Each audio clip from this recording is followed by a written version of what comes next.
was called a wood sleigh, just boards on runners. Father had to put some straw on it, and Mother had spread a big rug over it. We all sat close together on this, and when the sloughs or the pitches were very bad, we clung to the upright stakes in the corners or the jingling iron chains that connected them. When we got to Grandfather's at twilight and trooped into the kitchen, such a fire as they had for us! You never see such fires nowadays. There was a big open fireplace taking up most of one end of the room, with just snug corners on each side of it.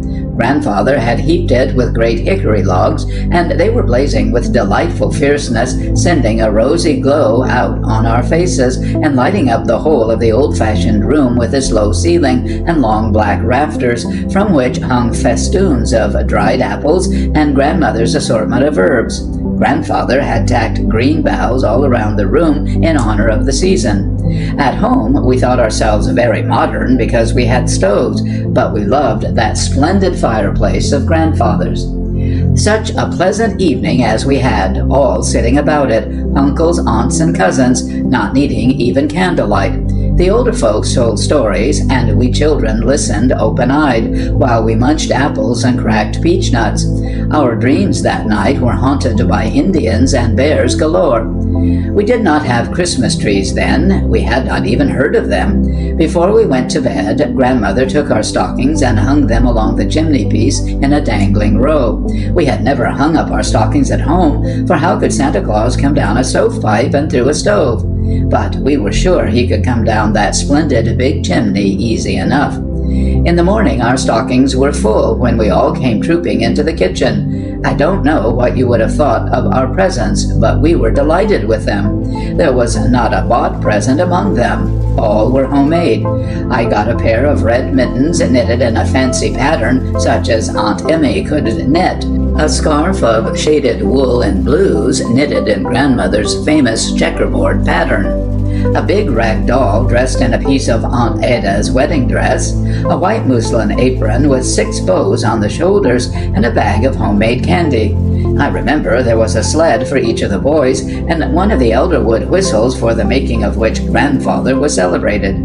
I believed in Santa Claus wholeheartedly, and I begged Grandfather to tell me if he had shown Santa how to make the whistles. I thought Mrs. Santa Claus must have known the fancy stripe and checkerboard pattern. The other children went to church with the grown-ups, for there was always service on Christmas morning then. I stayed home to help Grandmother with the dinner, for I was the oldest girl. I have never forgotten that big pantry with the stores of good things she had prepared, and the plum pudding, cooked a fortnight beforehand, and bigger than I had ever thought a plum pudding could be. We set the table in the kitchen, and as a special privilege, I was allowed to place thereon the dishes of the set that had been part of Grandmother's wedding plenishings. They were a handsome dark blue, and not a piece had been broken in 40 years. We did not have any elaborate decorations, none at all indeed, except the 2 big dishes full of red apples, polished until they shone. But there was really no room for decorations. The good things to eat occupied all the available space. What delectable odors filled that big kitchen when the hungry guests came home from church. My brother Tom declared he smelt the roast goose 4 miles down the road. Everybody had good appetites and did full justice to Grandmother's Christmas cheer. We all sat around the table until late in the afternoon, talking, laughing, and telling stories. Finally, we girls helped Grandmother wash the dishes, and then it was time to go home through the crisp, waning December afternoon, and Christmas at Grandfather's was over, to be talked of and remembered vividly all through the winter. That was the nicest Christmas I ever spent, dearie. It sounds jolly, said Ted. I wish we could have Christmases like that now. Grandma smiled. You have just as good Christmases, although in a different way.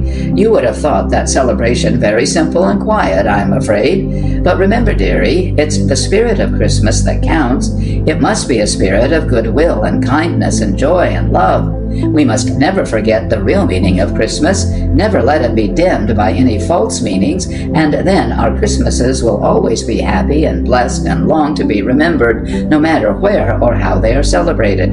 Well, that is true, said Alice soberly. We'll all try to make our Christmas the right kind, Grandma. But I do wish we had a big fireplace, said Ted. End of A Christmas Long Ago by Lucy Maud Montgomery.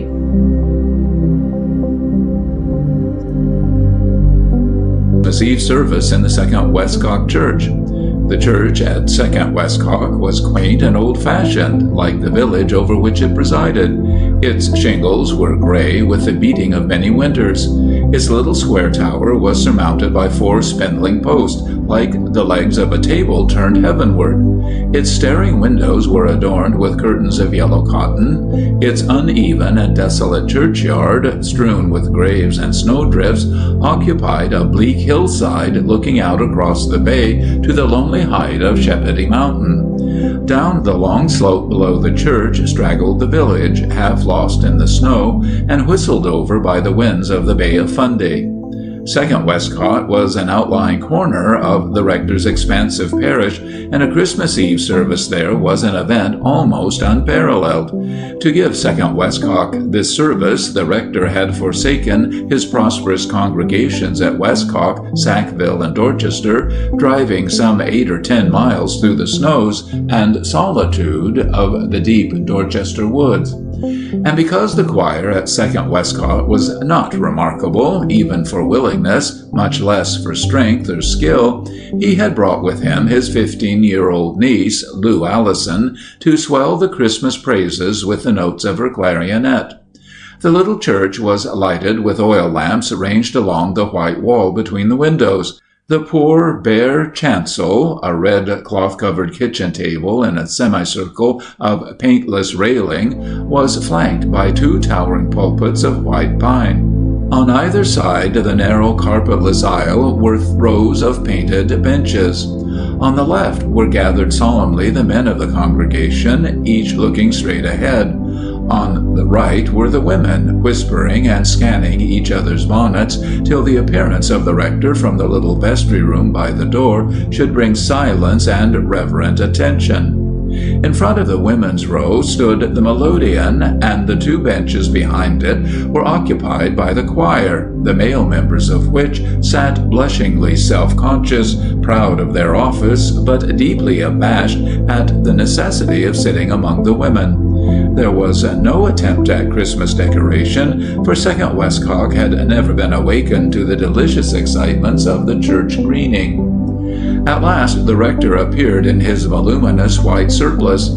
He moved slowly up the aisle and mounted the winding steps of the right-hand pulpit, and as he did so his 5-year-old son, forsaking his place by Lou's side, marched forward and seated himself resolutely on the pulpit steps. He did not feel quite at home in Second Westcock Church.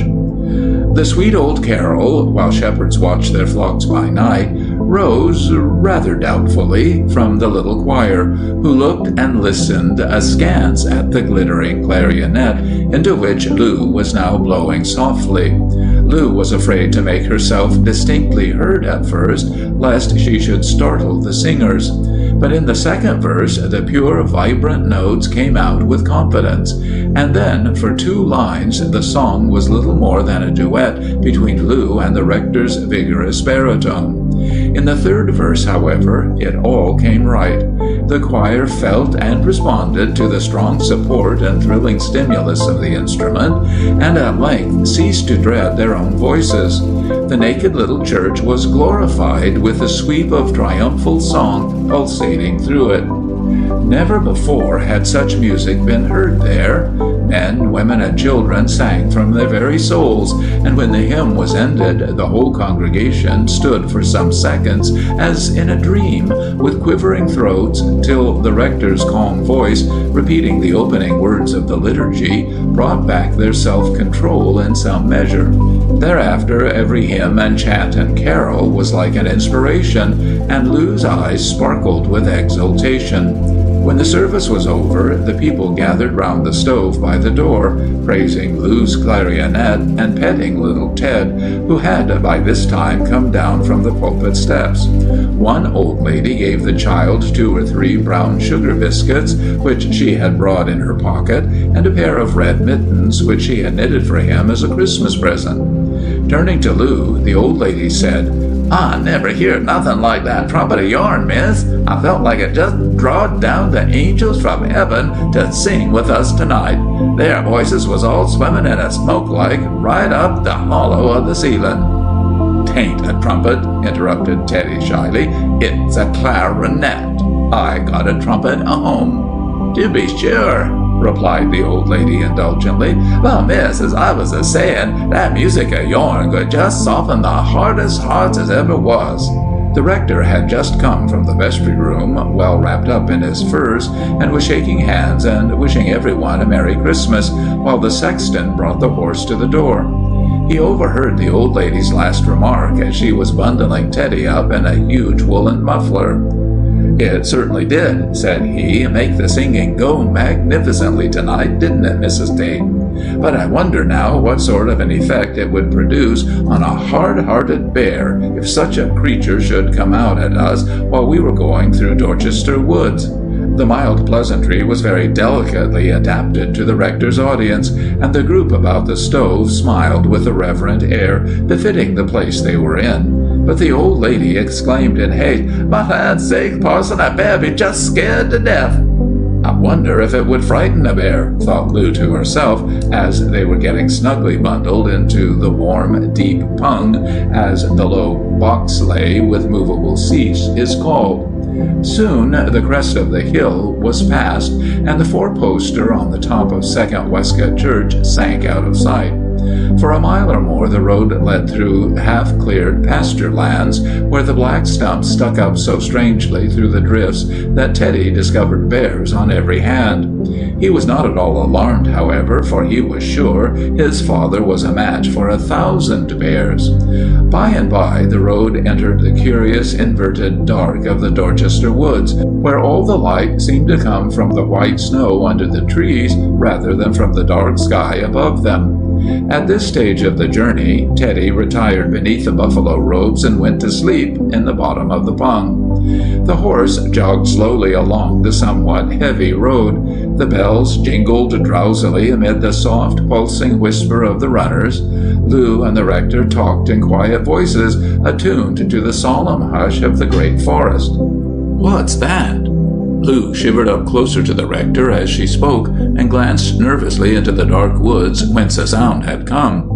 He did not answer at once, but seized the whip and tightened the reins as a signal to old Jerry to move on faster. The horse needed no signal, but awoke into an eager trot, which would have become a gallop had the rector permitted. Again came the sound, this time a little nearer, and still, apparently, just abreast of the pung, but deep in the woods. It was a bitter, long, wailing cry, blended with a harshly grating undertone, like the rasping of a saw. "What is it?" asked Lou, her teeth chattering. The rector let old Jerry out into a gallop as he answered, "I'm afraid it's a panther, what they call around here an Indian devil. But I don't think there's any real danger. It is a ferocious beast, but will probably give us a wide berth."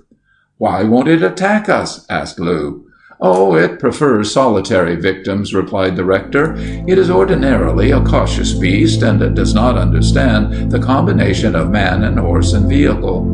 Only on rare occasions has it been known to attack people driving, and this one will probably keep well out of our sight. However, it's just as well to get beyond its neighborhood as quickly as possible. Steady, Jerry, old boy, steady! Don't use yourself up too fast."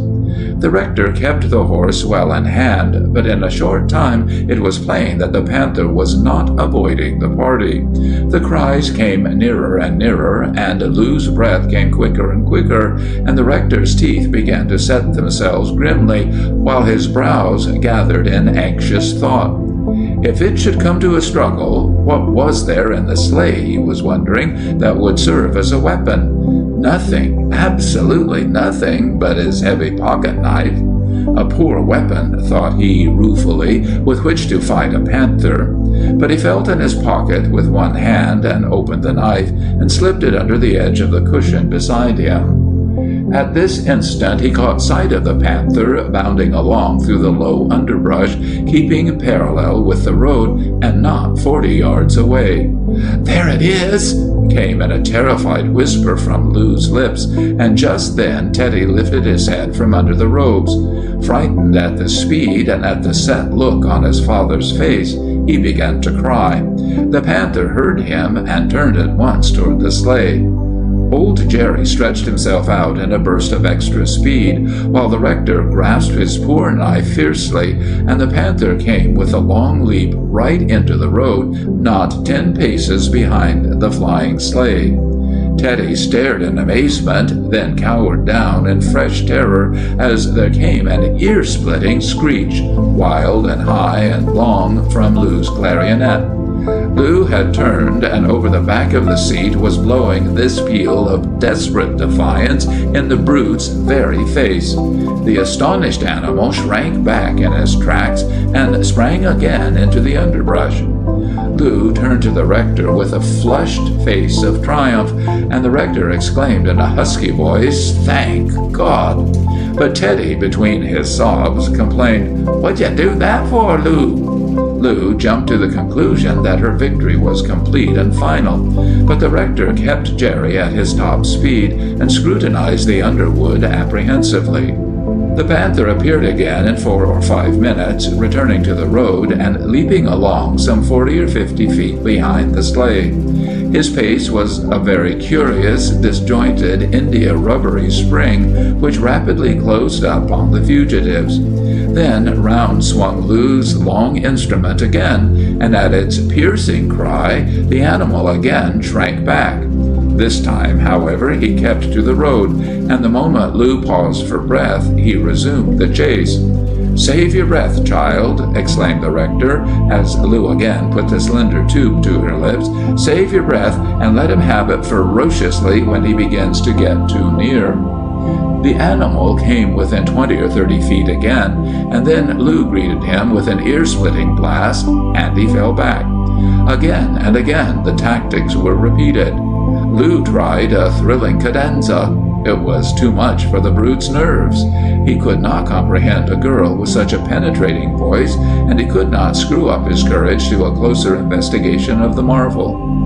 At last the animal seemed to resolve on a change of procedure. Plunging into the woods, he made an effort to get ahead of the sleigh.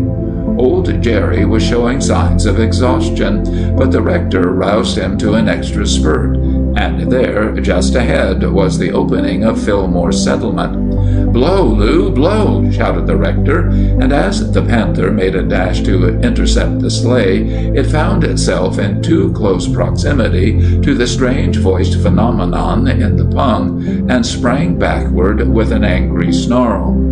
As Lou's breath failed from her dry lips, the sleigh dashed out into the open. A dog bayed angrily from the nearest farmhouse, and the panther stopped short on the edge of the wood.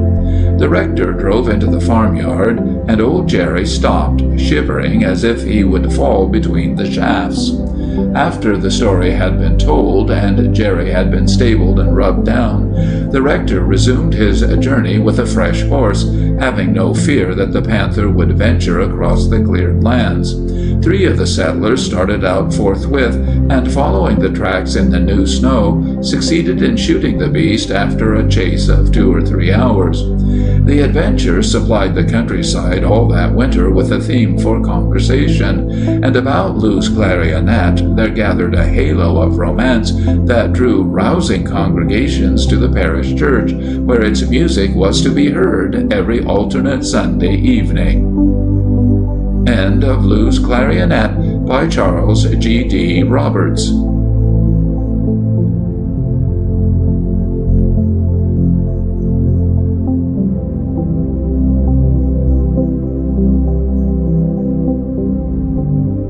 Tregaskis. 20-Foot was an almost deserted mining camp and presented the desolate appearance of such localities, a wide valley honeycombed by old workings and strewn with debris. On one side stretched miles of barren ranges denuded of heavy trees which had been felled to feed the boilers and timber the underground workings when some of the quartz reefs had been developed after the alluvial gold had been won. These also had petered out. On the other side of the valley were farms, for here rich volcanic soil overlay the Silurian Formation. Consequently, there was still a small population in the district, which accounted for the survival of a place of worship, a state school, general store, blacksmith shop, and on a side road a coffee palace. There were only 2 men here now seeking gold, or fossicking, as it was called. One was a relic of the 60s, known behind his back as Bushranger Bill, or BB, who, needless to say, had never followed that occupation, and probably, had he visited the barber, who was also the local blacksmith, more regularly, would never have been so designated. The second fossicker was a man of different stamp. With his family, he lived about a mile above the township at the head of the gully in a comfortable, though small, cottage surrounded by a garden. He had brought his young wife here in the early 70s, just after the volcanic land had been made available for selection, but too late to secure a holding, and here he had remained, digging with varying results. When there was enough rain, he sluiced the old workings, and with the aid of one of the defunct company's dams, could win gold during several months of the year. During the dry spells, he sought old tailings and headings among the abandoned holes, and had them carted to the sluice boxes.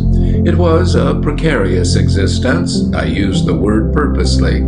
Still, to him, the life presented a certain fascination, and occasional windfalls lured him on. At the time of which I write, funds were very low. In fact, there were none. It had been a dry winter, the wash dirt put through was poor, and only a portion had been treated, for Hampton had not been able to sluice since August, and now, near the end of December, rain looked as far off as ever.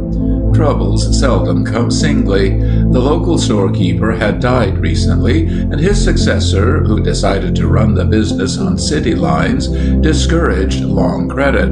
Formerly, the family had the necessaries of life assured, for the old storekeeper knew that when the dirt paid, his account had been squared. But this stranger had intimated that unless a payment was forthcoming, the account would be closed. There were now 3 children. The oldest, about 10 years, was named Hope. Some of the schoolgirls, whose parents were in comfortable circumstances, sometimes called her the Forlorn Hope. But this is Christmas time. We will not recall slights nor unkindness now. The other 2 were twins, Grace and Joy. The eldest child was robust and dark, like her father. The twins were fair and resembled the mother, but had short golden curls like spiral springs.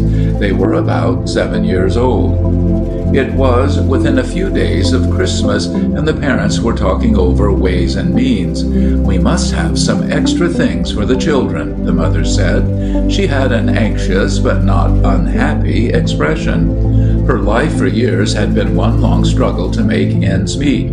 There had always been sufficient food, though of the plainest, sometimes even making a meal of goat's milk and potatoes. At times, for days, their larder knew no butcher's meat when her husband chanced to shoot a rabbit or other game. It was providing clothes and shoes for the children which was the great burden, so that she could send them suitably clad to school.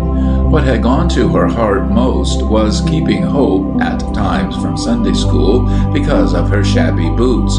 How often had she washed and ironed the children's clothes and mended their much-worn socks after the little ones were asleep.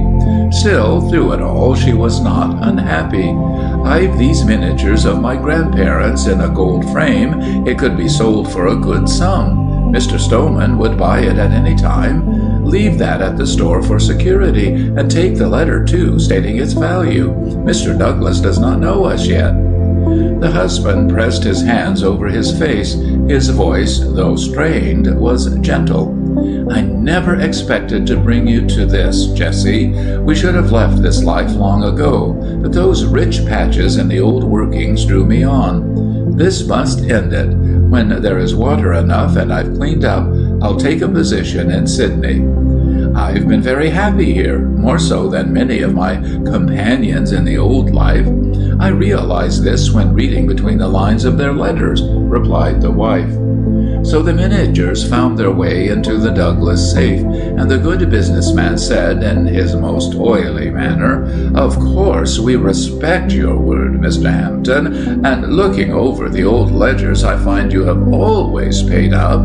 Still, you won't object to my getting confirmation of Mr. Stoneman's letter? Business is business, you know." B.B. had visited the Corfe Palace, as the sign announced it, a place which much belied its name, for it did not resemble a palace in any land. It was built of galvanized iron and stringy bark, and coffee was never seen on the premises. There was a tradition that a traveler could procure a cup of tea if he waited long enough. They certainly dispensed hop beer and other liquid refreshment. B.B. was on his way home. It was 2 days before Christmas, and sat down to rest on an old red gum log on the hillside, which had proved too tough to split and too heavy to cart away. Many a campfire had been lighted against it in years gone by. Now the bracken fern provided on one side a soft bed, and some dogwood scrub a shield. As this looked inviting, B.B. sought repose. It was now evening. The lingering rays of the sun streaming over the western hills made even the score-lined gullies and unsightly mullock heaps, with their undergrowth fringes of green, things of beauty. The 3 children were seeking a stray goat, and chanced to sit on the old log to rest. "We're going to have a lovely Christmas," said Joy. "Roast beef and plum pudding and almonds and raisins." B.B. thought he heard voices. He had heard and seen many strange things in the bush after drinking hop beer and other beverages at the Coffee Palace. "I think I'd rather do without them," replied Hope, who was sedate beyond her years. "Perhaps I should not tell you that Mother sold those pictures in the gold frame to buy us clothes and things." "Of course, pictures are very pretty," assented Joy, "but something nice to eat is much better. And they are real raisins, too, like Mother used to have in England, not the sort you put in puddings, but hanging on stalks. And the almonds are a lot nicer than the nuts we get out of jam." "I wonder what Santa Claus will bring us this year," said Grace.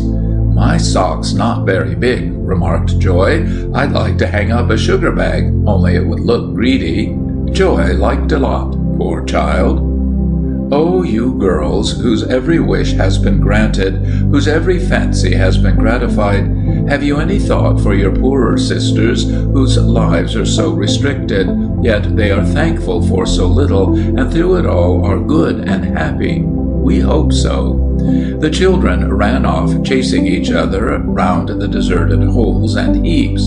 B.B. sat up and looked after them. Having worked as a hatter for many years, he had contracted the habit of voicing his thoughts. Poor little beggars, and the old man is too proud to take a fiver. B.B. always had gold. He was still watching the children fading in the distance when he struck his hands together. "I've got it! I'll salt his claim. He'll never find out it's Bendigo gold. He doesn't know the game." There is an unwritten law, strictly observed among the diggers, that no man shall go down the shaft of another without invitation, and to do so at night during the rushes was carrying one's life in one's hand, and B.B. was aware of this. Just after midnight, B.B., dressed in a digger's woolen jumper, which hung down to his knees, a woolen muffler right up to his chin, and a felt hat with the crown pushed up like a cone, appeared about a quarter of a mile from Hampton's home. There was a slight surface depression here, which seemed to indicate a gutter below. Several holes had been sunk along it years before without payable results. B.B., who was an authority, had told Mr. Hampton that he thought the old workings were not worth spending time on. B.B. looked warily round on emerging from the scrub, then cautiously approached, and after a casual glance at the windlass, seized the rope and disappeared. The shaft was only 18 feet deep. A drive ran in for some distance from each end along the gutter. B.B. produced a candle and examined the workings, then drew a tin containing gold dust from his pocket. He paused, again studied the strata and slate underfoot, then tested it with a pick. Now, B.B. was a geologist of a sort. He had not learned the science by correspondence, but by working on most of the alluvial fields in the rush days. The candle burned down almost to the clay as he hesitated. Then he remarked, "False bottom, like the MacIver lead," and returned the gold to his pocket. Taking a length of broken board, he wrote on it with a piece of pipe clay, and drove the sharp end into the floor at the entrance to one of the drives, remarking, "If he gets nothing out of it, I'll salt this show later." Although he could read print, B.B. did not profess to be able to write. In fact, he used to sign for his miner's right with a cross, so the spelling presented difficulties, in particular the word father. Although B.B. believed his nocturnal visit had been unobserved, he was mistaken, for a small white-robed figure had been standing at a window, looking toward the ranges, just made discernible by the rising moon. She noticed someone emerge from the saplings and approach the claim.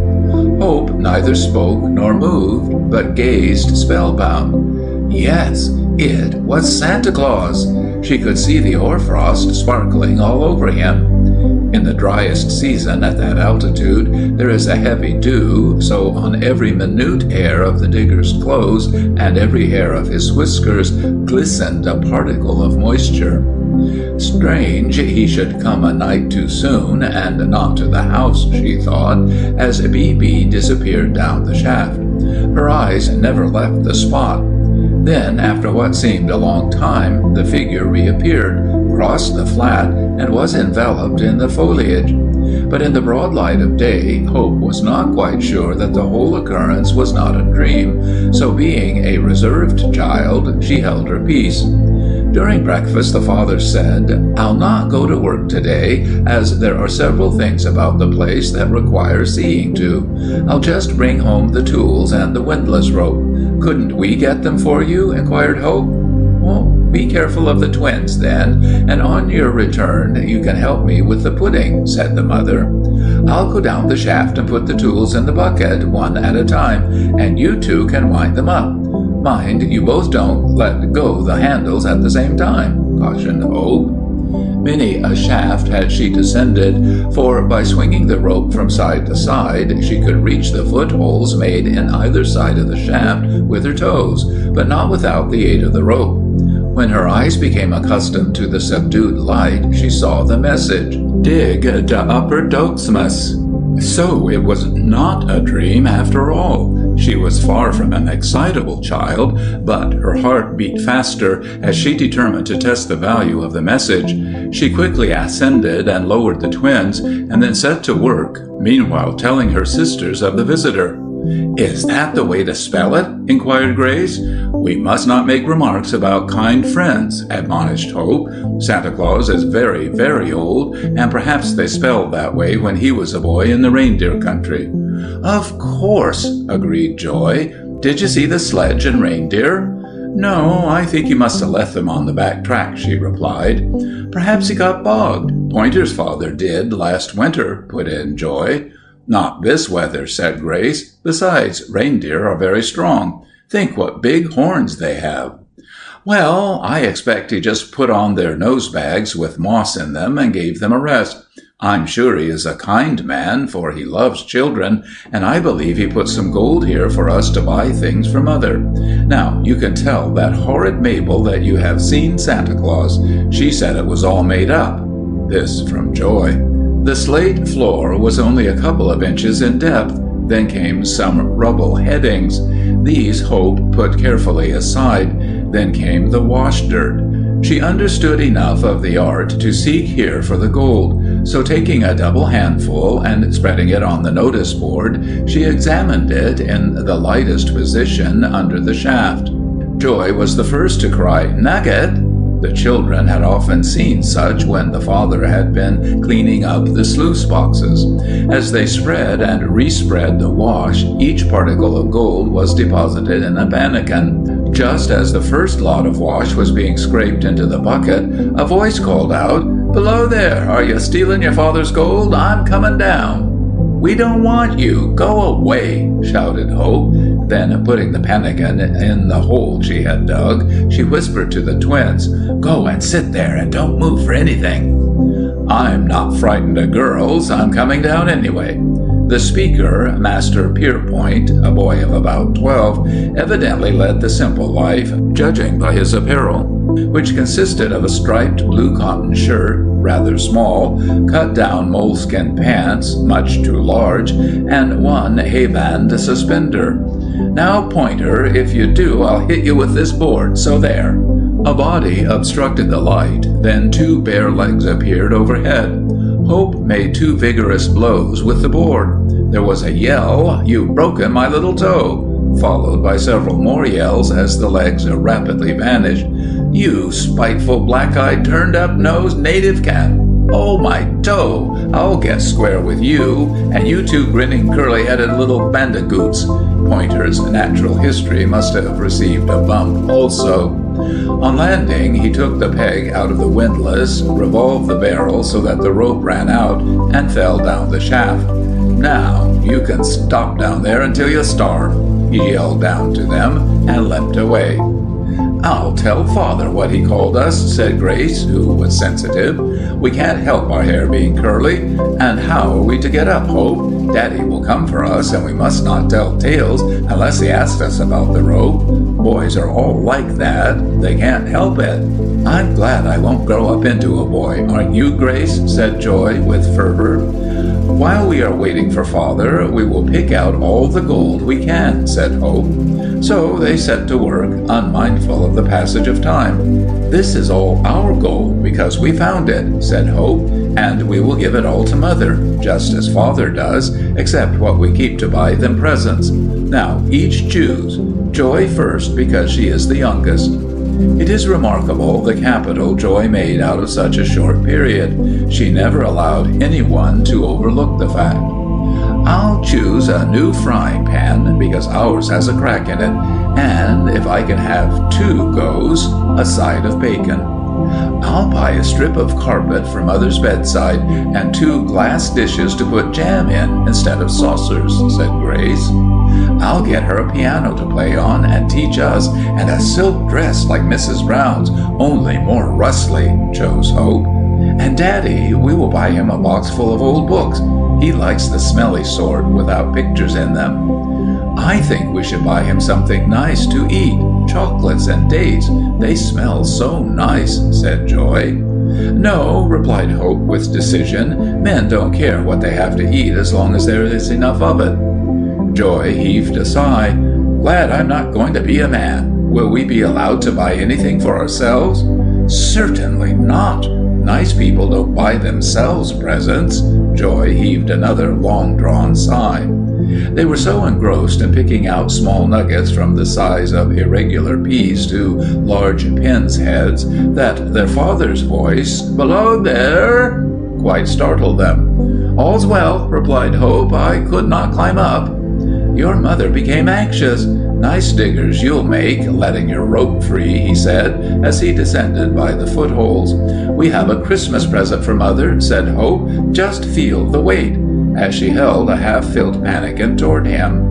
At first he could not see clearly in the subdued light, for the day was cloudy, and most of the particles of gold were covered with clay. Still, a few shone brightly. Then all the blood seemed to rush to his heart, then surge back again and throb at his temples. He leaned across the wall and for a few seconds gasped for breath and could not see clearly. Had the dream of years come true? Had success crowned his efforts at last?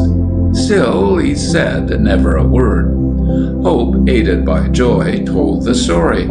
"And this is the board, Daddy, with the writing on it." He had not touched the pannikin, but examined the board carefully. There was nothing visible. He produced a candle and matches from a tin box, not a sign of a letter. At first, while the children were speaking, he thought it might have been BB, but recollected that he could not write. No, it must have been a dream, and that conclusion was adhered to. "I think it was God sent him, because Mother is so good," said Grace, who was devout. "I believe he did," replied the father earnestly.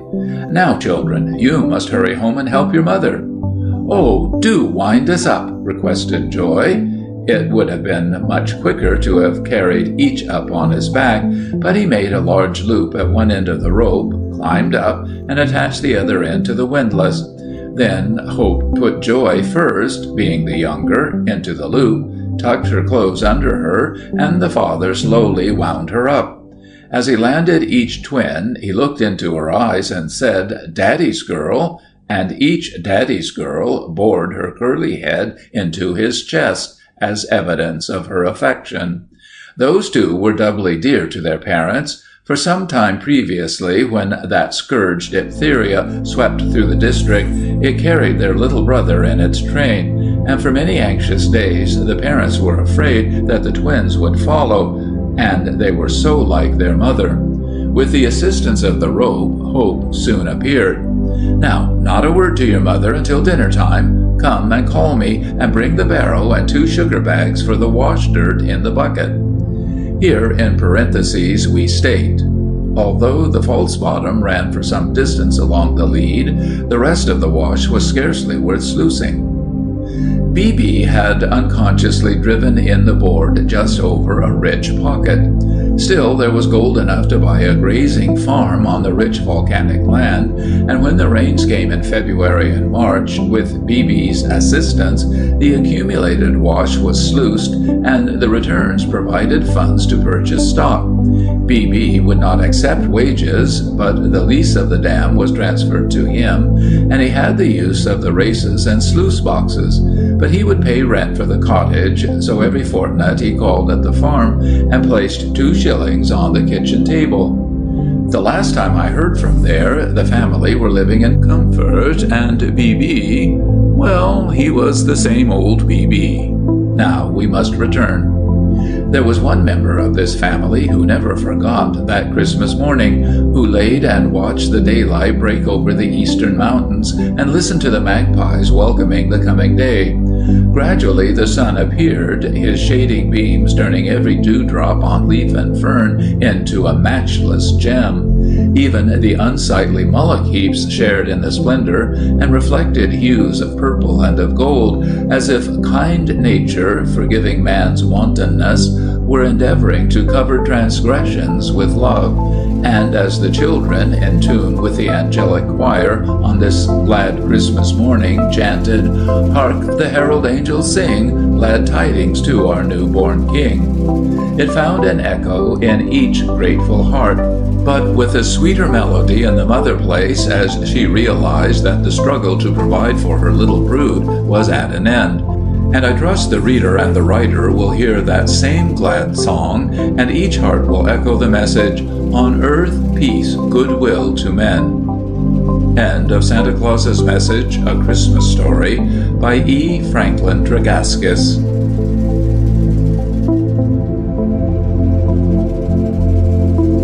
It was the night before Christmas, snow was falling without, and the wind dashed the cold flakes in eddying whirls into the faces of those wayfarers whom business or pleasure kept out thus late. They drew their warm garments more closely about them and hurried onward, little heeding the pelting of the storm, while the vision of a cheerful hearth and a merry family circle danced before their eyes and warmed their hearts. Merry St. Nicholas, too, the patron saint of children, was abroad. It was a busy night with him. Thousands of parcels must be made up and showered down as many chimneys into expectant stockings before the morrow's dawn. So he gives the rein to his coursers and speeds swiftly along, through forest and brake, through deep drifting snow, over river and lake, over hill, over dale, where the keen northern blast, with fierce angry moaning, drives fearfully past. In a large and pleasant room sat little Bertha, gazing thoughtfully into the fire. The fire crackled and burned, and shadows cast by its flickering light danced on the wall. But little Bertha's thoughts were far away, and she heeded them not. For many weeks she had been looking forward to this very night, and now she was trying to conjecture what gifts good St. Nicholas had in store for her. At length she grew weary of conjecture, and took a lamp from the table, and went upstairs to bed. It was a neat little chamber, and the counterpane on Bertha's bed rivaled in whiteness the falling snow without. Bertha looked out of the window, against the panes of which the snow was beating noisily. "Oh, it is a cold night," thought she. "St. Nicholas will have a hard time of it. What if he should not come at all?" Bertha's apprehensions were soon dispelled, for as she looked out, the sound of silvery bells came nearer and nearer, till at length it paused under her window, and a moment afterwards was heard in an opposite direction. Bertha rubbed her eyes and strove to distinguish the sleigh from which these sounds proceeded, but she could distinguish nothing. "Can it be St. Nicholas?" thought she. Even as she spoke, mingling with the sound of the retreating bells, she thought she could distinguish the words of a song. She listened attentively, and these were the words which the wind bore to her. "The path I have chosen is covered with snow, the streams are all frozen, yet onward I go. I glide o'er the mountain and skim o'er the lea, I pass by the fountain, yet no eye can see. My form or my shadow on snowdrift or mound, on hilltop or meadow or frost-spangled ground. While sleigh bells are ringing upon the highway, and glad parties singing, so thoughtless and gay, I pass through and over each hamlet and hall, ere mortals discover who gave them a call. I pause but to count o'er the gifts for each one, and then quickly mount o'er the stile, I am gone." That must certainly be Santa Claus, thought Bertha, so she carefully hung up her stockings before the fire and went to bed. She soon became tired of waiting for St. Nicholas to come, and in a few minutes she was asleep. But the thoughts of Christmas had taken fast hold of her mind, and as she slept, shaped themselves into the following dream. She thought that as she was lying awake in her chamber, there appeared suddenly before her 3 figures clad in white. Slowly they advanced, hand in hand, until they stood before her bedside. Then, with united voices, they chanted the following lines: "Maiden, from the fields of air we have winged our rapid flight, bringing gifts both rich and rare on this frosty Christmas night. Guard them ever, they will be of exceeding worth to thee." They ceased, and Bertha, in great astonishment, inquired, "What, are you St. Nicholas?" Or, she added, recollecting herself, "Perhaps you are his sisters." The visitors resumed their chant: "Maiden, know, thy Christmas saint beareth gifts of mortal taint. At the touch of sure decay, they will vanish quite away. Those we bear are not of earth, theirs has been a higher birth." The visitors ceased, and one of their number coming forward commenced anew: "I am Faith. To thee I bear childlike trust and confidence in the ever-watchful care of our Father's providence. Maiden, one of sisters 3, this the gift I bear to thee."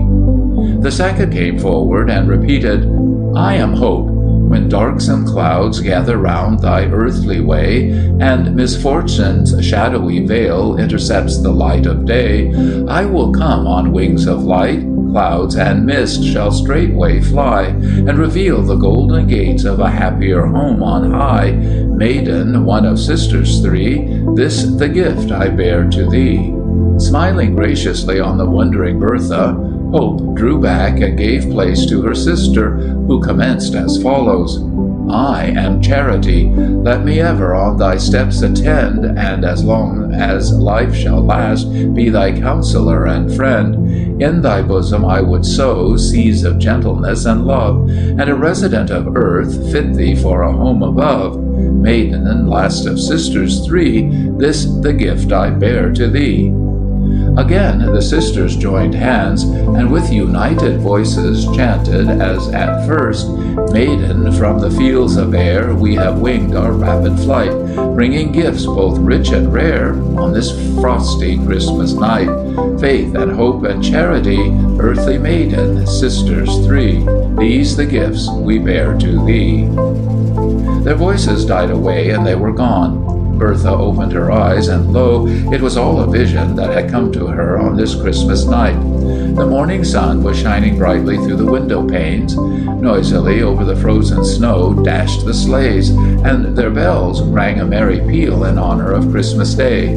Bertha glanced at the well-filled stockings that hung in front of the fire, and then she knew that St. Nicholas had been there with his budget of gifts, and the words sung by the sisters came into her mind. "Maiden, know, thy Christmas saint beareth gifts of mortal taint. Those we bear are not of earth, theirs has been a higher birth." "I will not forget the gifts of the good sisters," she murmured softly. "Doubtless it is my heavenly Father who has sent them to me." So it was that little Bertha, attended by the three sisters, walked peacefully and happily through life. The ways of God's providence, so dark and mysterious to many, became plain and clear to her, for she saw with the eye of faith. Clouds sometimes gathered around her path, but hope waved her wand, and they were at once dispelled. Jealousy and envy and angry thoughts disturbed her not, for her heart was filled with the heavenly spirit of charity. Would that we all might be blessed with Bertha's Christmas Vision. End of Bertha's Christmas Vision by Horatio Alger, Jr.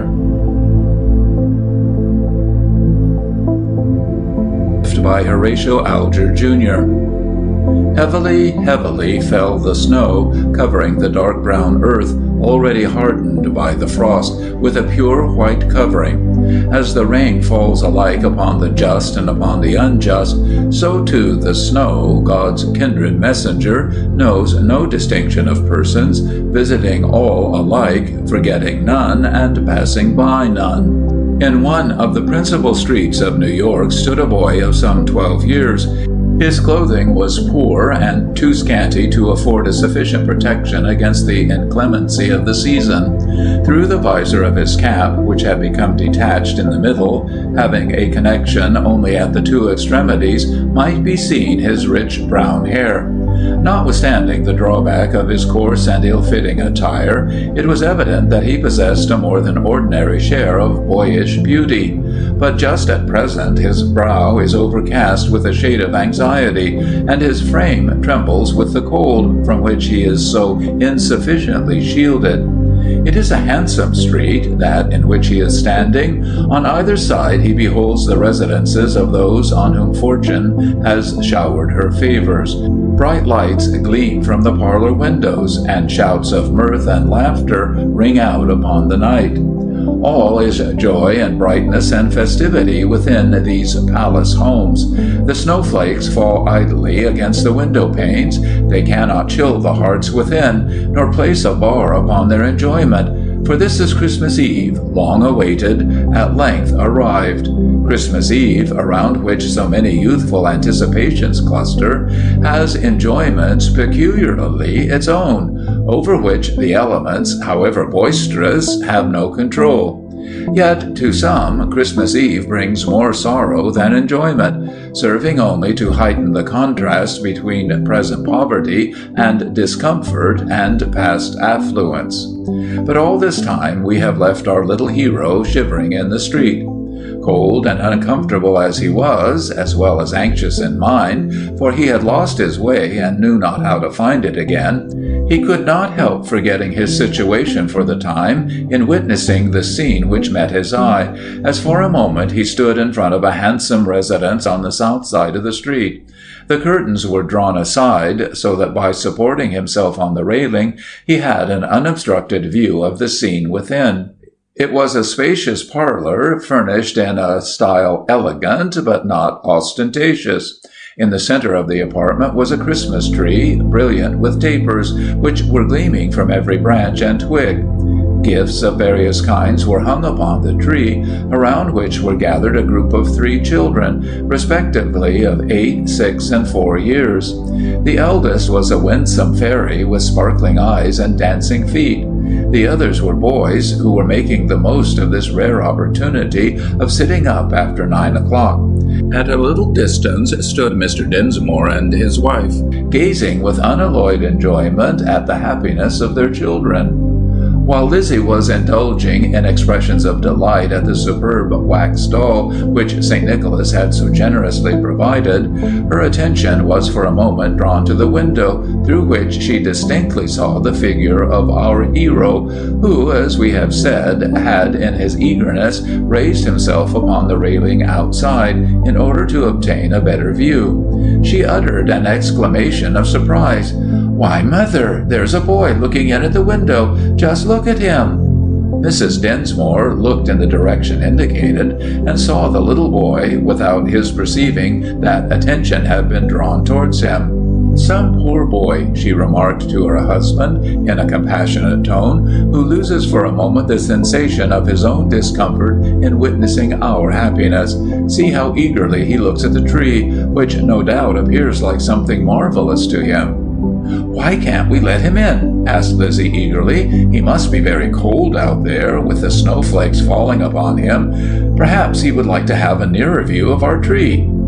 "Very well and kindly thought of, my little girl," said Mr. Dinsmore, placing his hand for a moment upon her clustering locks. "I will follow your suggestion. But I must do it carefully, or he may be frightened and run away before he knows what are our intentions." So speaking, Mr. Dinsmore moved cautiously to the front door and opened it suddenly. The boy, startled by the sound, turned toward Mr. Dinsmore with a frightened air, as if fearing that he would be suspected of some improper motive. "Indeed, sir," said he earnestly, "I didn't mean any harm, but it looked so bright and cheerful inside that I couldn't help looking in." "You have done nothing wrong, my boy," said Mr. Dinsmore kindly, "but you must be cold here. Come in, and you will have a chance to see more comfortably than you do now." The boy looked a little doubtful, for to him, neglected as he had been by the rich and prosperous all his life, it was very difficult to imagine that he was actually invited to enter the imposing mansion before him as a guest. Perhaps Mr. Dinsmore divined his doubts, for he continued, "Come, you must not refuse the invitation.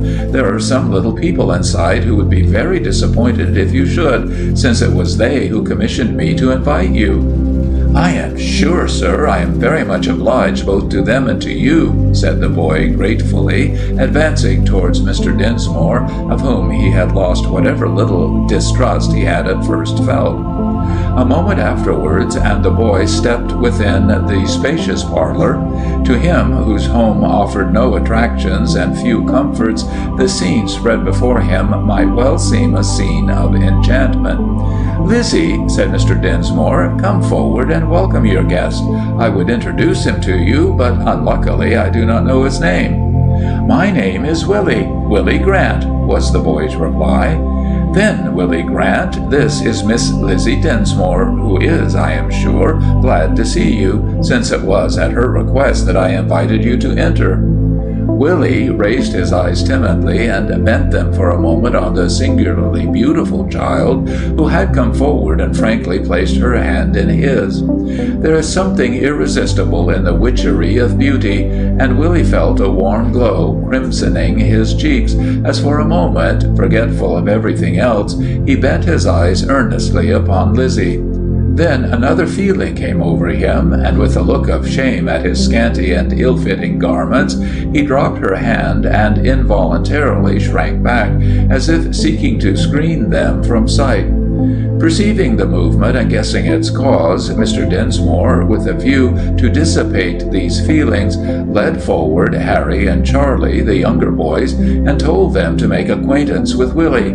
With loud shouts of delight, they displayed the various gifts which St. Nicholas had brought them, and challenged his admiration. Everything was new to Willie. His childhood had not been smiled upon by fortune, and the costly toys which the boys exhibited elicited quite as much admiration as they could desire. Occupied in this way, his constraint gradually wore off to such a degree that he assisted Charlie and Harry in trying their new toys. Soon, however, the recollection that it was growing late and that he had yet to find his way home came to him, and taking his old hat, he said to Mr. Dinsmore in an embarrassed manner, "My mother will be expecting me home, and I should already have been there, but that I lost my way and happened to look in at your window, and you were so kind as to let me come in." "Where does your mother live, my little fellow?" asked Mr. Dinsmore. "On Street." "Oh, that is not far off. I will myself show you the way, if you will remain a few minutes longer." Mr. Dinsmore rang the bell and ordered a plate of cake and apples, as he conjectured they would not be unacceptable to his little visitor. Meanwhile, Lizzie crept to her mother's side and whispered, "Willie is poor, isn't he?" "Yes. What makes you ask?" "I thought he must be, because his clothes look so thin and patched. Don't you think he would like a Christmas present, Mother?" "Yes, my darling. Have you anything to give him?" "I thought, Mother, perhaps you would let me give him my $5 gold piece. I think that would be better than any playthings. May I give it?" "Oh, yes, my child, if you are really willing. But are you quite sure that you would not regret it afterwards?" "Yes, Mother." And Lizzie ran lightly to the little box where she kept her treasure, quickly brought it forth, and placed it in Willie's hand. "This is your Christmas present," said she gaily. Willie looked surprised. "Do you mean it for me?" he asked in a half-bewildered tone. "Yes, if you like it." "Oh, I thank you very much for your kindness," said Willie earnestly, "and I will always remember it."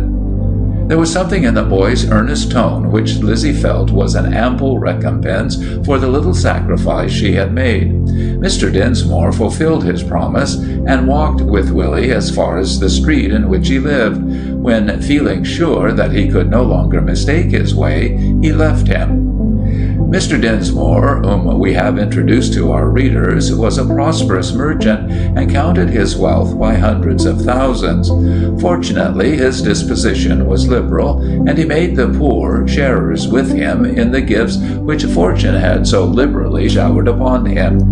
Notwithstanding the good use which he made of his wealth, he was fated to experience reverses, resulting not from his own mismanagement, but from a general commercial panic, which all at once involved in ruin many whose fortunes were large, and whose credit was long established. In a word, Mr. Dinsmore failed. 11 years had rolled by since the Christmas night in which our story opens. Lizzie had not belied the promise of her girlhood, but had developed into a radiantly beautiful girl. Already her hand had been sought in marriage, but as yet she had seen no one on whom she could look with that affection without which marriage would be a mockery. Charlie and Harry, too, 11 years had changed them not a little. The boys of 4 and 6 had become fine, manly youths of 15 and 17. The eldest had entered college. Harry, however, who was by no means studious, had entered his father's counting room. That was a sorrowful night on which Mr. Dinsmore made known to his afflicted wife the bankruptcy which was inevitable. Still sadder, if possible, was the sale which it enforced of the house which they had so long occupied, the furniture which had become endeared to them by memory and association, and the harsh interruption which loss of fortune put to all their treasured schemes. "My poor boy," said Mrs. Dinsmore sorrowfully, as she placed her hand caressingly on the brown locks of Charlie, the eldest of the 2 boys, "it will be a hard sacrifice for you to leave the studies to which you are so much attached, and enter a store, as you will be obliged to do." "Oh, I'd not thought of that," murmured Charlie. "It will indeed be a sacrifice, but, Mother, I would not care for that if you could only be spared the trials to which you will be exposed from poverty." "Thank you for your consideration, my child, but do not fear that I shall not accommodate myself to it. It is a heavy trial, but we must try to think that it will ultimately eventuate in our good." At the auction of Mr. Dinsmore's house and furniture, the whole property, without exception, was knocked off to a young man who seemed apparently of 22 or 3 years of age. He was able to secure it at a price much beneath its real value, for times were hard and money scarce, so that he had but few competitors. Mr. Dinsmore did not hear his name, and the pressure of sad thoughts prevented his making the inquiry. Possession was to be given in 1 week. Meanwhile, Mr. Dinsmore sought out a small house in an obscure part of the town, which, in point of elegance and convenience, formed a complete contrast to the one he had formerly occupied. He felt, however, that it would be all his scanty salary as clerk, for he had secured a situation in that capacity, would enable him to afford. Lizzie looked with a rueful face at the piano as a dear friend from whom she must henceforth be separated, it being quite too costly a piece of furniture to be retained in their reduced circumstances. Her proficiency in music, for which she had a great taste, made her regret it doubly, since she might with it have added to the resources of the family by giving music lessons. On the last evening in which they were to remain in the old house, their sad thoughts were broken in upon by a ring at the bell. "Can they not even leave us to enjoy the last evening in quiet?" said Charles, half petulantly. Immediately afterwards there entered a young man, in whom Mr. Dinsmore recognized the purchaser of the house. "I need not bid you welcome," said he, smiling faintly, "since you have a better right here now than I myself. Had I been told 3 months since that this would be, I would not have believed it, but we cannot always foresee. I shall be prepared to leave tomorrow." "I shall be better satisfied if you will remain," said the young man, bowing. "What do you mean?" "Simply that, as this house and furniture are now mine, to do with as I like, I choose to restore you the latter, and offer you the use of the former, rent-free, as long as you choose to occupy it." "Who, then, are you?" asked Mr. Dinsmore, in increasing surprise, "who can be so kind to utter strangers, with no claim upon you?" "You are mistaken. You have a claim upon me. Shall I tell you what it is? 11 years ago tomorrow, for tomorrow is Christmas Day, a poor boy who had known none of the luxuries and but few of the comforts of life stood in this street. His mind was ill at ease, for he had lost his way, but as he walked on he beheld a blaze of light issuing from a window, from your window, and aroused by curiosity he looked in. Around a Christmas tree, brilliant with light, a happy group were assembled. As he stood gazing in, he heard the front door open, and a gentleman came out and kindly invited him to enter. He did so, and the words of kindness and the Christmas gift with which he departed have not yet left his remembrance. 7 years passed, and the boy's fortune changed. An uncle, long supposed to be dead, found him out, and when he actually died, left him the heir of a large amount of wealth. Need I say that I am that boy, and that my name is Willie Grant? The reader's imagination can easily supply the rest. Provided with capital by his young friend, Mr. Dinsmore again embarked in business, and this time nothing occurred to check his prosperity. Charlie did not leave college, nor did Lizzie lose her piano. She gained a husband, however, and had no reason to regret the train of events which issued from her Christmas gift. End of The Christmas Gift by Horatio Alger, Jr.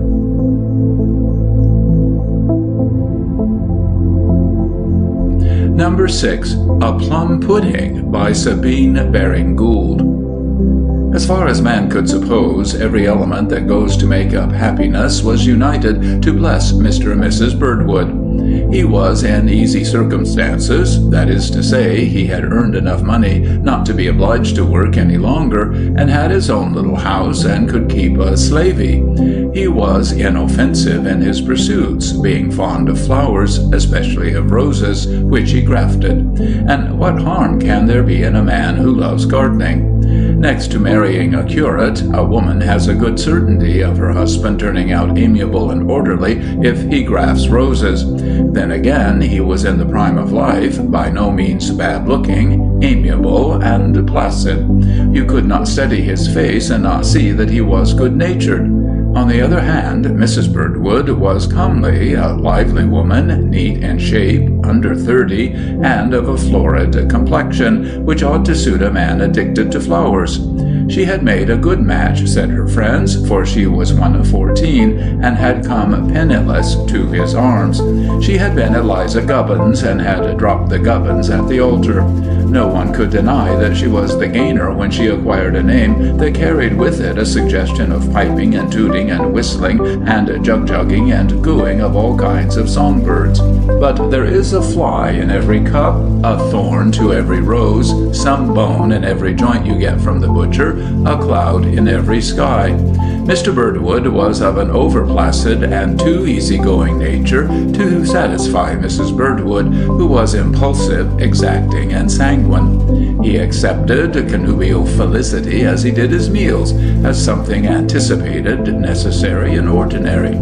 Instead of exhibiting an effusion of gratitude to his wife for making him happy, he budded his roses and divided his bulbs and potted his tubers as though that were the main object of his life, instead of falling down and admiring that luminous transcendental being who had condescended to come into Jessamine Villa to be his happiness. They had been married a 12-month, rather more. Eliza Gubbins had supposed that an enamored swain, after marriage, would grow in love like a conflagration, which increases as you add fuel. But it was not so. He was warm and approving, but never rose above blood heat. Moreover, he had a provoking Christian name, Josiah, that he could not alter. Eliza had fed on poetry and romance in her maiden days, and the name Josiah had in it nothing poetical, no romance. "I can't call you Joss," she said, "for that is the short for Joseph or Joshua." "Well, then call me Ziah." "Sire, no, thank you. It would seem as though I regarded you as my sovereign." As yet there was no child, nor prospect of one. This fact might have been considered a reason why they should have been more than ever devoted to one another, as there was no distraction, no one else in the house to love except the slavey, and she was naturally out of the question. But it was not so. Mrs. Birdwood had nothing else to think about except the lack of ardor in Mr. Birdwood, and nothing else to do but fret over it. "My dear," said Josiah Birdwood one day at table, "my dear, I think Maggie Finch is just about your size and build." "Maggie Finch? And who is she?" "I mean the girl at Miss Thomas's, the dressmaker's." "Maggie Finch, indeed!" exclaimed Eliza, turning first red, then white. "And pray, what do you know about that?" witheringly. "Maggie Finch." "Oh, nothing, my dear, only she is in Miss Thomas's shop." "And what do you know of Miss Thomas's shop?" "Why not, my dear? You go to Mr. Gardner's, Mr. Gardner the tailor, I mean." "Oh, of course I do. I have tailor-made dresses." "Then why should not I go to the milliner's to have a milliner-made suit?" "It is preposterous. Maggie Finch, indeed. How do you know she is a Maggie?" "Miss Thomas calls her so." "Besides—" "Well," sternly eyeing him, "I got her the situation." "Oh, I see. You got her the situation. Yes, her poor father—" "I want to hear nothing of the poor father. It is poor Maggie you think of. I see all, clear as daylight. A Finch and a Birdwood match much better than a Gubbin and a Birdwood." And then she burst into tears. "My dear, be reasonable, and kindly give me a spoonful of gravy. My bacon is dry." "How can you? How can you? Heartless, cruel man! Oh, that I had married a commercial traveller." "A bagman, my dear? You need not open your mouth, nostrils, and eyes with such a snorting affectation of surprise. I said it, a commercial traveller." "I did not know, my dear." "No, you did not know that I had a tender corner in my heart, a general predilection for commercials. They go about in flights like hummingbirds in the Brazilian forests." Have you been in Brazil, dear? No, I have not, but I have read of them. Living, animated jewels they are. Which, the bagmen or the hummingbirds?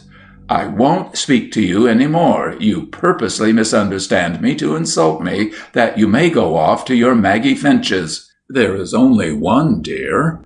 And so much the worse. You focus, you concentrate on that wretched object, the admiration, the love of which I am bereaved. If you go gallivanting and meandering round dressmakers' assistants, I can do the same. I will not be left out in the cold for any Maggie Finches, I can tell you. There are plenty of bagmen, as you call them, commercials in their proper designation, who would be only too glad, too proud, to lick the dust off my feet. My dear, you are hot. Well, I have occasion to be hot. And my tea is cold. This is an outrage. Mrs. Birdwood rose and flounced out of the room. She rushed upstairs, casting at the slavey en passant a notice to quit, for no particular reason, but as a vent to her wrath, and she dashed into the bedroom, where nothing had as yet been put in order, and threw herself in the armchair and burst into a flood of tears. She remained for some time crying and fanning herself into a greater flame of wrath. Then she rose and went to the window. She saw her husband. He had taken off his coat, and he was digging in the garden. He had told her the previous evening that he expected hard frost and would turn up the mold that the slugs might be killed. Actually, after that scene, after those reproaches hurled at him, after that exposure, he was placidly digging that the frost might kill the slugs. Really, the man was unendurable. About an hour later, he drew on his coat and came in and brushed down his trousers and washed his hands. Mrs. Birdwood lurked about, watching. He went out at the front door, passed into the street, and disappeared. Mrs. Birdwood drew on her cloak, adjusted a hat, and followed. She had hardly reached the gate before she saw Josiah turn in at a door to a shop some way up the street, over which was inscribed Thomas, Milliner and Dressmaker. The die is cast, flaunting his vices in the face of his wife. I, too, can be vicious. If he goes hunting dressmakers, why, even I can seek commercial travelers. She set her lips, her eyes glared, her face was terrible in its wrath. She hastened to retrace her steps, gathered together a few of her most valued and necessary goods, and left the house. There, she said, slamming the iron gate after her, there, two can play at this game. If he deserts me, I also can desert him. Goodbye to Jessamine Villa. Oh, that I had married a commercial. She took her way to the station. Let me see, said she. I'll go a-junketing to the seaside and enjoy myself. Happily, I have money. He gave me enough to pay the monthly bills. Won't he be surprised when he comes back from Finching to find me flown? Yes, I'll go to Sandbourne and enjoy the sea breezes and pick up shells and seaweeds and look at the visitors, and perhaps a commercial or two may flit past my admiring eyes. Their manners are so elegant, they have such persuasive ways, their address is so engaging. Furnished with a ticket, she got into a second-class carriage. She was about to enjoy herself, so she would not go third, and she had money to spend. There was a gentleman in the carriage. He had been seeing a number of large black boxes put into the luggage van. He took his seat after Mrs. Birdwood had ensconced herself in a corner, hoping to have a carriage to herself. Off went the train.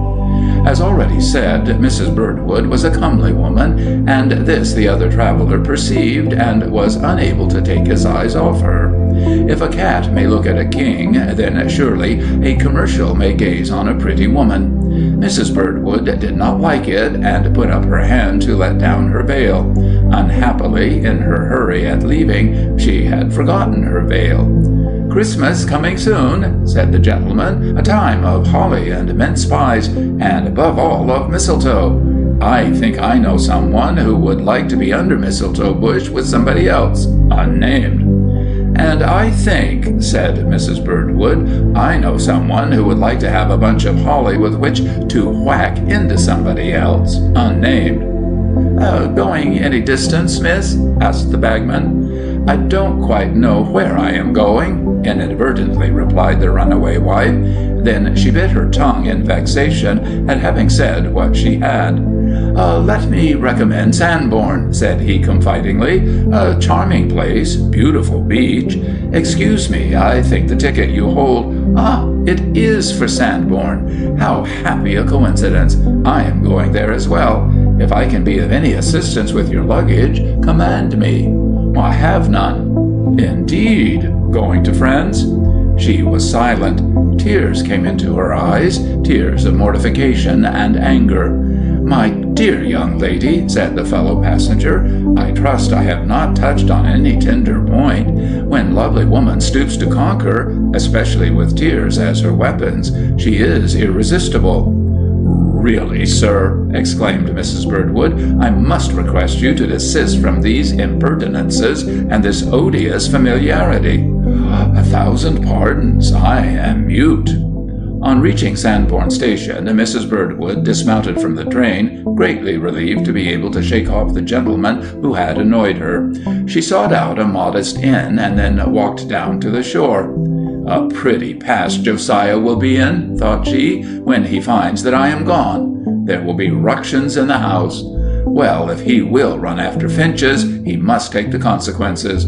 And Christmas coming on as well, and no comforts, no plum pudding. I'll be bound that Jemima will serve up the roast beef without any horseradish. Serve him right. And as to Yorkshire pudding, she can't make it. Very glad. He'll suffer where most sensitive. Oh!" She saw a large colored poster. "A circus! I have not seen one since I was a girl. I will go." But she did not enjoy herself at the horsemanship. Her mind reverted to Jessamine Villa, and to a plum pudding she had made a month ago, and had put away in a tin to be ready for Christmas. She wished she had brought it with her, but she had left it behind, locked up. Her husband knew nothing about it. The slavey was equally ignorant. Now that costly and excellent plum pudding would be lost, for she would never go back to Jessamine Villa. Never, never within the sound of the name of Finch. That plum pudding had been made from an excellent recipe given her by her mother. 5 pounds suet, 4 pound flour, 3 pound breadcrumbs, 4½ pound raisins, 3 pound currants, 1½ pound sugar, 1 pound mixed peel, 1 pint old ale, 1 nutmeg, 6 teaspoonfuls salt, 2 quarts milk, 12 eggs, boiled 8 hours, a sufficient quantity for 9 puddings, 4 of which are large. She could rehearse it by heart. Of course, in the small establishment at Jessamine Villa, 9 puddings, 4 of which were large, were not required. But the late Mrs. Gubbins had been a woman with a large family and a larger heart, and she had been accustomed to send puddings to her married sons and daughters. Mrs. Birdwood had halved everything, and then had been able to give a pudding to an aunt at Bandon, another she had sent to a married brother in London, a small one she had reserved for a poor old woman who received her charities, and the rest were for Jessamine Villa consumption. And now— "Dear, dear, dear," sighed Mrs. Birdwood, not observing anything in the arena. "I beg pardon, did you mean me?" asked a voice. She turned and saw the commercial traveller beside her. "No, sir," she retorted sharply. "I alluded to the pudding. With raisins at 5 pence and only 9 eggs a shilling, it is dear, very dear, inexpressibly dear." "I beg pardon again. I don't quite take it in. The pudding was not for your consumption, sir. You would confer on me, miss, a great favor if you would give me your name. 1,000 apologies for asking." "My name is—" She choked. Should she give her married or her maiden name? Never mind. "And mine is Fisher. I am in the hosiery and haberdashery business. That is to say, I travel for a firm in that line. I am now staying at the Woolpack." "At the Woolpack? Well, so am I," she cried in dismay. "This will never do. No, never." She dashed out of the circus, went to the inn, removed her trifling effects, paid her bill, and departed to the Red Lion. Next morning she came down to the coffee-room and was dismayed to find there Mr. Fisher. "Good gracious me," she exclaimed. "I thought you were at the Woolpack." "So I was, but as it seemed to offend you, and I could not think of annoying a lady, I went back when the performance was over, paid my account, and departed to another inn, the Red Lion." "This will never do," gasped Mrs. Birdwood. "I shall leave immediately." She hastened to the station and took the train for Bandon. She would go to her aunt. The plum pudding had preceded her. If she followed, it was but like a player of bowls who delivers his ball and then runs after it. Her aunt was pleased to see her and asked what occasioned this visit. Mrs. Birdwood made the excuse that she wished to see her before Christmas, and that she had friends in Bandon she also desired to see. She had not visited them since she gulped, her marriage. "I dare say, Auntie, I may remain here a few days?" "Delighted, my dear, to see you, but you do not intend to remain long, because Christmas is at hand, the day after tomorrow, and of course you will be back for that." Mrs. Birdwood looked down and did not answer. Next morning she went to see friends. About midday she returned, when she was encountered by her aunt in the passage. "My dear, dreadful news. Have you heard?" "Heard? No. What?" "It comes from Jemima's mother, your maid of all work, as you took from here at my recommendation. She writ to her mother yesterday evening, and it is shocking, awful." "What is it, Aunt?" Mrs. Birdwood turned white. That slavey had written her that her mistress had run away, and doubtless with amplifications of her own, run away with a commercial in the hosiery and haberdashery line, and had been seen with him at a circus at Sanborn. "You must prepare yourself for the worst," said the aunt. I know it, gasped Mrs. Birdwood. "I don't see how you can, as it only happened yesterday," said the old lady. "Well, tell me all. Hold back nothing." "Your dear Josiah, he's gone and scalded hisself to death in trying to bile a plum pudding for his Christmas dinner. The flesh has come off in collops, just like an overboiled leg of veal, with rice, you know. Don't cling to the bone. I had a rabbit, too, once." Mrs. Birdwood uttered a cry. She did not stay to hear about the rabbit, but flew to the station. She was just in time to catch a train. She took her ticket she asked for one to Jessamine Villa, but the clerk said there was no such station. Then she recalled the name of the town in the outskirts of which Jessamine Villa was situated. Weeping, trembling, sick at heart, she sat in the third-class carriage as she was swirled home, to the home she had left, to the husband she had deserted. On reaching the station where she had to disembark, she flew to the villa. From a distance she could see the blinds were drawn down, but then it was evening and a lamp was alight within. Was it where he was laid out in his bones? She burst in at the door, bathed in a dew of anguish as well as heat, rushed into the sitting-room, and found there Mr. Birdwood in an armchair by the fire, his foot up, reading a catalogue of horticultural structures. "Well, my dear," said he, "back again?" "And you have not been scalded?" "Yes, my foot." "How?" "Jemima said she couldn't make a Christmas plum pudding, and I said we must have one, so I tried my hand." "But the flesh, has it left the bone in collops?" "No, I am blistered, that is all. I spilt the mess over my foot. It was not quite on the boil, I believe." "Goodness me, and how did you make the mess?" "Well, all right, raisins and flour." "No suet?" "No." "No mixed peel?" "Never thought of it." "Any old ale?" "Well, of course not." "Nor eggs?" "Did not suppose they were wanted." "Then," said Mrs. Birdwood, "it was a mess. I'm glad it was all spilt." She heaved a sigh. "Oh, Josiah, how could you?" "I did my level best," he replied. "Now look here. Do you see that parcel? Open it. It is a silk gown. My Christmas present to you, all ready for you to wear to church tomorrow. It was fitted on Maggie Finch, as she is your size and shape." With trembling fingers, Mrs. Birdwood opened the parcel and drew forth a really gorgeous silk dress. "Oh," she said, "and that Finch, she served as dummy on which to fit it, you know. And that was all that took you to Miss Thomas's? What more do you want? Not an evening dress also, low-breasted and shoulder straps?" Oh, Josiah, I have been so wicked. I thought... Oh, but never mind what I thought. I intended to run away and desert you. Fancy. Forever. Pshaw, you couldn't do it. And to take up with a commercial. My dear, you couldn't do it. And his name is Fisher. Not a hummingbird, but a kingfisher, I suppose. But in the hosiery and haberdashery line, you couldn't do it. I really believe you are right, said Mrs. Birdwood, throwing herself on his neck and bursting into tears. There, there, dear, that will suffice, said Josiah.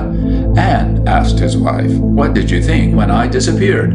I didn't think anything about it. I knew it was all right. And what have you been doing without me? Well, I've been trying to make up my mind whether to have a span or a lean-to conservatory. You are positively incorrigible.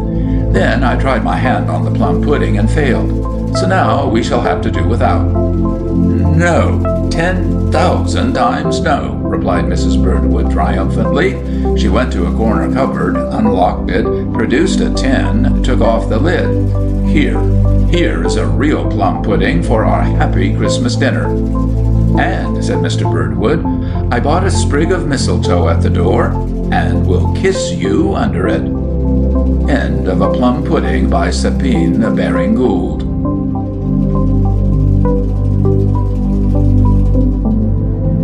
A Christmas Tree by Sabine Baring Gould. Tom Monteithon was dressed in his very best, a black coat, a tie of blue satin studded with veritable planets, and in it a new zodiacal sign, a fox in full career that formed the head of a pin. Tom's collar was so stiffly starched and so high that to turn his head and look over the top of that wall of china was impossible. If he desired to see that which lay to his right or left, he was compelled to turn his entire body, as on a pivot. Tom was unaccustomed to such a rig-out, and therefore did not look happy in it. Tom, in his workaday suit of the color of the earth, with a string tied under his knees, gathered the trouser together, and with a dusty slouch wide-awake stuck at the back of his head, but on one side of that, and with his great, honest, cheery face, ever with a smile on the lips and a dancing light in his eyes, thus Tom was picturesque, delightful. But Tom, in his Sunday best, did not look at his best. The day was Christmas Eve, and there was to be a supper with a dance at the hall, given by the squire to his workmen and their families. Tom was on his way to this, with a face that shone with yellow soap and the friction of a rough towel. And not only so, but he was to attend thither Isabella Froude, the belle of the village, and one with whom, as everyone said, he had made it up, and a handsome couple they would be. "Bless ye," said Tom, when folks asked him when it would be. "Lord bless ye, you know more about it than me. Go ask Bella. She may can fix it. 'Tain't my place, you know." And then he laughed and thought he had said a good thing. Tom Monteithon was an active, intelligent young fellow, serving as undergardener, getting a respectable wage, and there was positively no reason why he should not marry.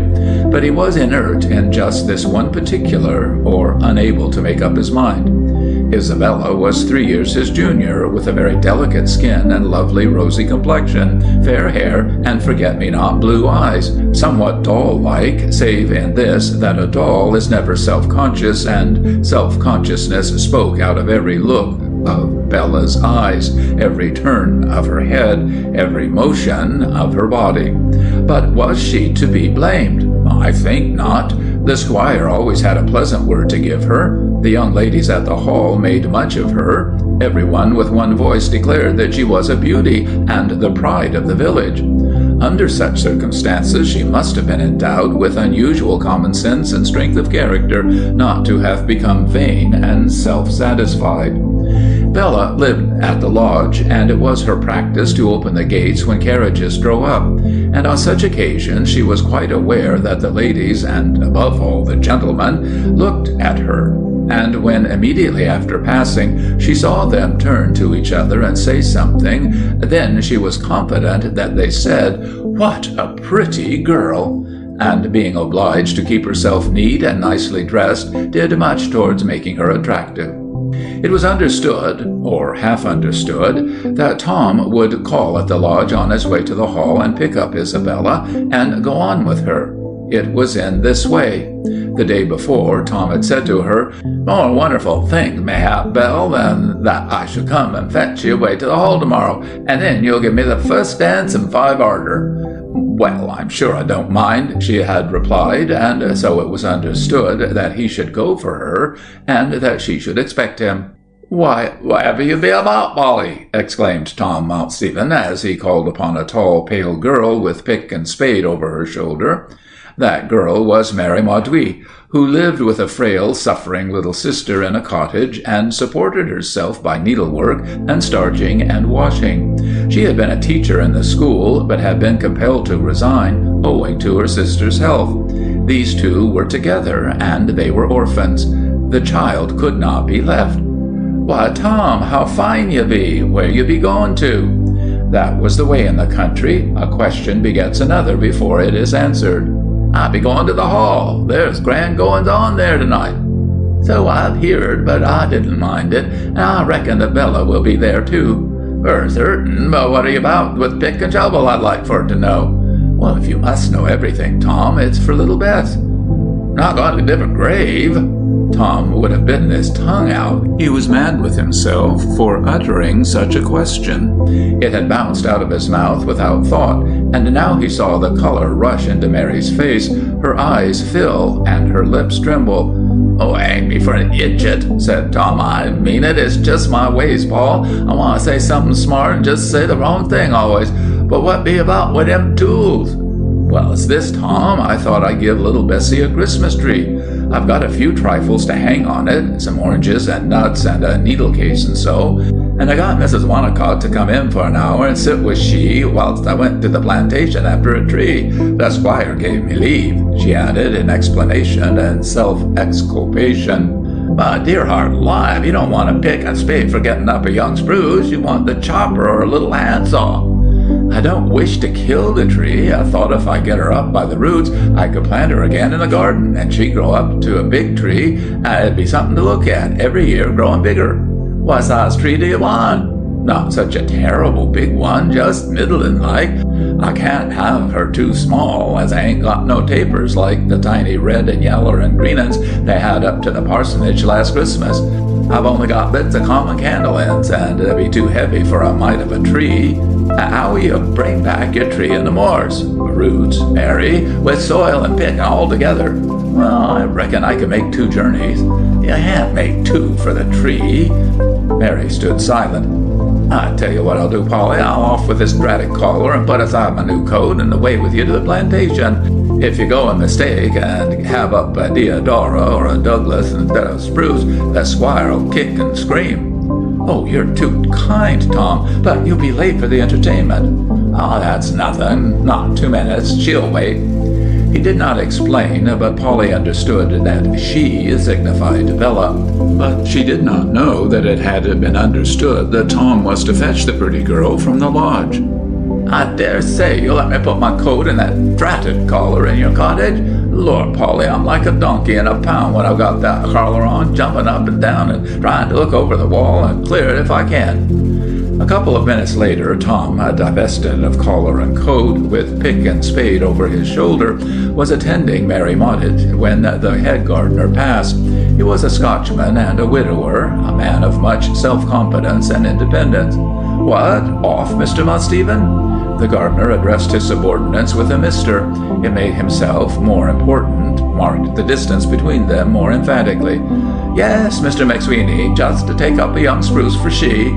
"Ta-ta," said the Scotchman condescendingly, and passed on. "It'd been a bit stuffy with me," said Tom confidingly to his companion. "What's all about I can't tell. Perhaps he guesses I knows too much, but Lord, I'm not one to blab." "Perhaps he's a little jealous," said Mary slyly. "Folks do say he has been thinking about Bella, but there, 'tain't no good dreaming of going against you, Tom. I don't have no need to them tales. People will talk. Besides, if he were looking out for a Mrs. McSweeney, I reckon he'd go after widders. Ain't he a widower hisself?" "That don't follow," said Mary. "Don't it? Then it hard, for retorted Tom. "There, don't be snuffy with me," said Mary. The getting up of a suitable tree and its transport to the cottage of the Mauduits was not a matter of 2 minutes, nor of half an hour. Tom was aware that Isabella would have been kept waiting, but he relieved his mind with the consideration that she would take it for granted that he was detained by some business, and would walk on alone to the hall. The distance was trifling. He could explain matters when he arrived, and she would at once understand the circumstances. "I don't see how you're going to stick them candle ends onto the branches," said Tom. "I shall heat hairpins and run 'em through." "That's fine," exclaimed Mont Stephen derisively. "And when the candles be burning, the flame will heat the hairpins red hot, and they'll melt the composite, and there'll be a pretty mess, and the candle ends falling about on all sides, and fire and everything. I hope you're insured." "Oh, I can manage it." "No, you can't. Excuse me, Polly, I reckon Mother at home has got some bits of tapers from the parsonage tree last year. Her was up there helping, and they throwed the tree away when done with. And her's a stubborn woman and can't abide no waste, and I know her pulled off and kept the remains of candles. They have wires for handling of them on. If you don't mind my leaving that collar here, you won't let nothing damage it, nor let the cat get at it, will you, Polly? I'll run home and see what Mother have got. I couldn't run in that collar. It would be sheer impossible." So instead of going on to the hall, here was another detention. But Tom was a good-natured lad. He was not needed at the hall, and here at the cottage he was of real assistance. After the young man had been away nearly a quarter of an hour, he returned with a small box full of portions of tapers, and some entire, and sundry little sparkling ornaments that had furnished the tree the preceding Christmas, and had been cast aside, but saved by the prudent and frugal Mrs. Mont Stephen. "And here, Polly," said Tom, "here's a spotted dog in china has stood on my mantel-shelf that little Bessie be welcome to. You can set it under the tree. Now I'll clap the tree mores into a tub, and then I'm off to the hall." When Tom, reinvested in collar and coat, arrived at the lodge and inquired for Isabella, he learnt, which did not much surprise him, that she had gone forward. So he went to the hall by himself, not greatly concerned at being late. He knew that all who were invited would not be able to arrive punctually. There would be 2 sittings down to supper, and he would be in time for the second. When he arrived, he looked about him for Isabella, and saw her seated beside the Scotch gardener, who was helping her to trifle. With a little difficulty he made his way behind the chairs, and in and out among the servants who were waiting on the guest, to where Isabella was dipping into the trifle. "So sorry, Bella, I couldn't help it," said he. "Oh, delicious," said Bella. "I beg your pardon? I was speaking to Mr. McSweeney. I only want to say I was unavoidably detained." "The jam is strawberry," said Bella. "Whole strawberries from our own garden," said McSweeney. "I'm very fond of strawberries," observed Bella. "So am I," said the Scotch gardener. "Have some more. I'll remember you in the strawberry time and send you up the first dish I ripen. Course, I'll ripen 'em early in the greenhouse. You shall have some as soon as they're fit to be picked." "How good of you, Mr. McSweeney." "Not at all. I live but to oblige. And you—" he looked round at her. "For you I would do anything." "Bella," said Tom over her chair, "I really could not help it." "Will you please to move, Mr. Mont Stephen? You are jogging my chair." "Do you like grapes?" asked McSweeney. "I rather flatter myself on my grapes. I am able to keep them, too, so well. My large white muscats. But there, you shall have some. I'll send you up a really choice bunch. I think the second sitters down are coming in now. Miss Isabella, if you have done, we will rise and let the others take our places. Here, you, Mont Stephen, can have my seat. If you've brought Mary Mauduit, I have no doubt she can have Miss Rhodes' chair." Poor Tom did not enjoy his supper, and that over, when he sought Isabella to tender his excuses, she deliberately turned her back on him. It was clear McSweeney had made mischief. He had told her that for the sake of that pale Polly Mauduit, he had neglected to fulfill his engagement and keep his appointment. Dancing began, and Bella sat out with the Scotch gardener, who was too serious a man to approve of the light fantastic toe. As he explained to Bella, it was against his principles. "But don't let that interfere with your enjoyment if you wish to go to Mr. Mont Stephen." "Oh, not at all," said Miss Froude.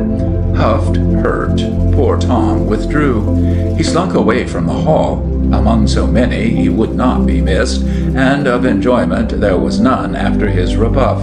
It would madden him to see how Bella carried on with the Scotchman. He walked through the park, groaning, grumbling, resentful. He was not angry with himself for not keeping his appointment, nor with Polly for having detained him, but with Bella, whom he designated as a minx, and with McSweeney, whom he termed a wittered Scottish rogue. He left the park. He walked hastily on. Then, finding that in the agitation of his feelings he could not keep his head in one position, and that he was consequently liable to cut his throat, he halted and took off his collar and fastened it by the stud round his left arm above the elbow. Presently he reached the cottage of the Mauduits, and he could see through the little window that the tree was alight. It twinkled through the panes. The temptation to turn aside, rap at the door, and enter was not to be resisted. To his knock he received an answer as he opened the door. The answer came from an inner room. "It be I, Polly," called Tom. "Just passin' and want to see how Bessie be enjoyin' of herself." Come in, Tom." The young man strode through the kitchen into the adjoining chamber. There lay, in her bed, the sick girl, a lovely child, with large burning dark eyes and a hectic flame in her cheeks. She was supported in the arms of her sister, and was looking with delight at the little candles, at the oranges, and the glittering tin ornaments. "Tom," said Mary, "Bessie do thank you for the spotted dog." "Yes, I do," said the sick child, striving to lift herself and extend a hand to the young gardener. "But gracious me, Tom," exclaimed Mary, "whatever is the meaning of that?" pointing to the white band round his arm. "It is like what folks put on now when in mourning, only it's white." "He's going to be married," said the sick child. "And it only that stiff collar, I could not bear it no longer," exclaimed Tom. Then the child laughed and laughed till she coughed. Suddenly Mary uttered a cry. Tom saw a crimson stream. Run, Tom! For heaven's sake, run for the doctor!" And Tom ran. In half an hour he returned. Polly was kneeling by the bed. On it lay the child, the face almost white, but yet with a little color in the delicate cheek. Her hand held tightly that of her sister. The doctor had not come. He was out. Would not be back till morning. Tom could not explain this, and he knew, moreover, that the surgeon could effect nothing. Without a word he knelt also by the child's bedside. The candles were quivering to extinction on the Christmas tree. One was guttering and sending a stream of wax over the head of the spotted dog. Then another fell, twinkling, through the boughs and went out, and at the same time the light went out in Bessie's eyes. A few days later, when the earth had closed over the child, Tom was speaking with Mary, and she said to him, "Tom, I think now I should like that Christmas tree be planted on the little maid's grave. Will you oblige me by doing it?" Then, after wiping her eyes, "Tom, that is a tree of death." The head gardener triumphantly carried away Bella. The marriage took place within 6 weeks of the Christmas supper and dance. Isabella Froude had become Mrs. Sandy McSweeney, and was planted in the gardener's beautiful cottage. But in all things human there comes a change. Within a very short time certain matters started to light. What these were you shall hear from the squire's own lips as he addressed Tom Mont Stephen. "Tom," said the squire, his broad rosy face very hot and agitated, "Tom, I've bundled McSweeney off. I don't see why I should have to buy the fruit I grow from the greengrocer in our market town. I don't see why, if I purchase bulbs and greenhouse plants, they should invariably disappear and be reported to have died. I don't see why, if I buy flower seeds, they should come up in other folks' gardens. I have not been able to get fruit for my table without sending to town to buy it. I have been ruined in procuring vast supplies of choice plants from nurserymen, and have not enjoyed them. McSweeney is off. Hang it, you may not be a professional and A1 and all that, but you are honest as daylight. I feel I can trust you, and dash my buttons, there is the situation vacant for you, if you choose to have it. And there is the cottage. The only disadvantage is that it is too large for you, and you are unmarried. Oh, as to that, sir, that is easily remedied. I be just now on my way to the parson to get him to have marry me as next Sunday. Mary? Mary who? Mary Mauduit, sir. Oh, I wish you joy. An excellent girl. There it is for you, the house, Tom. You and Mary shall go into it as soon as I have seen the back of McSweeney and Isabella, and have had it whitewashed. And hang it, Tom, here, come round to my study, and I'll give you a cheque for £10 towards the furnishing. Oh, I thank you, sir. I thank you with all my heart. No need of thanks, Tom. Bless my soul, when a master has a trustworthy, honest servant, it is he who is to be counted lucky, and unless he is an ass, he will keep him. There, come round to the study. And now nearly 2 years have passed, and this time we see a little party coming out of the church porch.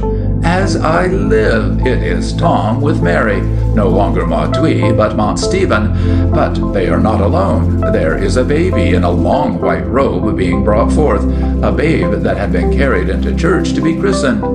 As Mary stood in the autumn sunlight outside the porch, she touched Tom's arm and said, "Let us go to little Bessie's grave." And they went, and the baby was taken there also, over the drooping grass, wet with autumn rains. "A poor little Christmas tree," said Mary, "although a tree of death, lives. See how hearty it appears." "It is no tree of death," answered Tom. "See, here is the first fir cone. It is alive and bears seed. It is no tree of death, but a tree of life." And then Tom laughed. "Mary," said he, "I think for once in my life I've said a good thing." But Mary did not applaud. "Tom, do you think the little fir cone really has life in it?" "Of course it has." Mary picked it and then put it into the tiny hand of the baby. "Look, Tom," she said, "but for that Christmas tree you and I would never have become what we are to each other, and now in it is the seed of life, and so on and on and on forevermore. Our baby has it, and it shall be sown, and so, really, Tom, there seems to be no end to life. It goes on forever and forever." "Amen," responded Tom. End of A Christmas Tree by Sabine Baring Gould. By Anthony Trollope. "Let the boys have it if they like it," said Mrs. Garrow, pleading to her only daughter on behalf of her 2 sons. "Pray don't, Mamma," said Elizabeth Garrow. "It only means romping. To me all that is detestable, and I am sure it is not the sort of thing that Miss Holmes would like." "Well, we always had it at Christmas when we were young." "But, Mamma, the world is so changed." The point in dispute was one very delicate in its nature, hardly to be discussed in all its bearings, even in fiction, and the very mention of which between mother and daughter showed a great amount of close confidence between them. It was no less than this: should that branch of mistletoe which Frank Garrow had brought home with him out of the Lowther Woods be hung up on Christmas Eve in the dining room at Thwaite Hall, according to his wishes, or should permission for such hanging be positively refused? It was clearly a thing not to be done after such a discussion, and therefore the decision given by Mrs. Garrow was against it. I am inclined to think that Miss Garrow was right in saying that the world is changed as touching mistletoe boughs. Kissing, I fear, is less innocent now than it used to be when our grandmothers were alive, and we have become more fastidious in our amusements. Nevertheless, I think that she made herself fairly open to the raillery with which her brothers attacked her. "On y soit qui molly wants," said Frank, who was 18. "Nobody will want to kiss you, my dear fine airs," said Harry, who was just a year younger. "Because you choose to be a Puritan, there are to be no more cakes and ale in the house," said Frank. "Still waters run deep, we all know that," said Harry. The boys had not been present when the matter was decided between Mrs. Garrow and her daughter, nor had the mother been present when these little amenities had passed between the brother and sister. "Only that Mamma has said it wouldn't seem to go against her," said Frank. "But ask my father, he wouldn't give way to such nonsense, I know." Elizabeth turned away without answering and left the room. Her eyes were full of tears, but she would not let them see that they had vexed her. They were only 2 days home from school, and for the last week before their coming, all her thoughts had been to prepare for their Christmas pleasures. She had arranged their rooms, making everything warm and pretty. Out of her own pocket she had bought a shot bolt for one and skates for the other. She had told the old groom that her pony was to belong exclusively to Master Harry for the holidays, and now Harry told her that still waters ran deep. She had been driven to the use of all her eloquence in inducing her father to purchase that gun for Frank, and now Frank called her a Puritan. And why?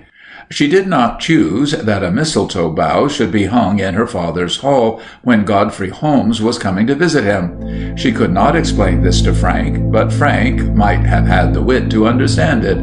But Frank was thinking only of Patty Coverdale, a blue-eyed little romp of 16, who with her sister Kate was coming from Penrith to spend the Christmas at Thwaite Hall.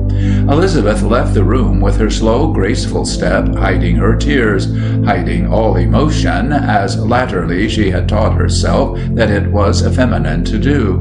"There goes my Lady Fine Airs," said Harry, sending his shrill voice after her. Thwaite Hall was not a place of much pretension. It was a moderate-sized house surrounded by pretty gardens and shrubberies close down upon the River Emont on the Westmoreland side of the river, looking over to a lovely wooded bank in Cumberland.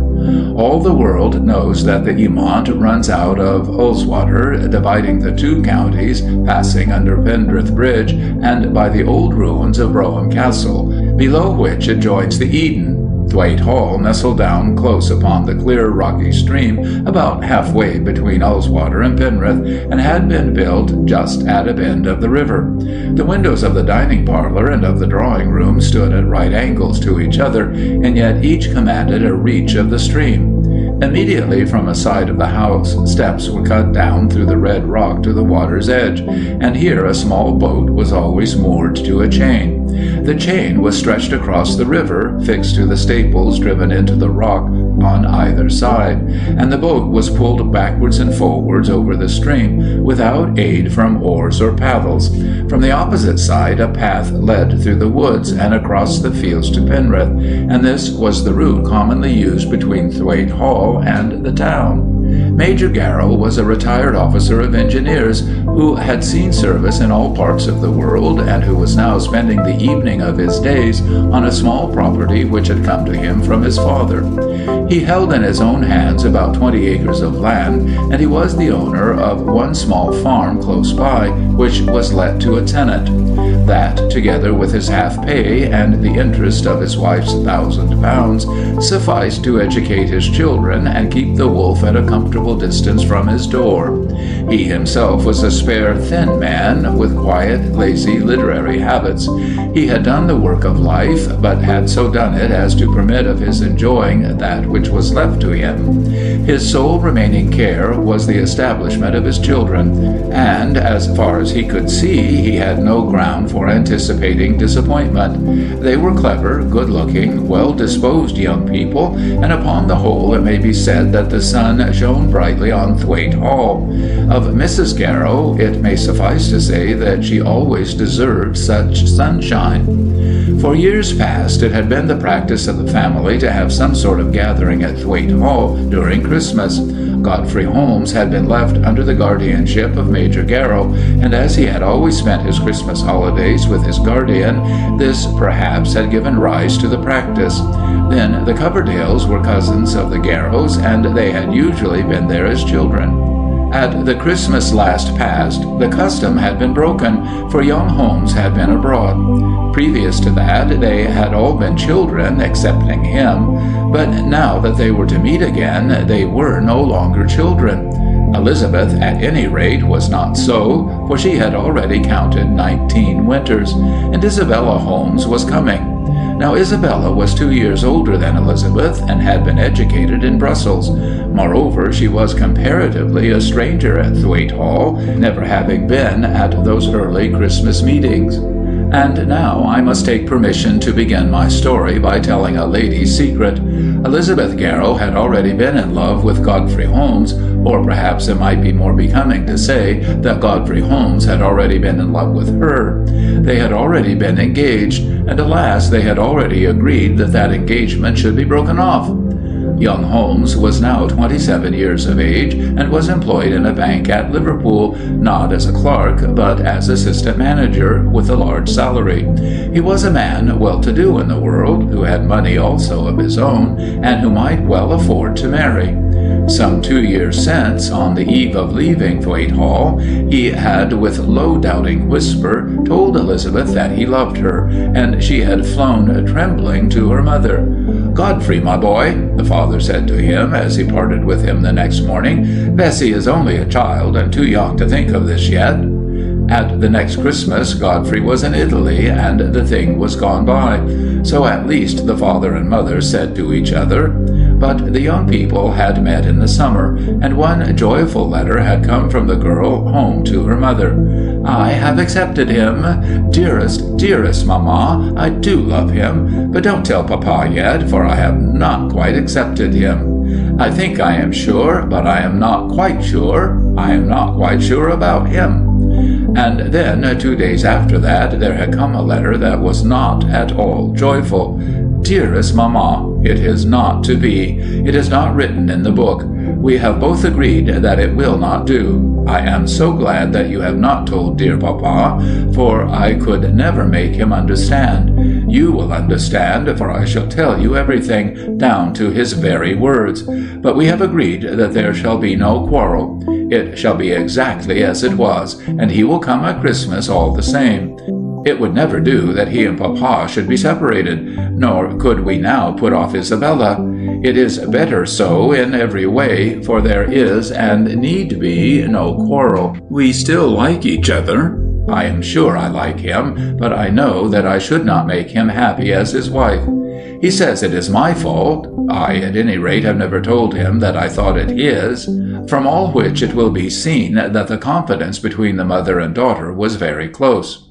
Elizabeth Garrow was a very good girl, but it might almost be a question whether she was not too good. She had learned, or thought that she had learned, that most girls are vapid, silly, and useless, given chiefly to pleasure-seeking and a hankering after lovers, and she had resolved that she would not be such a one. Industry, self-denial, and a religious purpose in life were the tasks which she set herself, and she went about the performance of them with much courage.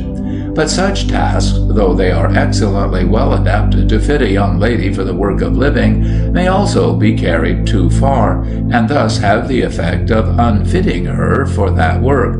When Elizabeth Garrow made up her mind that the finding of a husband was not the only purpose of life, she did very well. It is very well that a young lady should feel herself capable of going through the world happily without one. But in teaching herself this, she also taught herself to think that there was a certain merit in refusing herself the natural delight of a lover, even though the possession of the lover were compatible with all her duties to herself, her father and mother, and the world at large. It was not that she had determined to have no lover. She made no such resolve, and when the proper lover came, he was admitted to her heart. But she declared to herself unconsciously that she must put a guard upon herself, lest she should be betrayed into weakness by her own happiness. She had resolved that in loving her Lord she would not worship him, and that in giving her heart she would only so give it as it should be given to a human creature like herself. She had acted on these high resolves, and hence it had come to pass, not unnaturally, that Mr. Godfrey Holmes had told her that it was her fault. She was a pretty, fair girl, with soft, dark brown hair and soft, long, dark eyelashes. Her gray eyes, though quiet in their tone, were tender and lustrous. Her face was oval, and the lines of her cheek and chin perfect in their symmetry. She was generally quiet in her demeanor, but when moved she could rouse herself to great energy and speak with feeling and almost with fire. Her fault was a reverence for martyrdom in general, and a feeling, of which she was unconscious, that it became a young woman to be unhappy in secret. That it became a young woman, I might rather say, to have a source of unhappiness hidden from the world in general, and endured without any detriment to her outward cheerfulness. We know the story of the Spartan boy who held the fox under his tunic. The fox was biting into him, into the very entrails, but the young hero spake never a word. Now Bessie Garrow was inclined to think that it was a good thing to have a fox always biting, so that the torment caused no ruining to her outward smiles. Now at this moment the fox within her bosom was biting her sore enough, but she bore it without flinching. "If you would rather that he should not come, I will have it arranged," her mother had said to her. "Not for worlds," she had answered. "I should never think well of myself again." Her mother had changed her own mind more than once as to the conduct in this matter which might be best for her to follow, thinking solely of her daughter's welfare. "If he comes, they will be reconciled, and she will be happy," had been her first idea. But then there was a stern fixedness of purpose in Bessie's words when she spoke of Mr. Holmes, which had expelled this hope, and Mrs. Garrow had for a while thought it better that the young man should not come. But Bessie would not permit this. It would vex her father, put out, of course, the arrangements of other people, and display weakness on her own part. He should come, and she would endure without flinching while the fox gnawed at her. That battle of the mistletoe had been fought on the morning before Christmas Day, and the Holmeses came on Christmas Eve. Isabella was comparatively a stranger, and therefore received at first the greater share of attention. She and Elizabeth had once seen each other, and for the last year or two had corresponded, but personally they had never been intimate. Unfortunately for the latter, that story of Godfrey's offer and acceptance had been communicated to Isabella, as had, of course, the immediately subsequent story of their separation. But now it would be almost impossible to avoid the subject in conversation. "Dearest Isabella, let it be as though it had never been," she had said in one of her letters. "But sometimes it is very difficult to let things be as though they had never been." The first evening passed over very well. The two Coverdale girls were there, and there had been much talking and merry laughter, rather juvenile in its nature, but on the whole none the worse for that. Isabella Holmes was a fine, tall, handsome girl, good-humored and well-disposed to be pleased, rather Frenchified in her manners, and quite able to take care of herself. But she was not above round games, and did not turn up her nose at the boys. Godfrey behaved himself excellently, talking much to the Major, but by no means avoiding Miss Garrow. Mrs. Garrow, though she had known him since he was a boy, had taken an aversion to him since he had quarrelled with her daughter, but there was no room on this first night for showing such aversion, and everything went off well. "Godfrey is very much improved," the Major said to his wife that night. "Do you think so?" "Indeed I do. He has filled out and become a fine man." "Oh, in personal appearance, you mean? Yes, he's well-looking enough. And in his manner, too. He is doing uncommonly well in Liverpool, I can tell you, and if he should think of Bessie—" "There is nothing of that sort," said Mrs. Garrow. "He did speak to me, you know, 2 years ago. Bessie was too young then, and so indeed was he. But if she likes him—" "I don't think she does." "Then there's an end of it." And so they went to bed. "Frank," said the sister to her elder brother, knocking at his door when they had all gone upstairs, "may I come in, if you are not in bed?" "In bed?" said he, looking up with some little pride from his Greek book. "I've got 150 lines to do before I can get to bed. It'll be 2, I suppose. I've got to mug uncommon hard these holidays. I have only one more half, you know, and then—" "Don't overdo it, Frank." No, I won't overdo it. I mean to take 1 day a week and work 8 hours a day on the other 5. That will be 40 hours a week and will give me just 200 hours for the holidays. I have got it all down here on a table. That will be 105 for Greek play, 40 for algebra, and so he explained to her the exact destiny of all his long hours of proposed labor. He had as yet been home a day and a half, and had succeeded in drawing out with red lines and blue figures the tables which he showed her. If I can do that, it will be pretty well, won't it? But Frank, you've come home for your holidays, to enjoy yourself. But a fellow must work nowadays. Don't overdo it, dear, that's all. But Frank, I could not rest if I went to bed without speaking to you. You made me unhappy today. Did I, Bessie? You called me a Puritan, and then you quoted that ill-natured French proverb at me. Do you really believe your sister thinks evil, Frank? And as she spoke, she put her arm caressingly around his neck. Oh, of course I don't. Then why say so? Harry is so much younger and so thoughtless that I can bear what he says without so much suffering. But if you and I are not friends, I shall be very wretched. If you knew how I have looked forward to your coming home. I did not mean to vex you, and I won't say such things again. That's my own, Frank. What I said to Mamma, I said because I thought it right. But you must not say I am a Puritan. I would do anything in my power to make your holidays bright and pleasant. I know that boys require so much more to amuse them than girls do. Good night, dearest. Pray don't overdo yourself with work, and do take care of your eyes. So saying, she kissed him and went her way. In 20 minutes after that, he had gone to sleep over his book, and when he woke up to find the candle guttering down, he resolved that he would not begin his measured hours till Christmas Day was fairly over. The morning of Christmas Day passed very quietly. They all went to church and then sat round the fire chatting until the 4 o'clock dinner was ready. The Coverdale girls thought it was rather more dull than former Thwaite Hall festivities, and Frank was seen to yawn. But then everybody knows that the real fun of Christmas never begins till the day itself be past. The beef and the pudding are ponderous, and unless there be absolute children in the party, there is a difficulty in grafting any special afternoon amusements on the Sunday pursuits of the morning. In the evening they were to have a dance. That had been distinctly promised to Patty Coverdale, but the dance would not commence till 8. The beef and pudding were ponderous, but with due efforts they were overcome and disappeared. The glass of port was sipped, the almonds and raisins were nibbled, and then the ladies left the room.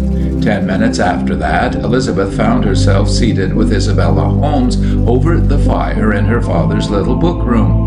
It was not by her that this meeting was arranged, for she dreaded such a constrained confidence. But of course it could not be avoided, and perhaps it might be as well now as hereafter.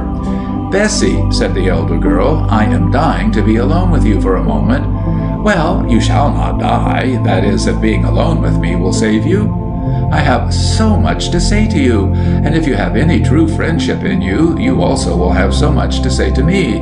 Miss Carroll perhaps had no true friendship in her at that moment, for she would gladly have avoided saying anything had that been possible. But in order to prove that she was not deficient in friendship, she gave her friend her hand. And now tell me everything about Godfrey, said Isabella. Dear Bella, I have nothing to tell. Literally nothing. That is nonsense. Stop a moment, dear, and understand that I do not mean to offend you. It cannot be that you have nothing to tell, if you choose to tell it. You are not the girl to have accepted Godfrey without loving him, nor is he the man to have asked you without loving you. When you write me word that you have changed your mind, as you might about a dress, of course I know you have not told me all. Now I insist upon knowing it. That is, if we are to be friends. I would not speak a word to Godfrey till I had seen you, in order that I might hear your story first. Indeed, Bella, there is no story to tell. Then I must ask him. If you wish to play the part of a true friend to me, you will let the matter pass by and say nothing.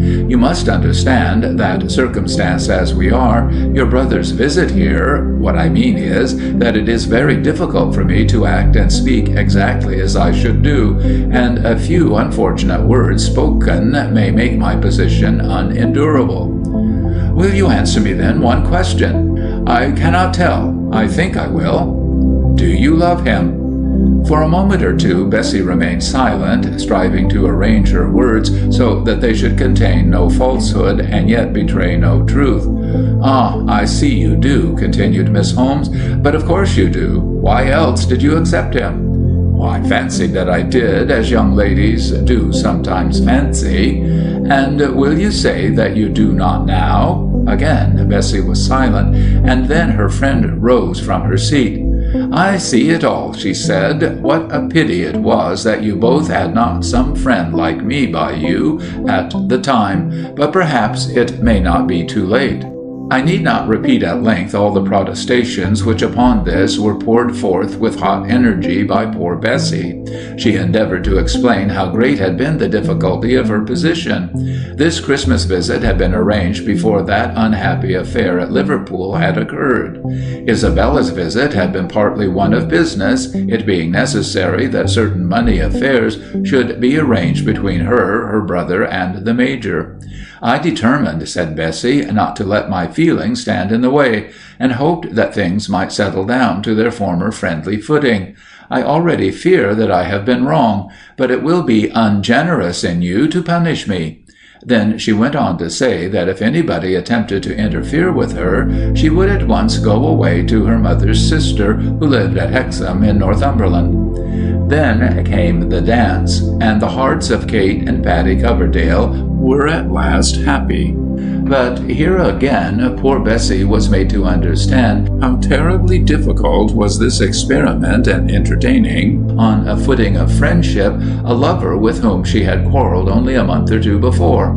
That she must as a necessity become the partner of Godfrey Holmes she had already calculated, and so much she was prepared to endure. Her brothers would of course dance with the Coverdale girls, and her father would of course stand up with Isabella. There was no other possible arrangement, at any rate as a beginning. She had schooled herself, too, as to the way in which she would speak to him on the occasion, and how she would remain mistress of herself and of her thoughts. But when the time came, the difficulty was almost too much for her. You do not care much for dancing, if I remember, said he. Oh, yes, I do, not as Patty Coverdale does. It's a passion with her, but then I am older than Patty Coverdale. After that he was silent for a minute or two. It seems so odd to me to be here, he said. It was odd. She felt that it was odd, but he ought not to have said so. 2 years make a great difference. The boys have grown so much. Yes, and there are other things, said he. Bella was never here before, at least not with you. No, but I did not exactly mean that. All that would not make the place so strange. But your mother seems altered to me. She used to be almost like my own mother. I suppose she finds that you are a more formidable person as you grow older. It was all very well scolding you when you were a clerk in the bank, but it does not do to scold the manager. These are the penalties men pay for becoming great. Oh, it is not my greatness that stands in my way, but then I'm sure I cannot say what it is. But Patty will scold you if you do not mind the figure, though you were the whole board of directors packed into one. She won't respect you if you neglect your present work. When Bessie went to bed that night, she began to feel that she had attempted too much. Mamma, she said, could I not make some excuse and go away to Aunt Mary? What, now? Yes, Mamma, now, tomorrow. I need not say that it will make me very unhappy to be away at such a time, but I begin to think that it will be better. What will Papa say? You must tell him all. And Aunt Mary must be told also. You would not like that. Has he said anything? No, nothing. Very little, that is. But Bella has spoken to me. Oh, Mamma, I think we have been very wrong in this. That is, I have been wrong. I feel as though I should disgrace myself and turn the whole party here into a misfortune. It would be dreadful, that telling of the story to her father and to her aunt, and such a necessity must if possible be avoided. Should such a necessity actually come, the former task would no doubt be done by her mother, but that would not lighten the load materially. After a fortnight she would again meet her father and would be forced to discuss it. "I will remain if it be possible," she said, "but mamma, if I wish to go, you will not stop me?" Her mother promised that she would not stop her, but strongly advised her to stand her ground. On the following morning, when she came downstairs before breakfast, she found Frank standing in the hall with his gun, of which he was trying the lock. "It is not loaded, is it, Frank?" said she. "Oh, dear, no. No one thinks of loading nowadays till he has got out of the house. Directly after breakfast I'm going across with Godfrey to the back of Greystock to see after some moorfowl. He asked me to go, and I couldn't well refuse." "Well, of course not. Why should you?" "It will be deuced hard to make up the time. I was to have been up at 4 this morning, but that alarm went off and never woke me. However, I shall be able to do something tonight." "Don't make a slavery of your holidays, Frank. What's the use of having a new gun if you're not to use it?" "It's not the new gun. I'm not such a child as that comes to. But you see, Godfrey is here, and one ought to be civil to him. I'll tell you what I want you girls to do, Bessie. You must come and meet us on our way home. Come over in the boat and along the path to the Patterdale Road. We'll be there under the hill about 5. And if you are not, we are to wait in the snow. Don't make difficulties, Bessie. I tell you we will be there. We are to go in the cart, and so shall have plenty of time." "And how do you know the other girls will go?" "Why, to tell you the truth, Patty Coverdale has promised.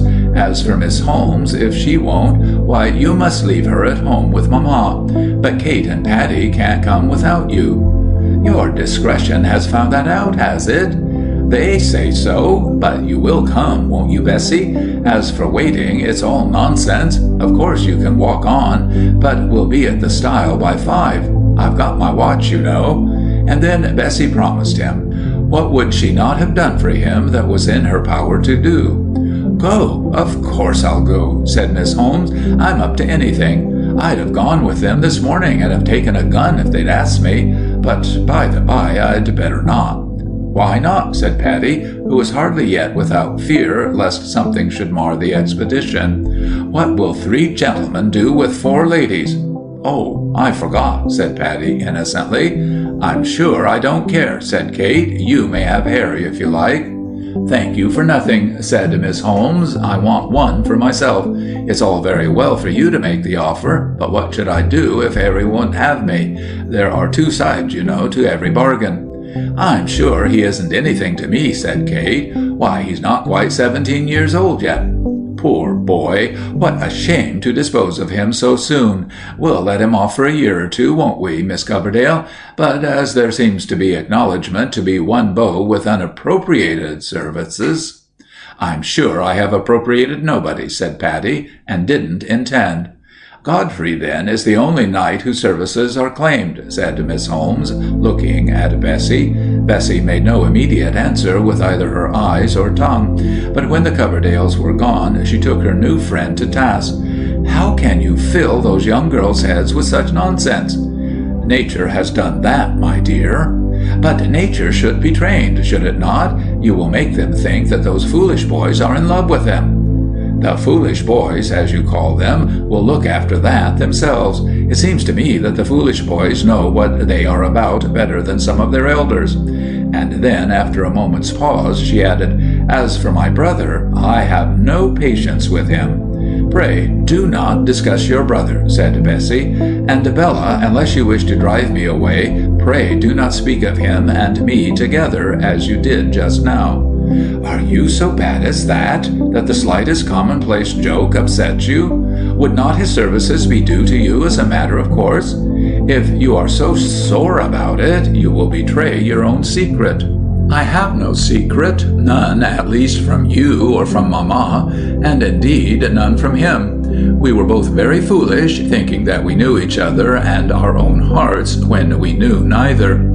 I hate to hear people talk of knowing their hearts. My idea is that if you like a young man and he asks you to marry him, you ought to have him. That is, if there is enough to live on. I don't know what more is wanted. But girls are getting to talk and think as though they were to send their hearts through some fiery furnace of trial before they may give them up to a husband's keeping. I am not at all sure that the French fashion is not the best, and that these things shouldn't be managed by the fathers and mothers, or perhaps by the family lawyers. Girls who are so intent upon knowing their own hearts generally end by knowing nobody's heart but their own, and then they die old maids. Better than give themselves to the keeping of those they don't know and cannot esteem. That's a matter of taste. I mean to take the first that comes, so long as he looks like a gentleman and has not less than 800 a year. Now, Godfrey does look like a gentleman and has double that. If I had such a chance, I wouldn't think twice about it. But I have no such chance. That's the way the wind blows, is it? No, no. Oh, Bella, pray, pray leave me alone. Pray do not interfere. There is no wind blowing in any way. All that I want is your silence and your sympathy. Very well, I will be silent and sympathetic as the grave. Only don't imagine that I am cold as the grave also. I don't exactly appreciate your ideas, but if I can do no good, I will at any rate endeavor to do no harm. After lunch at about 3, they started on their walk and managed to ferry themselves over the river. "Oh, do let me, Bessie," said Kate Coverdale. "I understand all about it. Look here, Miss Holmes, you pull the chain through your hands, and inevitably tear your gloves to pieces," said Miss Holmes. Kate certainly had done so, and did not seem to be particularly well pleased with the accident. "There's a nasty nail in the chain," she said. "I wonder those stupid boys did not tell us." Of course, they reached the trysting place much too soon, and were very tired of walking up and down to keep their feet warm before the sportsmen came up. But this was their own fault, seeing that they had reached the stile half an hour before the time fixed. "I never will go anywhere to meet gentlemen again," said Miss Holmes. "It is most preposterous that ladies should be left in the snow for an hour. Well, young men, what sport have you had?" "I shot the big black cock," said Harry. "Did you indeed?" said Kate Coverdale. "And here are the feathers out of his tail for you. He dropped them in the water, and I had to go in after them up to my middle. But I told you that I would, so I was determined to get them."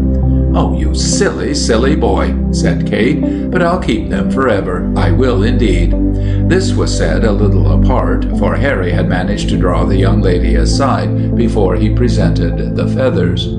Frank also had his trophies for Paddy, and the tale to tell of his own prowess. In that he was a year older than his brother, he was by a year's growth less ready to tender his present to his lady-love openly in the presence of them all.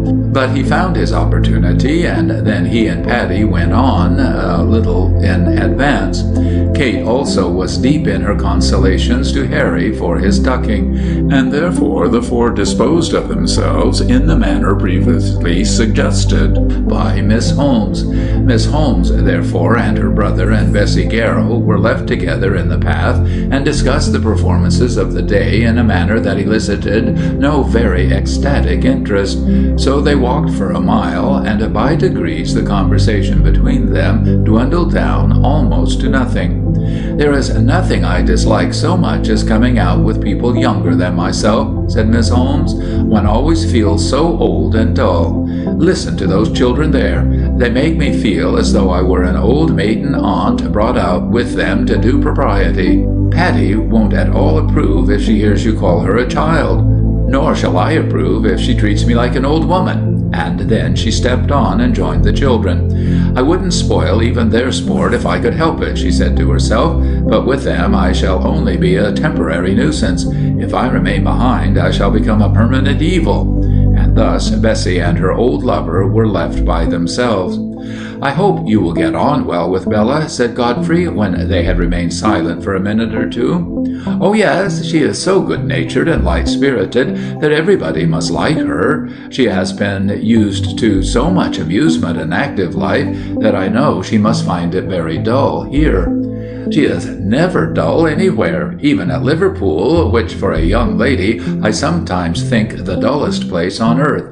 I know it is for a man. A man who has work to do can never be dull, can he? Indeed he can, as dull as death.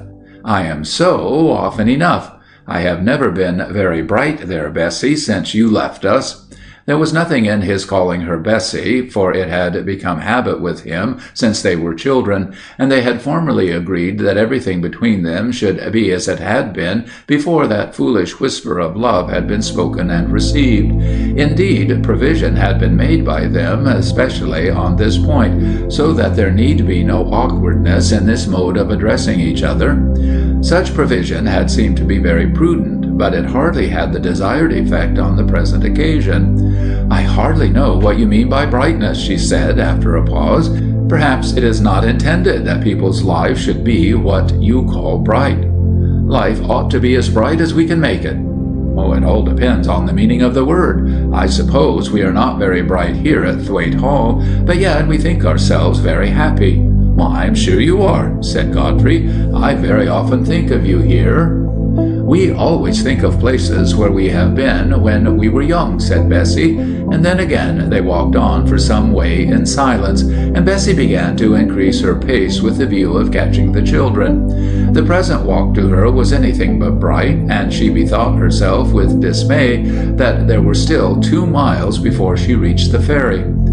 "Bessie," Godfrey said at last, and then he stopped as though he were doubtful how to proceed.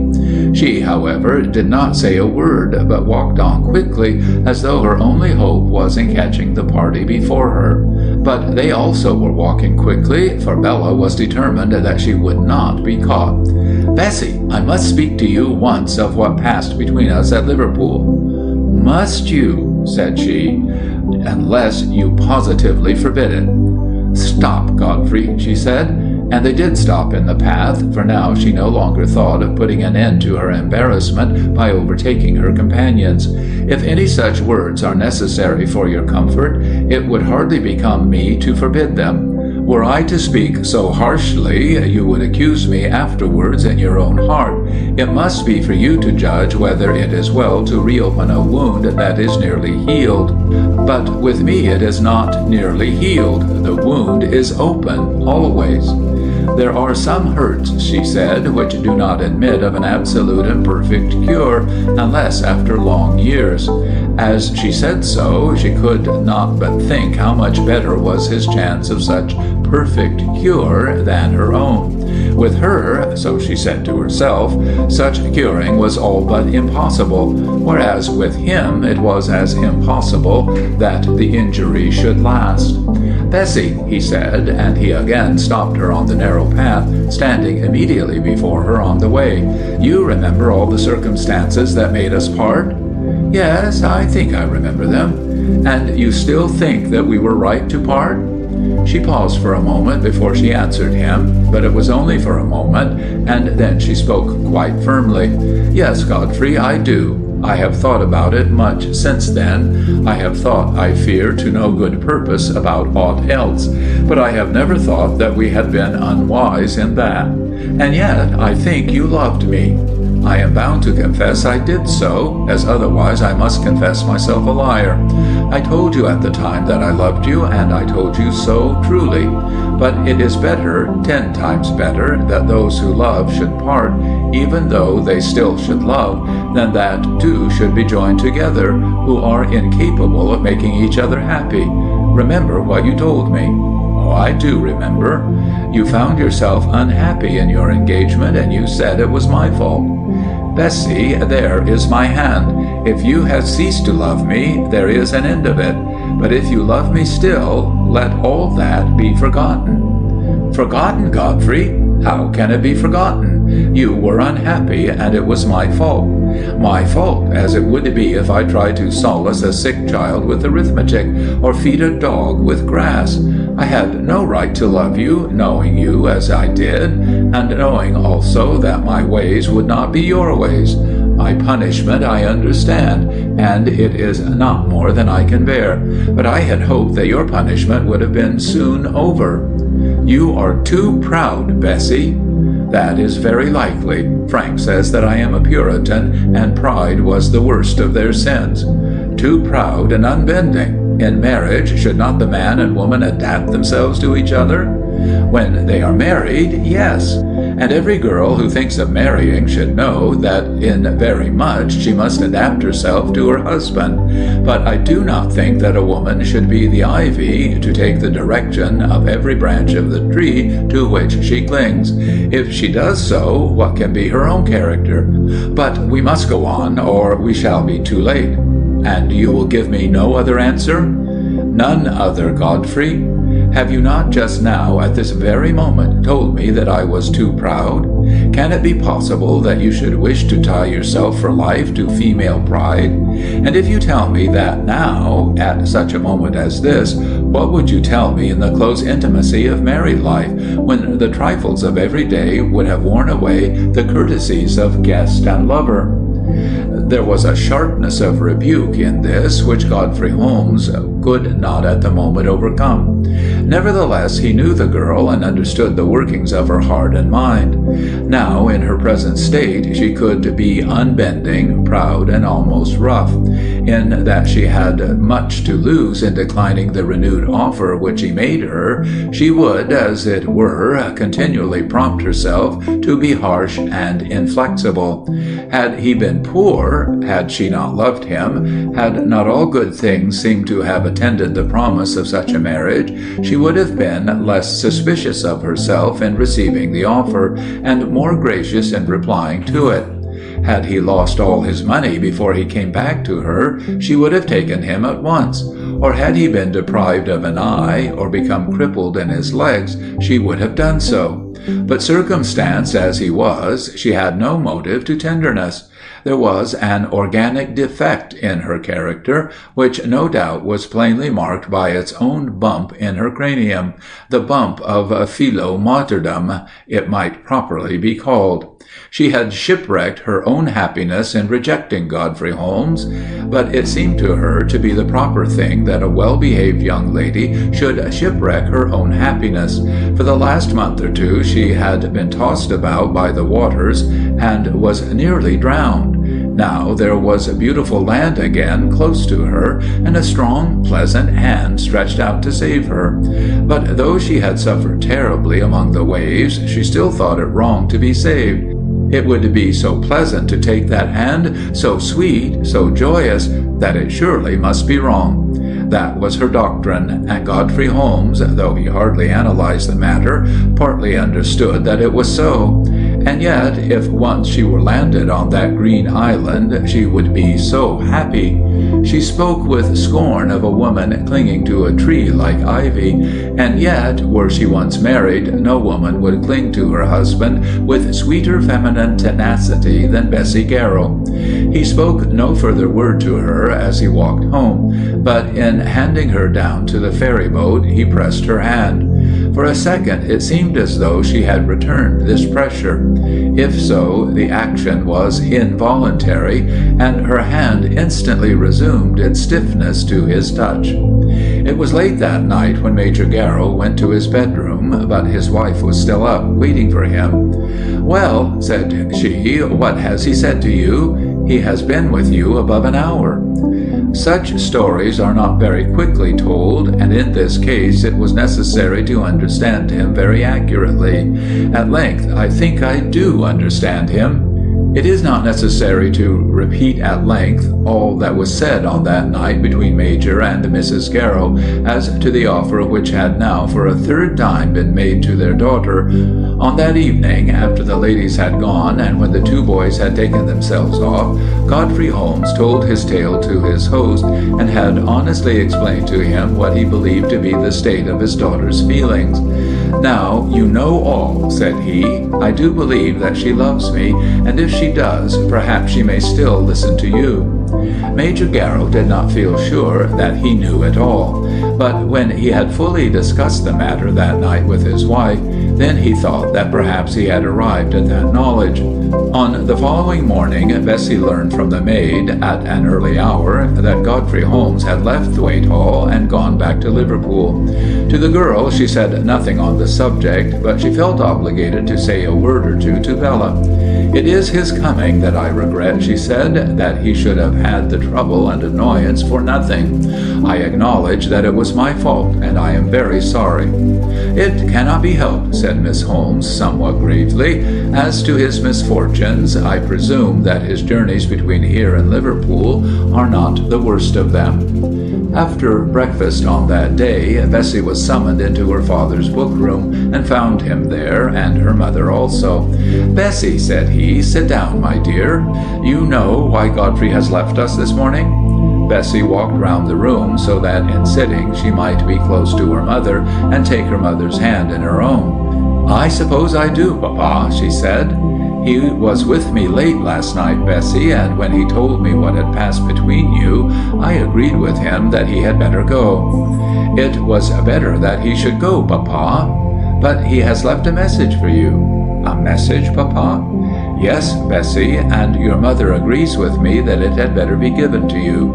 It is this, that if you will send him word to come again, he will be here by Twelfth Night. He came before on my invitation, but if he returns, it must be on yours." "Oh, Papa, I cannot." "I do not say that you can, but think of it calmly before you altogether refuse. You shall give me your answer on New Year's morning." "Mamma knows that it would be impossible," said Bessie. "Not impossible, dearest. In such a matter you should do what you believe to be right," said her father. "If I were to ask him here again, it would be telling him that I would—" "Exactly, Bessie. It would be telling him that you would be his wife. He would understand it so, and so would your mother and I. It must be so understood altogether." "But, Papa, when we were at Liverpool—" "I have told him everything, dearest," said Mrs. Garrow. "I think I understand the whole," said the Major, "and in such a matter as this I will not give you counsel on either side. But you must remember that in making up your mind you must think of him as well as of yourself. If you do not love him, if you feel that as his wife you should not love him, there is not another word to be said. I need not explain to my daughter that under such circumstances she would be wrong to encourage the visits of a suitor. But your mother says you do love him." "Oh, Mamma!" "I will not ask you, but if you do, if you have so told him and allowed him to build up an idea of his life happiness on such telling, you will, I think, sin greatly against him by allowing a false feminine pride to mar his happiness. When once a girl has confessed to a man that she loves him, the confession and the love together put upon her the burden of a duty towards him, which she cannot with impunity throw aside." Then he kissed her, and bidding her give him a reply on the morning of the New Year, left her with her mother. She had 4 days for consideration, and they went past her by no means easily. Could she have been alone with her mother, the struggle would not have been so painful, but there was the necessity that she should talk to Isabella Holmes, and the necessity also that she should not neglect the Coverdales. Nothing could have been kinder than Bella. She did not speak on the subject till the morning of the last day, and then only in a very few words. "Bessie," she said, "as you are great, be merciful." "But I'm not great, and it would not be mercy." "As to that," said Bella, "he has surely a right to his own opinion." On that evening she was sitting alone in her room when her mother came to her, and her eyes were red with weeping. Pen and paper were before her, as though she were resolved to write, but hitherto no word had been written. "Well, Bessie," said her mother, sitting down close beside her, "is the deed done?" "What deed, Mamma? Who says that I am to do it?" "The deed is not the writing, but the resolution to write. 5 words will be sufficient, if only those 5 words may be written." "It is for one's whole life, Mamma, for his life as well as my own." "True, Bessie, that is quite true. but equally true whether you bid him come or allow him to remain away. That task of making up one's mind for life must at last be done in some special moment of that life. Mamma, Mamma, tell me what I should do. But this Mrs. Garrow would not do. I will write the words for you if you like, she said, but it is you who must resolve that they shall be written. I cannot bid my darling go away and leave me for another home. I can only say that in my heart I do believe that home would be a happy one. It was morning before the note was written, but when the morning came, Bessie had written it and brought it to her mother. You must take it to Papa, she said. Then she went and hid herself from all eyes till the noon had passed. Dear Godfrey, the letter ran, Papa says that you will return on Wednesday if I write to ask you. Do come back to us, if you wish it. Yours always, Bessie. It is as good as though she had filled the sheet, said the Major, but in sending it to Godfrey Holmes he did not omit a few accompanying remarks of his own. An answer came from Godfrey by return of post, and on the afternoon of the 6th of January Frank Garrow drove over to the station at Penrith to meet him. On their way back to Thwaite Hall there grew up a very close confidence between the two future brothers-in-law, and Frank explained with great perspicuity a little plan which he had arranged himself. As soon as it is dark, so that she won't see it, Harry will hang it in the dining room, he said, and mind you go in there before you go anywhere else. I am very glad you have come back, Godfrey, said the Major, meeting him in the hall. God bless you, dear Godfrey, said Mrs. Garrow. You will find Bessie in the dining room, she whispered, but in so whispering she was quite unconscious of the mistletoe bough. And so also was Bessie, nor do I think that she was much more conscious when that introduction was over. Godfrey had made all manner of promises to Frank, but when the moment arrived, he had found the moment too important for any special reference to the little bough above his head. Not so, however, Patty Coverdale. It's a shame, said she, bursting out of the room, and if I'd known what you had done, nothing on earth would have induced me to go in. I won't enter the room till I know that you've taken it out. Nevertheless, her sister Kate was bold enough to solve the mystery before the evening was over. End of The Mistletoe Bough by Anthony Trollope.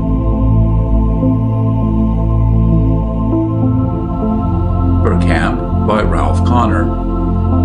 It was due to a mysterious dispensation of Providence and a good deal to Leslie Graham that I found myself in the heart of the Selkirks for my Christmas Eve as the year 1882 was dying.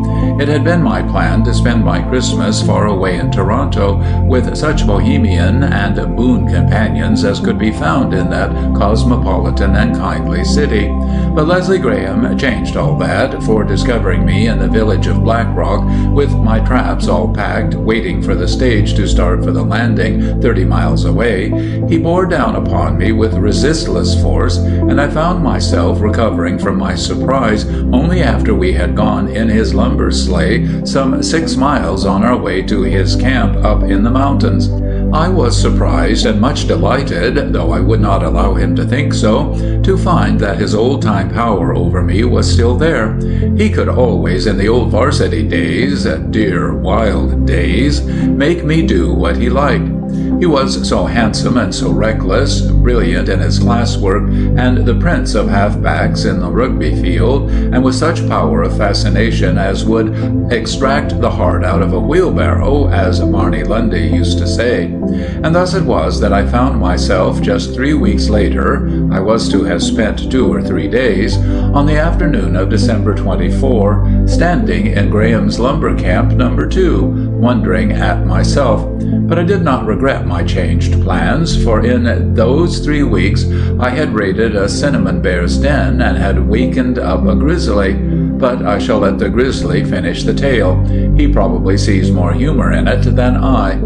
The camp stood in a little clearing and consisted of a group of 3 long, low shanties with smaller shacks near them, all built of heavy, unhewn logs with door and window in each. The grub camp, with cook shed attached, stood in the middle of the clearing. At a little distance was the sleeping camp with the office built against it, and about 100 yards away on the other side of the clearing stood the stables, and near them the smithy.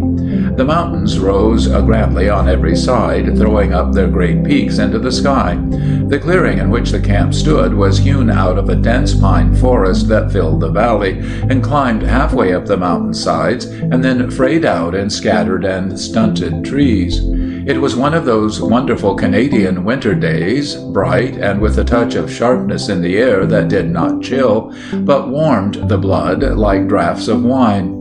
The men were up in the woods, and the shrill scream of the blue jay flashing across the open, the impudent chatter of the red squirrel from the top of the grub camp, and the pert chirp of the whiskey jack hopping about on the rubbish heap, with the long, lonely cry of the wolf far down the valley, only made the silence felt the more. As I stood drinking in with all my soul the glorious beauty and the silence of mountain and forest, with the Christmas feeling stealing into me, Graham came out from his office, and catching sight of me, called out, "Glorious Christmas weather, old chap!" And then, coming nearer, "Must you go tomorrow?" "I fear so," I replied, knowing well that the Christmas feeling was on him too. "I wish I were going with you," he said quietly. I turned eagerly to persuade him, but at the look of suffering in his face, the words died on my lips, for we both were thinking of the awful night of horror when all his bright, brilliant life crashed down about him in black ruin and shame. I could only throw my arm over his shoulder and stand silent beside him. A sudden jingle of bells roused him, and giving himself a little shake, he exclaimed, "There are the boys coming home." Soon the camp was filled with men talking, laughing, chaffing like light-hearted boys. "They are a little wild tonight," said Graham, "and tomorrow they'll paint Black Rock red." Before many minutes had gone, the last teamster was washed up, and all were standing about waiting impatiently for the cook's signal. The supper tonight was to be something of a feed, when the sound of bells drew their attention to a light sleigh drawn by a buckskin bronco coming down the hillside at a great pace.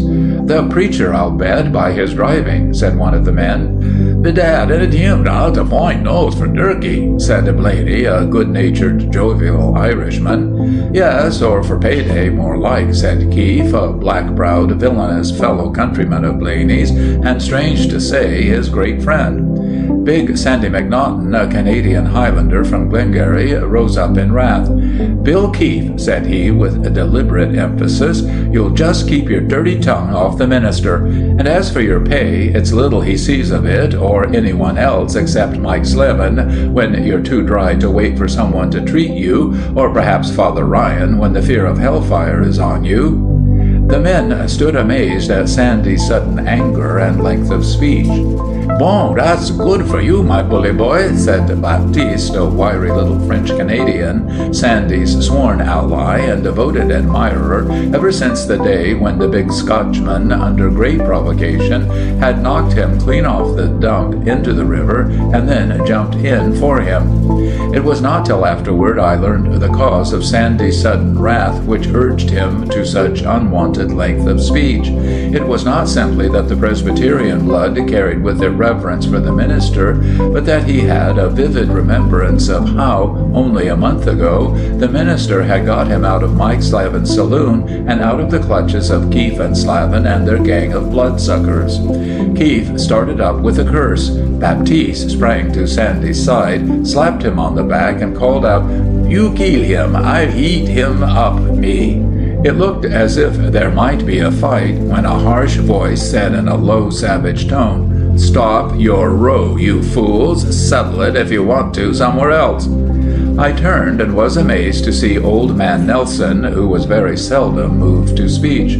There was a look of scorn on his hard iron-gray face, and of such settled fierceness as made me quite believe the tales I had heard of his deadly fights in the mines at the coast. Before any reply could be made, the minister drove up and called out in a cheery voice, "Merry Christmas, boys! Hello, Sandy! Como ça va, Baptiste? And how do you do, Mr. Graham?" "First rate, let me introduce my friend Mr. Connor, sometime medical student, now artist, hunter, and tramp at large, but not a bad sort." "A man to be envied," said the minister, smiling. "I am glad to know any friend of Mr. Graham's." I liked Mr. Craig from the first. He had good eyes that looked straight out at you, a clean-cut, strong face, well set on his shoulders, and altogether an upstanding, manly bearing. He insisted on going with Sandy to the stables to see Dandy, his bronco, put up. "Decent fellow," said Graham, "but though he is good enough to his bronco, it is Sandy that's in his mind now." "Does he come out often? I mean, are you part of his parish, so to speak?" "I have no doubt he thinks so, and I'm blowed if he doesn't make the Presbyterians of us think so too." And he added after a pause, "A dandy lot of parishioners we are for any man. There's Sandy now, he would knock Keefe's head off as a kind of religious exercise. But tomorrow Keefe will be sober, and Sandy will be drunk as a lord, and the drunker he is, the better Presbyterian he'll be, to the preacher's disgust." Then, after another pause, he added bitterly, "But it is not for me to throw rocks at Sandy. I am not the same kind of fool, but I am a fool of several other sorts." Then the cook came out and beat a tattoo on the bottom of a dishpan. Baptiste answered with a yell, but though keenly hungry, no man would demean himself to do other than walk with apparent reluctance to his place at the table. At the further end of the camp was a big fireplace, and from the door of the fireplace extended the long board tables covered with platters of turkey, not too scientifically carved, dishes of potatoes, bowls of applesauce, plates of butter, pies, and smaller dishes distributed at regular intervals. 2 lanterns hanging from the roof and a row of candles stuck into the wall on either side by means of slit sticks cast a dim, weird light over the scene. There was a moment's silence, and at a nod from Graham, Mr. Craig rose and said, "I don't know how you feel about it, men, but to me this looks good enough to be thankful for."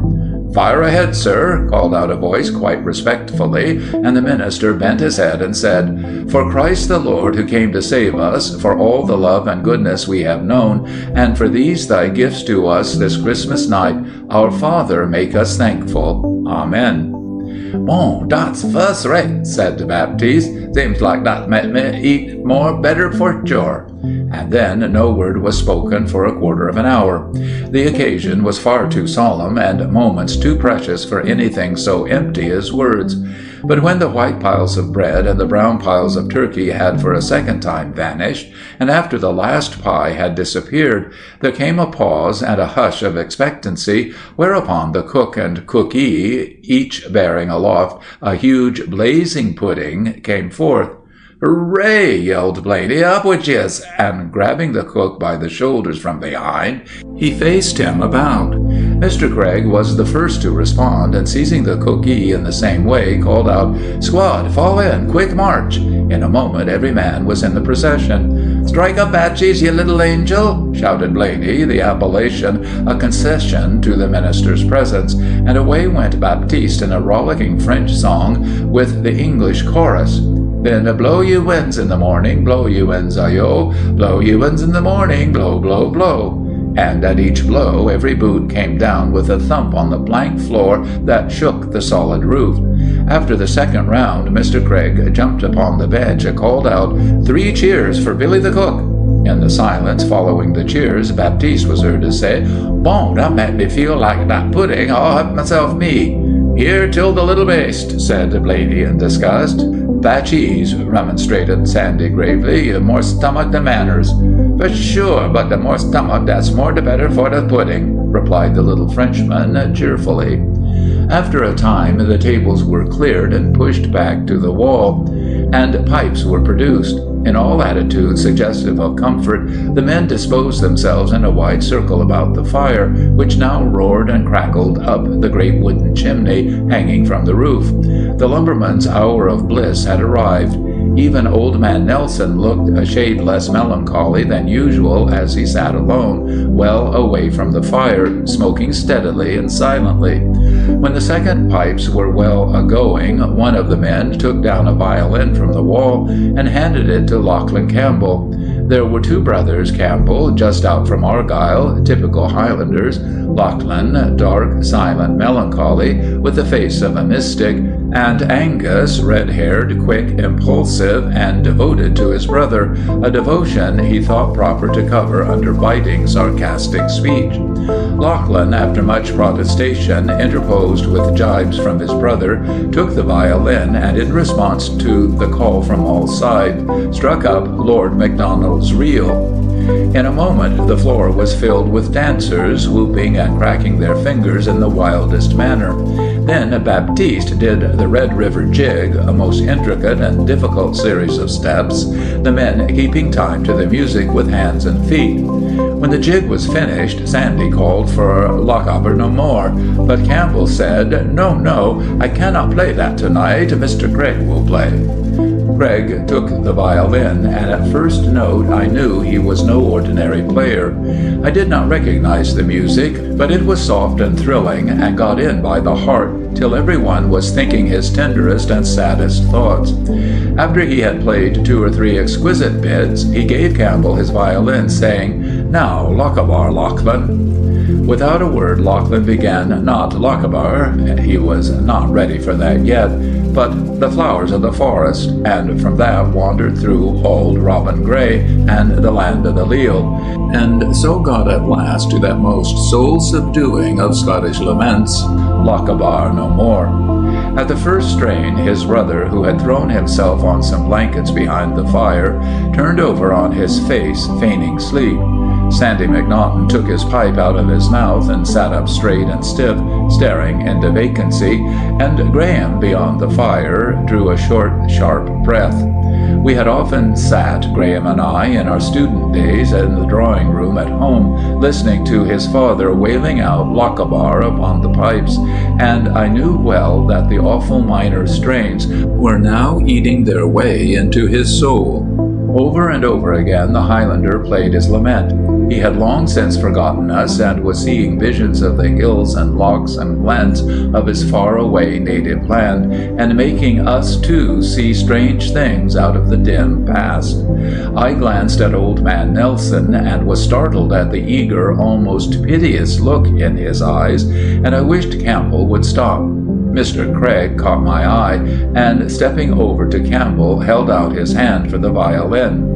Lingeringly and lovingly, the Highlander drew out the last strain, and silently gave the minister his instrument.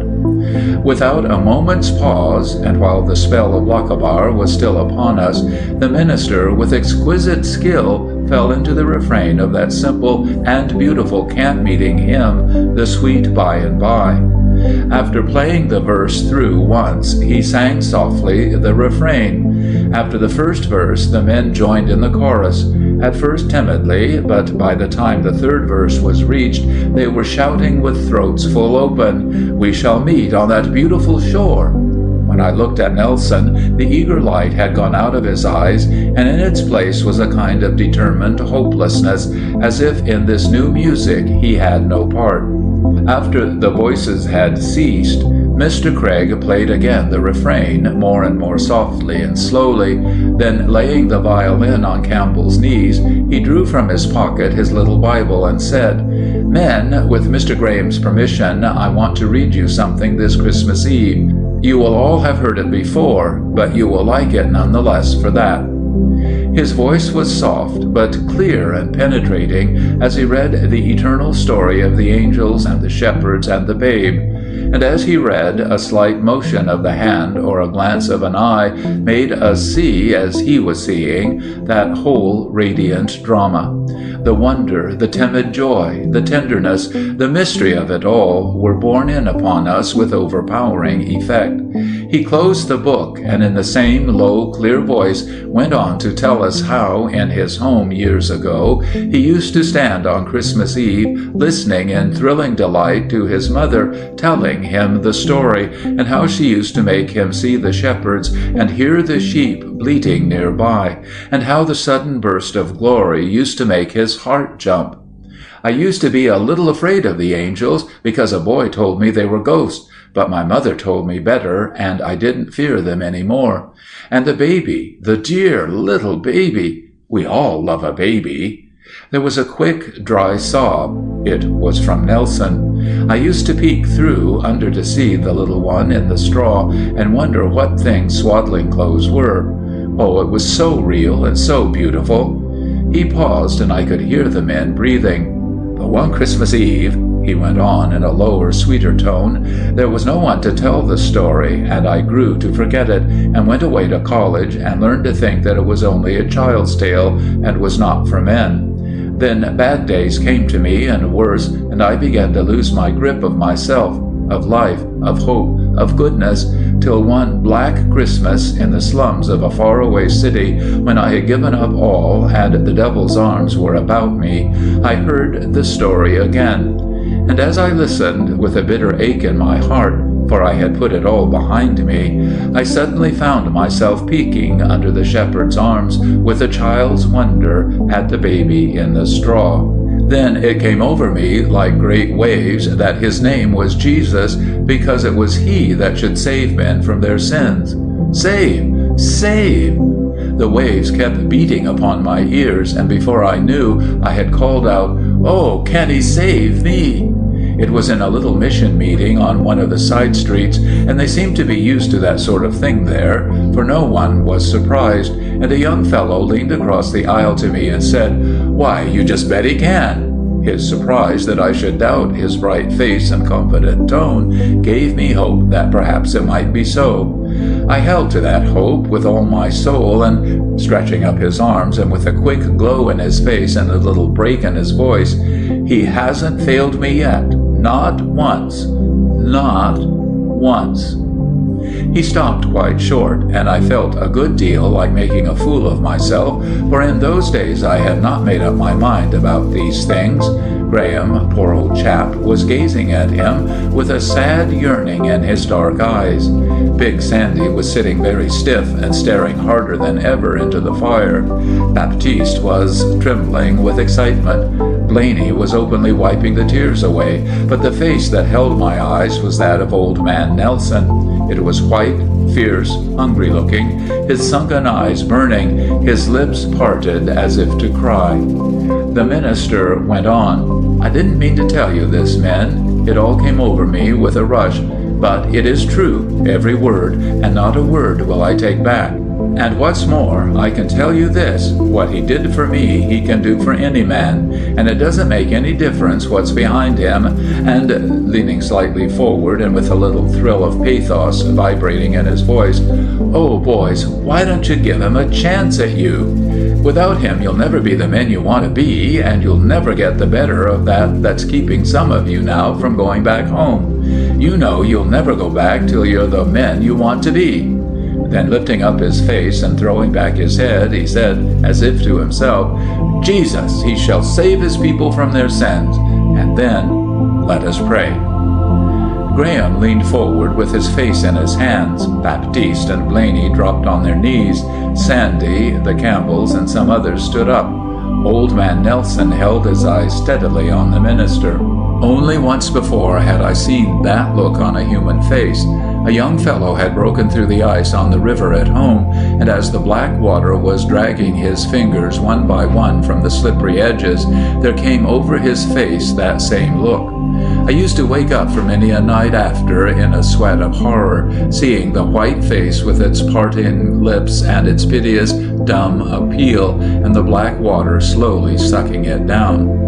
Nelson's face brought it all back, but during the prayer the face changed and seemed to settle into resolve of some sort, stern, almost gloomy, as of a man with his last chance before him.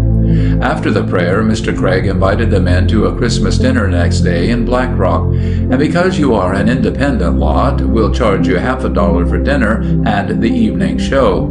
Then leaving a bundle of magazines and illustrated papers on the table, a godsend to the men, he said goodbye and went out.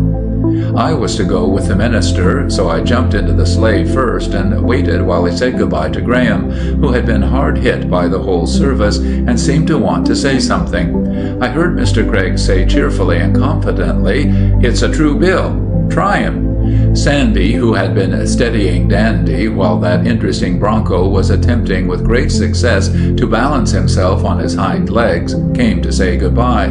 "Come and see me first thing, Sandy." I know, I'll see you, Mr. Craig," said Sandy earnestly as Dandy dashed off at a full gallop across the clearing and over the bridge, steadying down when he reached the hill. "Steady, you idiot!" This was to Dandy, who had taken a sudden side spring into the deep snow, almost upsetting us. A man stepped out from the shadow. It was Old Man Nelson. He came straight to the sleigh and, ignoring my presence completely, said, "Mr. Craig, are you dead sure of this? Will it work?" "Do you mean," said Craig, taking him up promptly, "can Jesus Christ save you from your sins and make a man of you?" The old man nodded, keeping his hungry eyes on the other's face. "Well, here's his message to you. The Son of Man is come to seek and save that which was lost." "To me? To me?" said the old man eagerly. "Listen, this too is his word. Him that cometh unto me I will in no wise cast out. That's for you, for here you are, coming." "You don't know me, Mr. Craig. I left my baby 15 years ago because—" "Stop," said the minister. "Don't tell me, at least not tonight, perhaps never. Tell him who knows it all now and who never betrays a secret. Have it out with him. Don't be afraid to trust him." Nelson looked at him with his face quivering and said in a husky voice, "If this is no good, it's hell for me." "If it is no good," replied Craig almost sternly, "it's hell for all of us." The old man straightened himself up, looked up at the stars, then back at Mr. Craig, then at me, and drawing a deep breath said, "I'll try him." As he was turning away, the minister touched him on the arm and said quietly, "Keep an eye on Sandy tomorrow."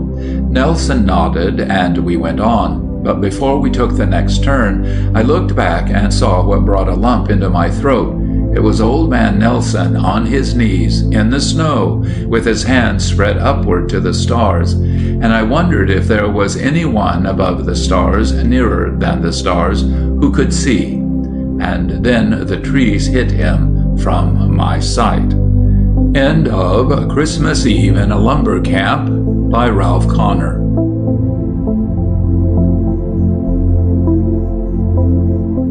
There was a little boy who believed in Santa Claus. Why he thus believed he did not know. When one is a small boy, one finds it easier to believe in things than not. He did not inquire as to the reason for the good saint's existence. He did not wonder why Santa Claus should choose to be so generous on one particular day. Cause and effect were matters of small importance compared with the net results of sleds and Noah's arks. When Christmas morning came and the sunlight streaming in through frosted window panes woke the little boy, he made a dash for the mantel where his stocking was hung. There were the jumping jacks and the Christmas candy, just where he knew they would be, irrefutable evidence of the midnight visit of the good white saint. Faith in things not seen is in little danger, so long as the evidence of things hoped for fails us not. The whole situation suited the little boy, and he believed in Santa Claus. But he was a very inquisitive small boy, and though the bigger mystery of Santa Claus troubled him not at all, he was a bit perplexed by certain material details. He observed that there was no real fireplace in the house. A scientific turn of mind was his by inheritance and forced him to pursue his investigations. At length he formulated the important question, how did Santa Claus get in? The grown-ups, they were unusually clever for grown-ups, it seems, told him that Santa Claus could make himself very small at will, and came in through the drafts of the kitchen range after the fire went out.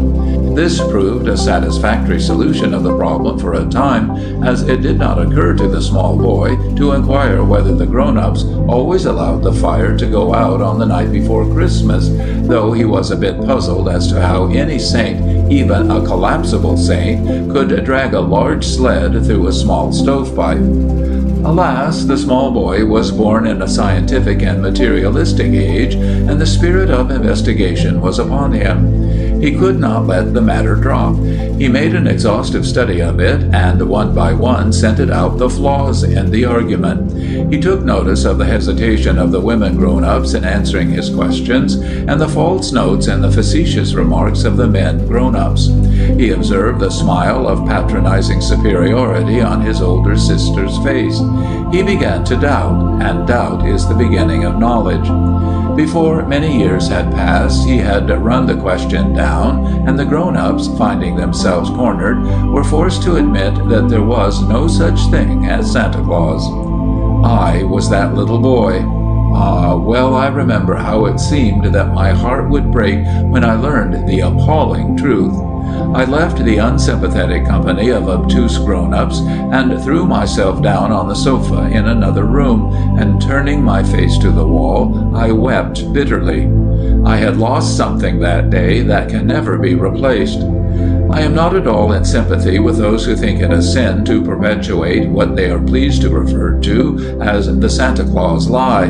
Personally, I must confess to a feeling of smallness and awe when I stand before a child who honestly believes in Santa Claus, and yet I fear that his hold upon us is weakening. The age of fable has passed. Must old St. Nicholas go too? This growing scorn for delightful unrealities gives me some concern, for it is an indication of a psychological change in the human race that I do not like to contemplate. One by one, the myths of childhood vanish. Bogeymen and fairy godmothers gradually lose their power over us. One by one, the myths of man depart, and Pan lies low beneath our hurrying feet. We have put our faith in a god of gold and steel, and Phoebus no longer rides upon the sunset. We are a practical people, and we glory in it. We waste not our energies in vain dreaming of things that may not be. We have risen above that foolishness. We are after tangible results, and we get them.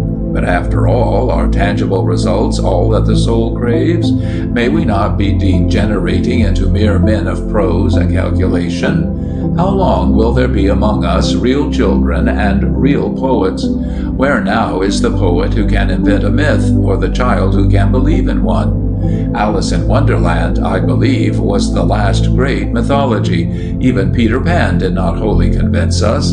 We have played Jack Horner with our earth, said James Russell Lowell, lamenting in his journal, till there is never a plum left in it, thereby implying, I presume, that each iconoclastic scientist saith in his stony heart, "Lo, what a brave boy am I!"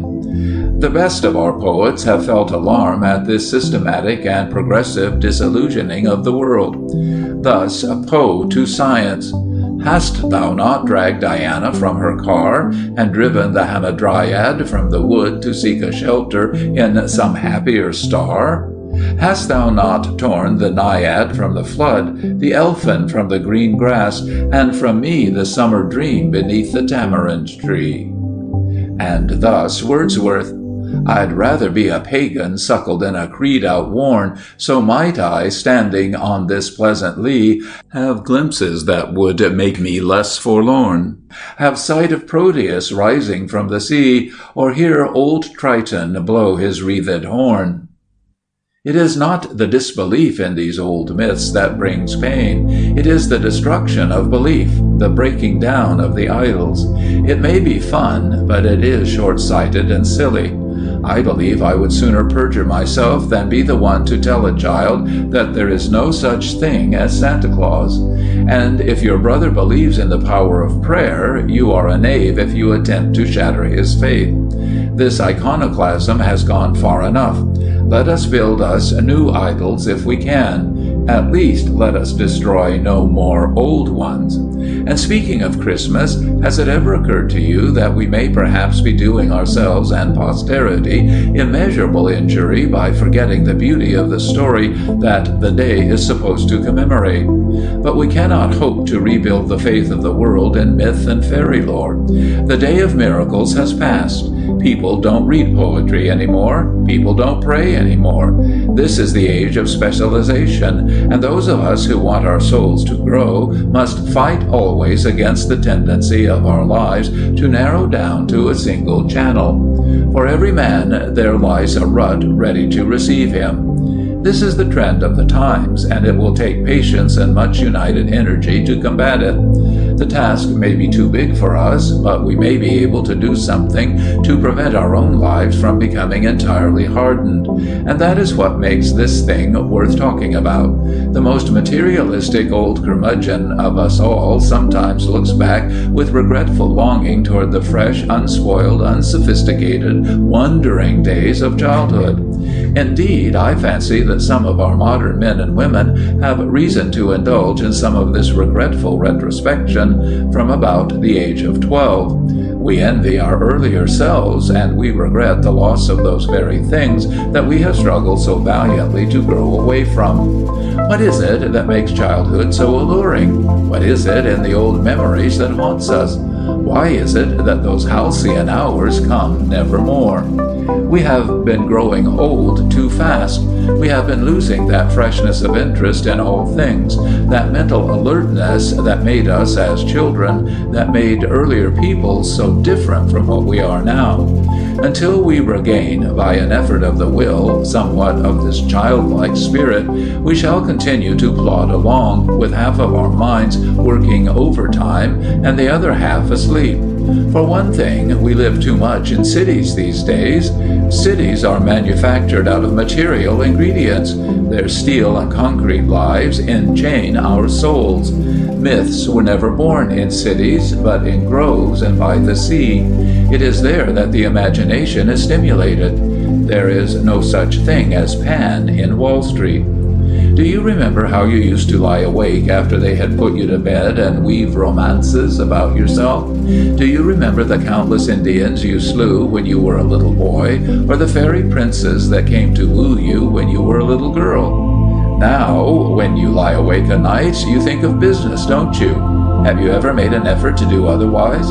Have you ever tried to put that part of your mind to sleep by waking up the other part, the old child part that knew how to pretend? I have, and I tell you, it pays. I have learned to turn my mind deliberately to a dream I have of a farm in Massachusetts, where I and one other stand amid our blossoming apple trees and survey the land that is ours. The sound of a cowbell is blown faintly from over the hill above which fleecy clouds are lazily drifting. Our dog is dashing madly about the stone wall on the fancied scent of a woodchuck. Our chickens are busying themselves about their manifold duties. Our neighbor Jones is driving by to town and is waving a salute with his whip. Our farmhouse nestles beneath its lofty elms, the picture of content. Oh, it pays to dream of it when the day's work is done, whether there be any substance to the dream or not. I don't believe there is one of us so steeped in the cares of middle age that we cannot break the chains if we will. If we will. That's the point. Most of us don't even think about doing it. We know that something is wrong with our lives, but we don't stop to study out what it is. But if we will only stop to consider, we shall see that it is possible to make our lives richer by training our minds to be more elastic and our imaginations livelier. The desk-ridden man of 50, whose joints are growing stiff and whose circulation is becoming defective, can renew his youth and limber up marvelously by a persistent application of the golf cure. He can do the same with his mind, if he will. For after all, this is a life of illusions, only now we have substituted middle-aged illusions for those of childhood. Your idea of your own importance is an illusion. Your idea of the importance of your work is another. Your Monday morning blues are as much the result of illusion as was your Saturday morning ecstasy some 30 or 40 years ago. Oh, those happy days of childhood when we believed in Santa Claus. Let them come once more, once more. Let us relearn the art of playing. Let us relearn the art of imagining. Let us regain a little of the old simplicity. We moved our household a little while ago, and as we overhauled our possessions, we came upon many things that awakened memories. There were presents that we gave and received on Christmases gone by. There were humble gifts of the days when the pennies meant even more than they do now, gifts that meant sacrifice for love, gifts that fell far short of what we wished we could afford. They were the best we could do. I wonder what it was about those old Christmas presents that made the tears come. I fancy it was the awakened memory of a time when everything meant so much and was so tremendously appreciated. And then and there we registered a prayer that we might never become so rich that Christmas presents would no longer mean sacrifice. It is that simplicity of mind, that appreciativeness of the good that comes, that makes us love Mrs. Wiggs and the 5 Little Peppers. And if the day should ever come when that spirit has departed from our Christmases, it will be a sadder day 1,000 times than the one on which I lost my Santa Claus. End of A Little Boy and Santa Claus by Walter A. Dyer.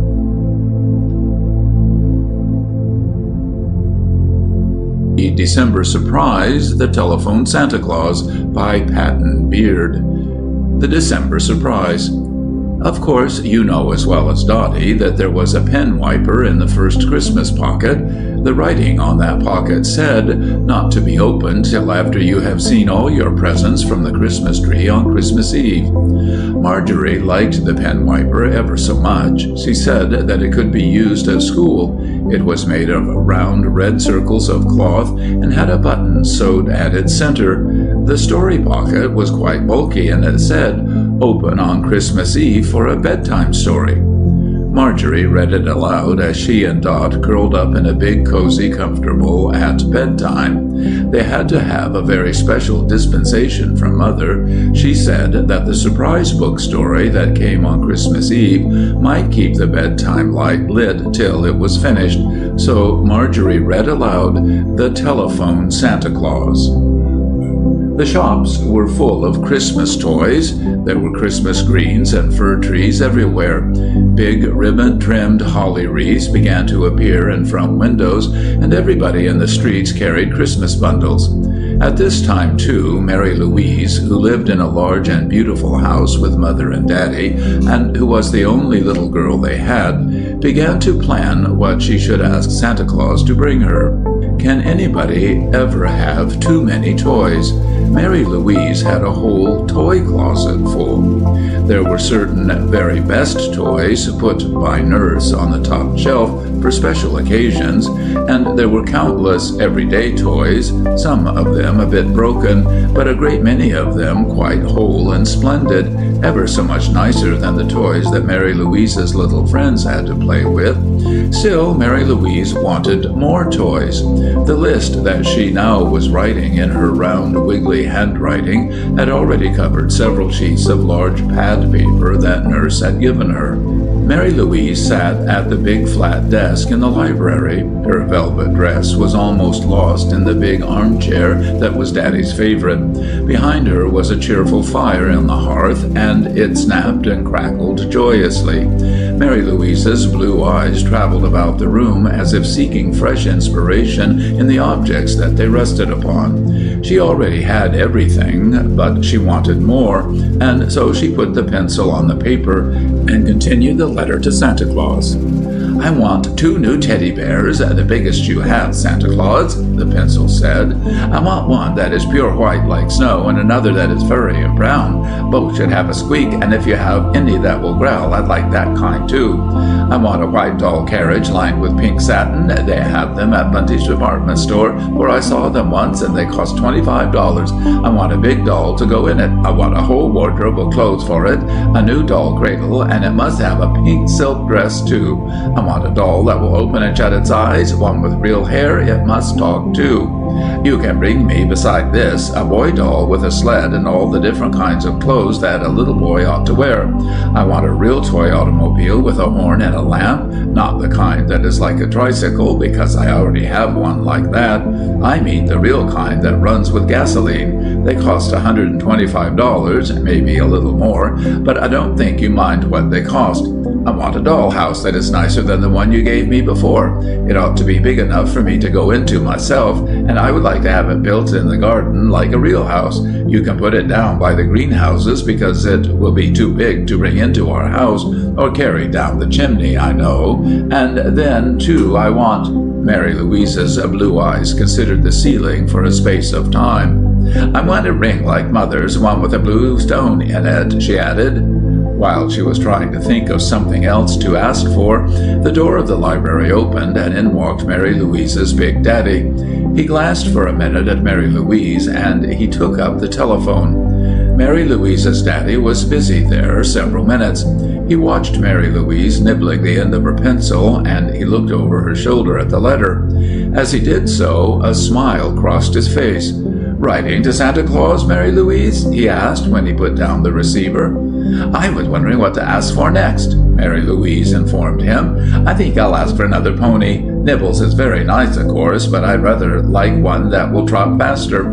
I think I'd like a white pony with a white kid harness and a white basket cart." "You're asking for a great many things, aren't you?" Daddy suggested. "Maybe it might be well to close the letter now. I'll take it with me and mail it on the way downtown. Better address the envelope." "I might think of something more," remonstrated Mary Louise, but she folded the 6 sheets of pad paper and put them into the envelope that Daddy held out. Then she addressed it to Mr. Santa Claus, Santa Claus Land, Santa Claus Country, North Pole, exactly as Nurse had told her. Daddy put it into his overcoat pocket as Mary Louise had seen him put letters that he posted for Mother. Then, as the library door closed, she plumped herself down upon the thick black fur rug in front of the fire to look at a picture book. She had not been there very long when the telephone bell rang. James didn't come as he ought, and Marie was upstairs, so Mary Louise incommoded herself by getting up from the rug to answer it. It had already rung 3 times, and she was quite ready to scold Marie for not answering it, but she did not have the chance as Marie still did not come. So Mary Louise took up the receiver. "Hello?" she called. "Hello," came a cheery answer. "What is it?" inquired Mary Louise. "I want to talk to Miss Mary Louise Snow," came the answer. "I'm Santa Claus." "Oh, I'm her," gasped Mary Louise. I'm her."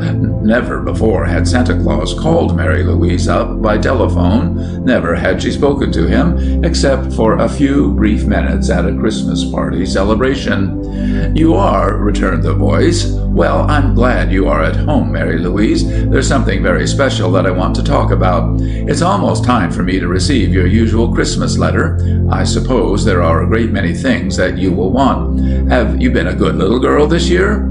"Oh, sometimes," Mary Louise faltered. "I have tried very hard not to have tantrums. Maybe I did once or twice, but I tried not to say things when Marie would unsnarl my hair." "Have you learned your multiplication tables?" "Up to 7s," answered Mary Louise. "I think I can say them, but I can't always remember what 7 times 9 is, and I forget 7 times 12. "That sounds as if you had tried fairly well," the voice of Santa Claus commented. "There are a great many Christmas presents that you would like, I suppose?" "Oh, yes," returned Mary Louise. "Oh, yes, Santa Claus. I just wrote you my letter, and I hadn't quite finished it when Daddy came in and took it to mail, so maybe I'll write another later on. I didn't ask for any games or things. I might send another letter when I think of what I want. If you like, I will tell you the things that I asked for in my first letter, if I can remember them. I want a big, big doll that can talk, and it must have real hair and shut and open its eyes, and it must have blue eyes and real eyelashes, too. I asked for a pink silk dress and gloves, I think. I can't remember. And there were 2 big teddy bears with a growl and a squeak, both very big bears, one pure white and the other furry and brown. I want a white pony, too, and a white cart and harness. The letter will tell you all about that. I forget all that I said in the letter," she explained. "It was most 6 pages long of big pad paper." "Oh, that was rather long," chuckled Santa Claus. "Yes," smiled Mary Louise, "but I think I forgot to say that I wanted gloves for the doll." "I'm not sure I can bring the gloves," Santa Claus said. "I think, however, that I might get the doll to you. Would you rather have a doll than the 2 teddy bears?" "I want both," replied Mary Louise. It seemed strange that Santa Claus should not understand a thing as simple as that. "Teddy bears are very popular, I know, but I guess you must have ever so many, and you've usually brought me nicer things than you've given other little girls that I know." "Well, maybe I can bring a teddy bear, if there's one left over, Mary Louise, but I'm not at all sure I can bring the pony this year, you know. I'm afraid I've got to cut down on your presents, Mary Louise. That's why I called up. I have something very, very important to ask you. I want to know if you can help me. I'm trying to distribute my gifts more properly this year. You know, of course, Mary Louise, that there are ever so many little children that do not get Christmas presents, especially in wartime." "Are there?" inquired Mary Louise. "I suppose it's the children who have been naughty?" "Oh, no. What is it then?" "It's not because I forget them or because they are naughty," explained Santa Claus's voice. "It's because too many goodies go to the rich little children. Then the poor little children who would like toys, they have nothing." "Oh," gasped Mary Louise, "then I suppose you've given me more than my share." "I'm afraid so," answered Santa. "Don't the poor children have anything?" "Sometimes I've given to the wrong people," came the evasive answer. "You see, I have a great deal to do. I ought to have a lot of people to help me. How can one person do it all? Sometimes I don't find the right children, and I use up the things that grow in the Santa Claus land, and then I have nothing left after the long, long lists are made up for the very particular little rich children." "Oh, dear." "Yes, that's why.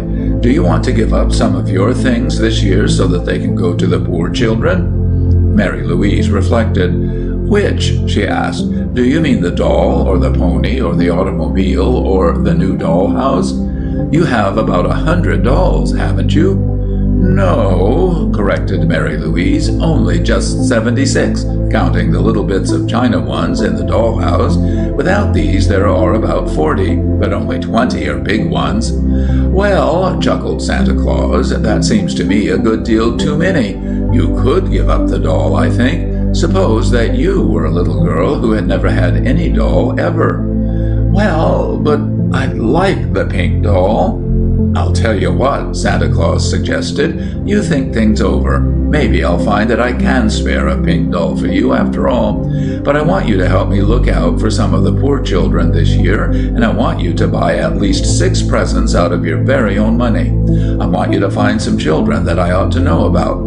I want you to help them for me. I'll telephone you some addresses where there are poor children, and you must write these down and keep them and see that the boys and girls have proper Christmas presents. Will you do it?"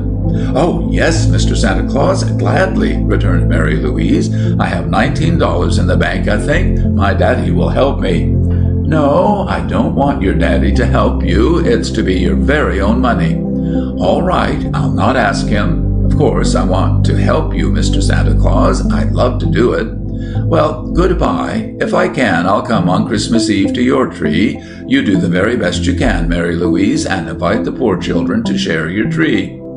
The receiver was hung up at the other end of the line, and Mary Louise stood bewildered before the library table, where she had just written her long Christmas list. She stood there thinking it all over from beginning to end. She had been asked to help Santa Claus. It was a great distinction. Poor, overworked Santa Claus had appealed to her as a very rich little girl who already had everything, and she mightn't get the pink doll at all. Then Mary Louise could not keep the secret any longer, and she dashed up the stairs to Mother's room. She wouldn't let Mother go out of the room till she had told her the whole story, and Mother had a very important engagement and was all ready to go out in the car. Together they emptied Mary Louise's bank and counted out exactly $19.53. Mary Louise wanted to take it and start right out in the car to buy the presents, but with difficulty Mother explained that she had better wait till Santa Claus sent in the names and she had found out what the children wanted. And Santa Claus did telephone the names. Mary Louise was at dinner, and James answered the telephone. Mary Louise felt badly that she had not been called, but there was no need to take her away from dinner. James had the addresses on the telephone pad, Mother said. She was sure they were right. Mary Louise wished Daddy were home. It seemed to her that he would never come. As she felt sure she would need to buy a tree for the Christmas party, she got Nurse to take her to that shop in the afternoon. But it is wonderful to think that a Christmas tree costs money. Before this, Mary Louise had never considered the subject. It was a very tall tree, and it was an expensive tree. The charge for it ate into the $19.53 considerably. The things that went onto the tree must all be new. Santa Claus must see that Mary Louise had bought new ones to please him. So she bought ever so many stars and birds and balls of red, yellow, blue, green, white, silver, gold. And there was need of tinsel.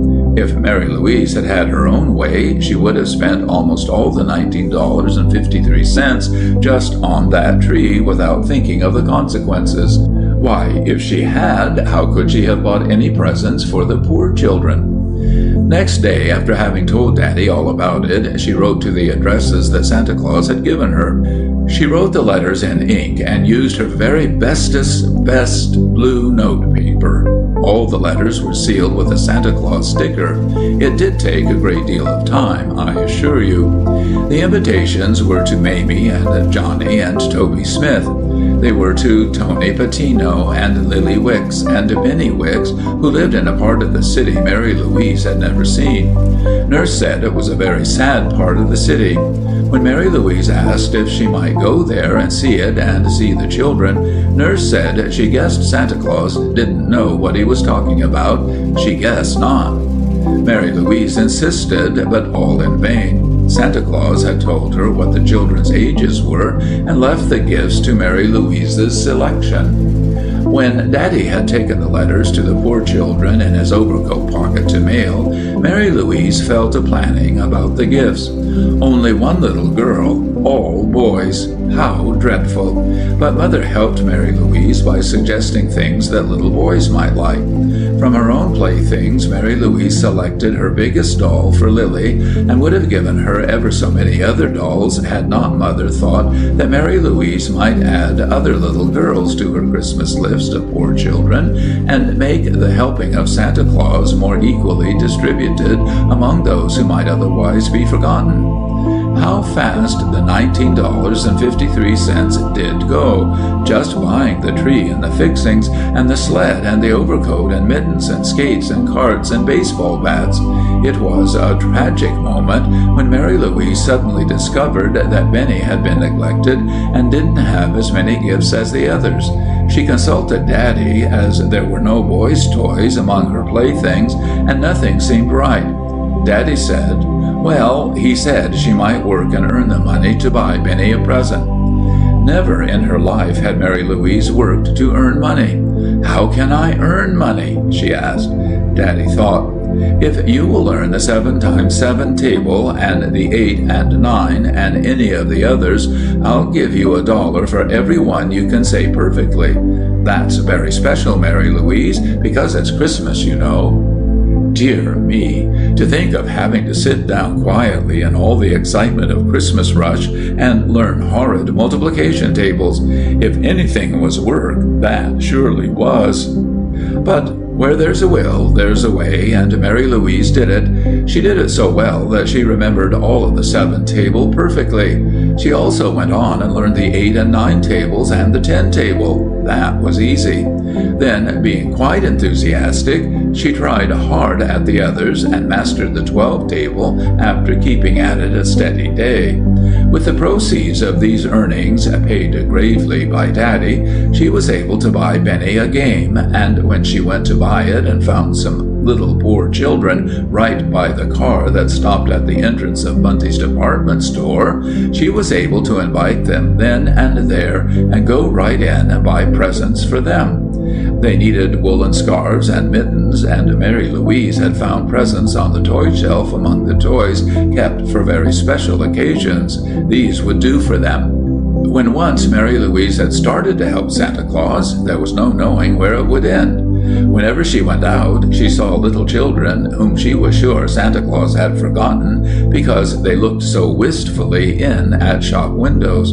Some of them Nurse let her speak to, and she added these to her list for the party. There seemed to be no table of 13 to learn, but Daddy gave $1 for every poem she could recite, and Mary Louise knew ever so many, and it was easy to learn short ones. Oh dear, how the time did fly! Before Mary Louise knew it, Christmas Eve was there. There had been all the fun of fixing the tree, and Daddy and Mother had helped. Mary Louise hoped Santa Claus wouldn't disappoint her. She hoped that he surely would come. She was very much relieved when James came in and said that he had just been asked to deliver a message that came from Santa Claus over the telephone. It was a telegram, and it said, "Will be at your Christmas party, Christmas Eve, 8 o'clock, Santa Claus." After that, Mary Louise didn't worry. She let Marie take the tangles out of her hair and help her into her very best pink silk dress, and then she dashed downstairs to wait for all the guests who had been invited to come. She wanted to play games with them, and she wanted to tell them all about Santa Claus, and she hoped they would like to sing carols and dance around the tree. But most of all, she hoped that they would like the presents she had arranged for them at Santa Claus's suggestion. Oh, wouldn't it be fun to see Santa Claus give out the big white teddy bear, and the big brown fuzzy bear, and the pink doll, and the cart, and the skates, But here the doorbell rang, and there was a scuffle of happy feet. It was Lily and Benny and Tony, and all the rest. They were as happy could be. Mary Louise greeted them all, and then they beamed upon her, almost as if she were Santa Claus herself. But I just wish you could have heard the shrieks of delight when the front doorbell rang, and James ushered in Santa Claus himself. It was just too bad that Daddy wasn't there to see all the fun, though Mother did hope that maybe he might be able to come later. Oh, what a good time they all did have! It was the very best and happiest Christmas that Mary Louise had ever had.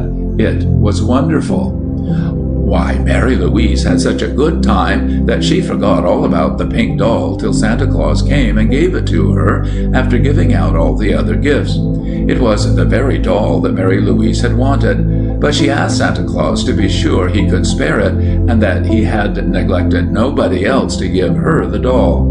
He said he guessed not, at least he hoped not, and then they sat on the sofa and ate ice cream together while Santa Claus joked and told stories. But he couldn't stay very long, he said, and he had to go. Then, just afterwards, alas, in came Daddy, who might have met Santa Claus if only he had got there a wee bit sooner. And the children danced around the tree and sang carols. And then they all wished Mary Louise a happy Christmas and went home with arms laden with packages that they hugged tight and smiled and chuckled over. After the children went, there was just Mother and Daddy left. They both kissed Mary Louise and vowed that they'd have another party again next year, maybe. Then Daddy took Mary Louise upon his knee and put a little blue ring upon her finger. It was the kind of a ring that Mary Louise had wanted, one just like Mother's, only little.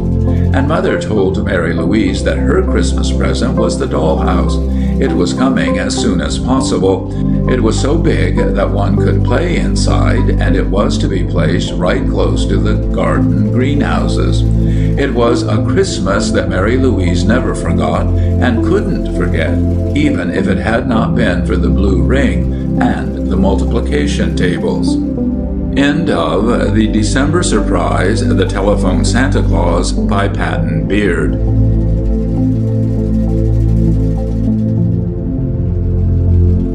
Number 12, The First Christmas Surprise, The Directory Santa Claus by Patton Beard.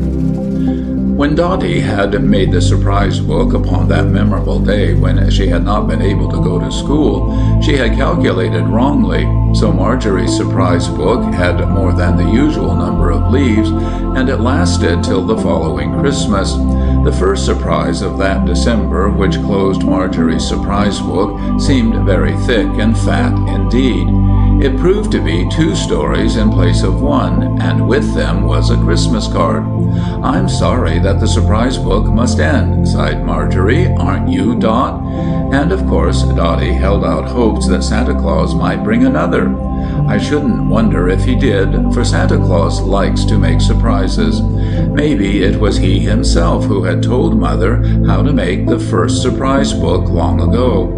They each chose one of the surprise book's Christmas surprise stories for Mother to read aloud on Christmas afternoon when the stories were opened. Dottie's came first. It was The Directory Santa Claus. Christmas holidays had begun and school was out.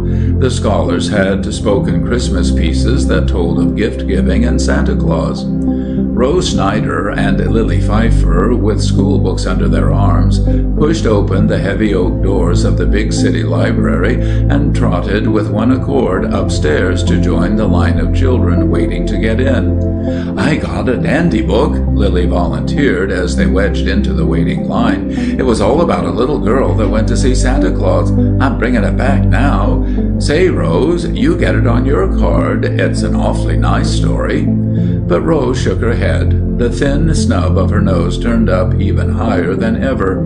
It added emphasis to her refusal. "There ain't any Santa Claus," she said. "I never had any Christmas presents from him." "Well," Lily insisted, "I ain't either, but I think there is a Santa Claus, all right. He don't know us, maybe, but he's awfully good to some children. My cousin that goes to Sunday school gets a doll and a box of candy and an orange from him every Christmas. He has a long white beard and he's ever so jolly." Salvation Armies, they make Santa Clauses. They're not real, only anybody dressed up. "Most likely your cousin Santa Claus was like that," Rose retorted. "The Salvation Army Santa Clauses, they always stand by the street corners to catch Christmas dinner pennies in their pails." "No, 'twasn't that kind of Santa Claus. He's real." "Well, you won't find him in no directory," Rose argued. "You just go and look, and real folks' names is in it, and you won't find Santa Claus. There ain't any." With this parting thrust, Rose squeezed through a sudden opening in the line and escaped into the reading room beyond. Lily waited for her book to be discharged, then she raised a questioning little hand toward the lady at the library desk. "Please," she asked, "where is the directory book?" "Downstairs," the librarian answered, and downstairs Lily went. The directory book was really very, very big indeed. It was almost a pity that it couldn't be a storybook, for one could never have done with a storybook that size, and there'd always be something new to read in it. When the fat volume was opened on its desk, Lily studied it at random, trying to make out what it all meant. She decided to begin at the very beginning, so she commenced with A, turned on to B, and ran her forefinger down page after page. It took a great deal of time and patience. The text was very small, and Lily was afraid she might overlook it. Down page after page it traveled till it came to Claus. Oh, there it was. Claus Adolph Carpenter. No, that couldn't be Santa Claus. The whole name wasn't right, and besides that, he wasn't a carpenter. Lily felt sure. How many people there were by the name of Claus? Well, with patience one might find the right one. Then I shall tell Rose that there is a Santa Claus for sure, thought Lily. On down the list she went. There was an S.T. Claus, that was the nearest to it. Who knows what that S.T. might mean in a way of abbreviation? The address was not far from the library. Lily decided to go down the avenue and find out if it were where the real Santa Claus lived. The long winter twilight was beginning when Lily came out of the library. Already the lights from the grocery and the drugstore on the corner beyond warmed the gray, cold stone of the pavement with red light. Further over, past the intersecting street, an arc lamp made a misty star in the dimness. Toward the star of light, Lily made her way. Yes, she was on the right side of the street. She was getting nearer, nearer. Lily's heart went pit-a-pat. Oh, there it was. There it was. It was a little shop that bore the number Over its window was a sign, S.T. Claus. Somewhere Lily thought she had seen Santa Claus's name written that way. It was the very place, no doubt. In the shop window was a wee green tinsel-covered tree. Toys were caught in the branches. They overflowed onto the broad base of the display window. Cats, dogs, carts, steam engines, dolls, baby carriages, jumping jacks. Oh! Lily stood staring, transfixed with wonder, for there in the store, visible through the lighted window, was a small, jolly-looking, white-bearded man, exactly like the picture of Santa Claus in the storybook. To be sure, his white beard was not quite so long, and he wore a gray knit coat instead of a bright red one with white fur on it, but his occupation of stringing Christmas tree chains was so very Santa Claus-like there could be no mistake in identity. Just here he came to the window and added a box of gay candles to the display of toys. He looked out at Lily through the frosty panes and smiled. "Hello," he called by way of cheery greeting. "Hello," returned Lily, and somehow, before she knew it, she was standing in the shop beside the worn counter, looking up into the merry face of Mr. Claus. "It was through the directory that I found you," she smiled. "Rose Snyder, she says there ain't no real Santa Claus, but I says there is for sure. A lot of children must have passed here and not known where Santa Claus lived maybe, but I found you." Santa Claus doubled in a hearty chuckle. "And here I am all the time," he laughed, "just every day."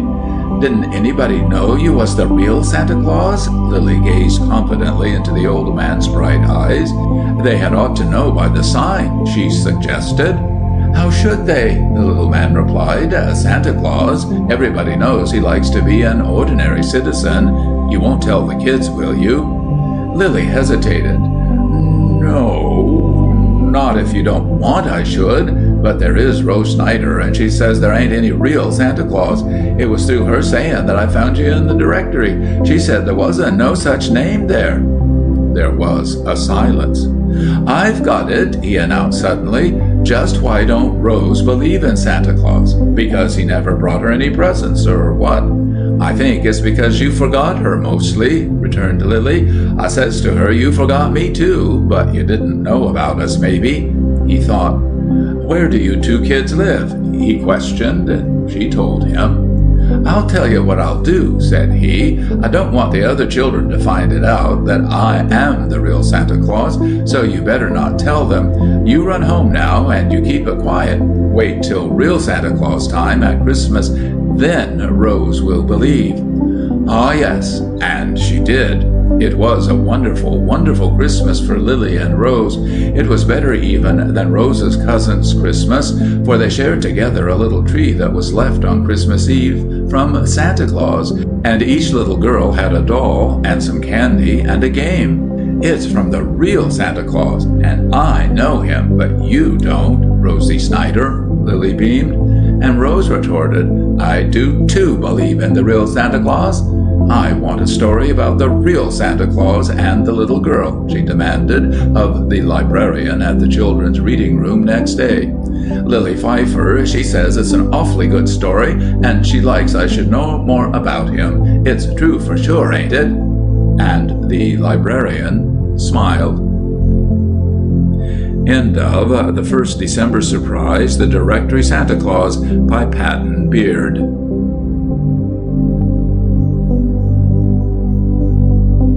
Surprise, Mary Elizabeth's Soldierly Christmas. Marjorie's Christmas story was called Mary Elizabeth's Soldierly Christmas. She said she liked it better than the story Dottie chose from the Surprise Folks Christmas Pocket. You can tell what you think about it for yourself, for here it is. Mary Elizabeth looked up from the soldier scarf she was learning to knit. Her mother, in the rocker beside Mary Elizabeth's hassock, caught a bit of anxious thought that rested between Mary Elizabeth's brown eyes. "What is it?" she asked, putting her hand down upon Mary Elizabeth's to stop the knitting needles. "I was thinking," Mary Elizabeth sighed, "just thinking, Mother. It's going to be a very soldierly Christmas this year, isn't it? But the children, they don't realize it, and they're thinking and talking about Santa Claus. Are we going to have the tree this year?" Mary Elizabeth's mother patted Mary Elizabeth's hand softly. "We've always had one, haven't we, daughter?" she said. "Can you remember the time when we did not have one?" "No," laughed Mary Elizabeth. "I suppose it was when I was too small a baby ever to have a tree, or so little that I didn't know what the lights were and thought I would like to play with their sparkles. But I do remember the tree we had when I was a little bit older. It was before any of the children came. I was about 3 years old, I think. You told me that the tree was made in honor of the little Christ child's birthday, and I always thought you meant a little child like myself and expected to see him." Mary Elizabeth paused.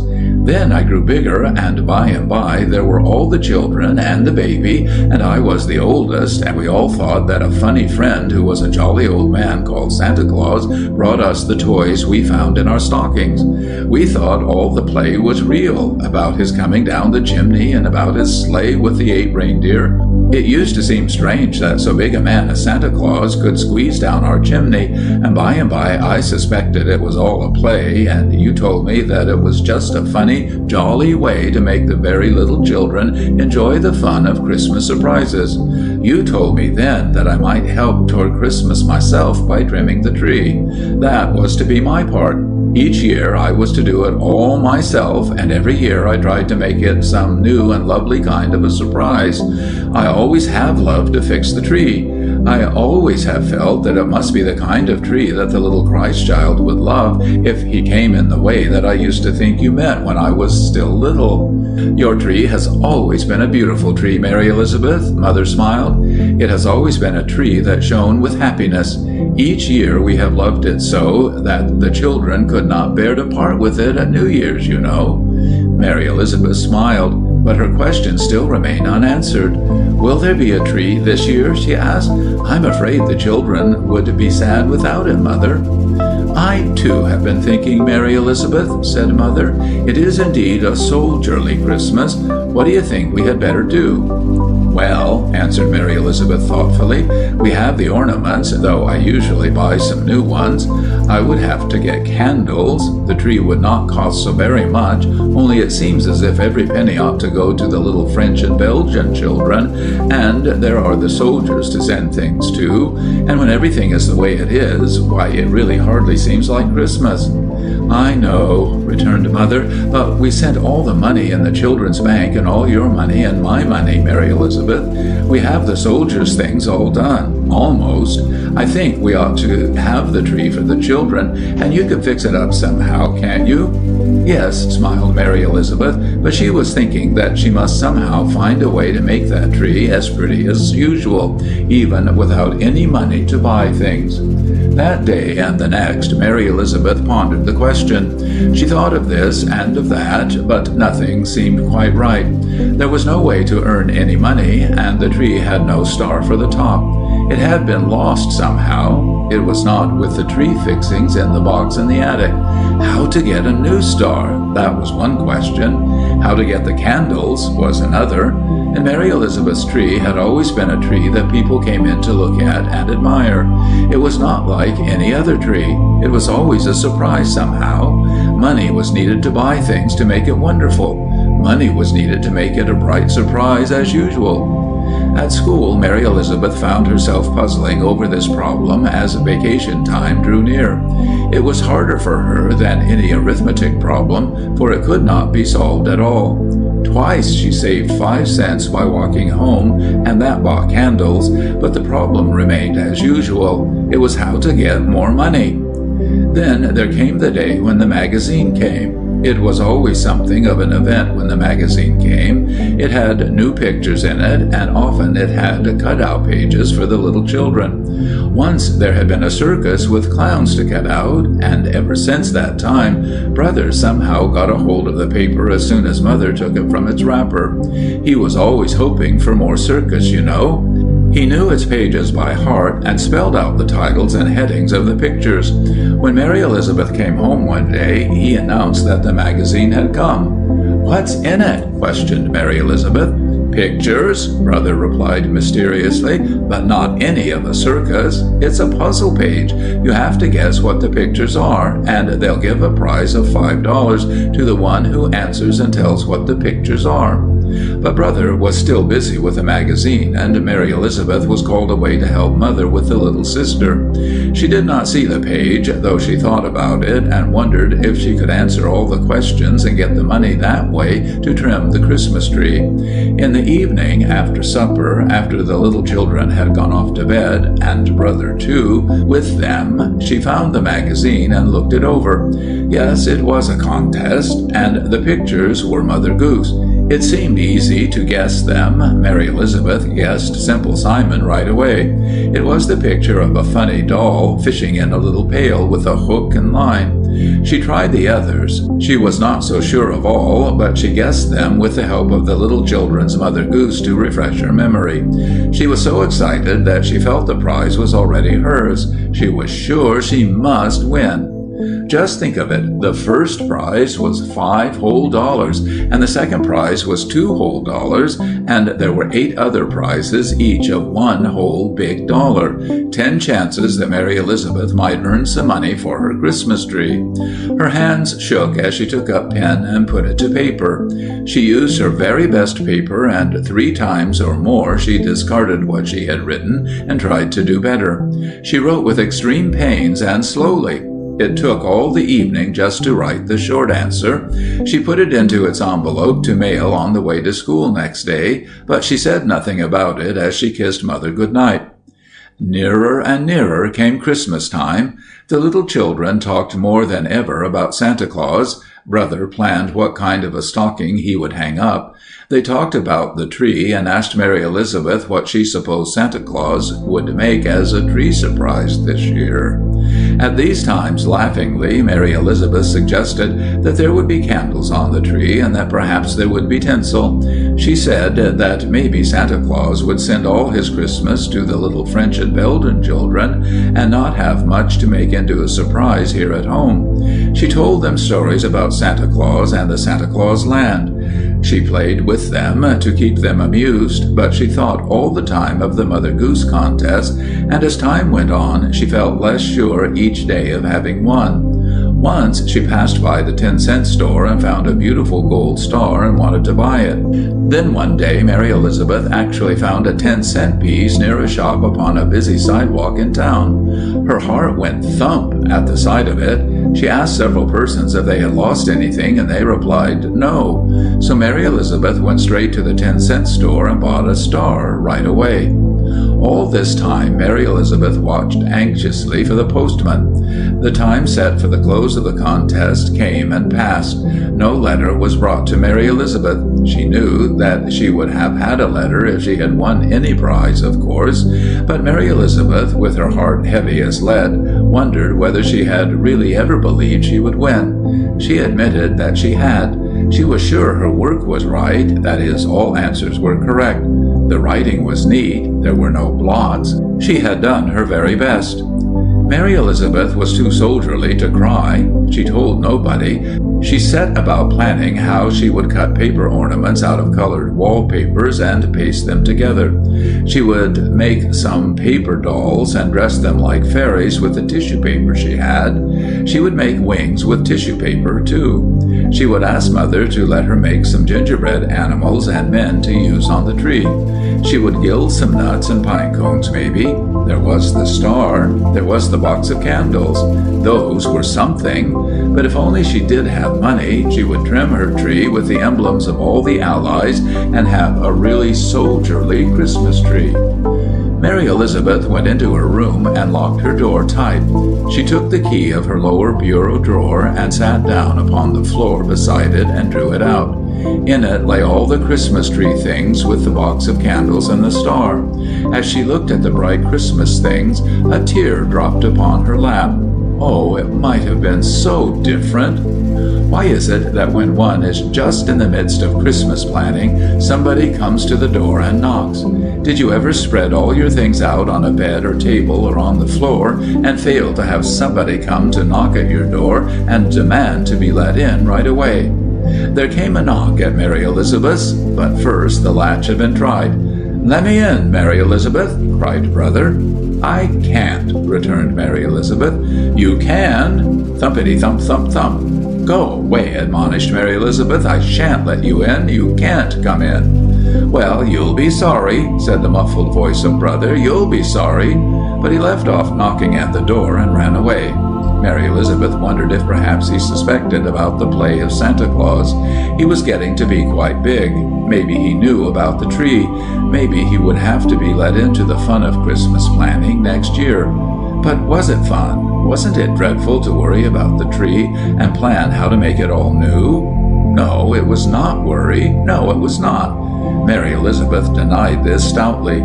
It was part of the self-sacrifice of Christmas to think about it as she had, and there would be a lovely tree. Yes, there would somehow. She had managed to make a grand surprise of it. Oh, yes, she would. Mary Elizabeth smiled and was ashamed of that little hot tear. She put the Christmas tree things back into the drawer one by one, and she closed and locked the drawer.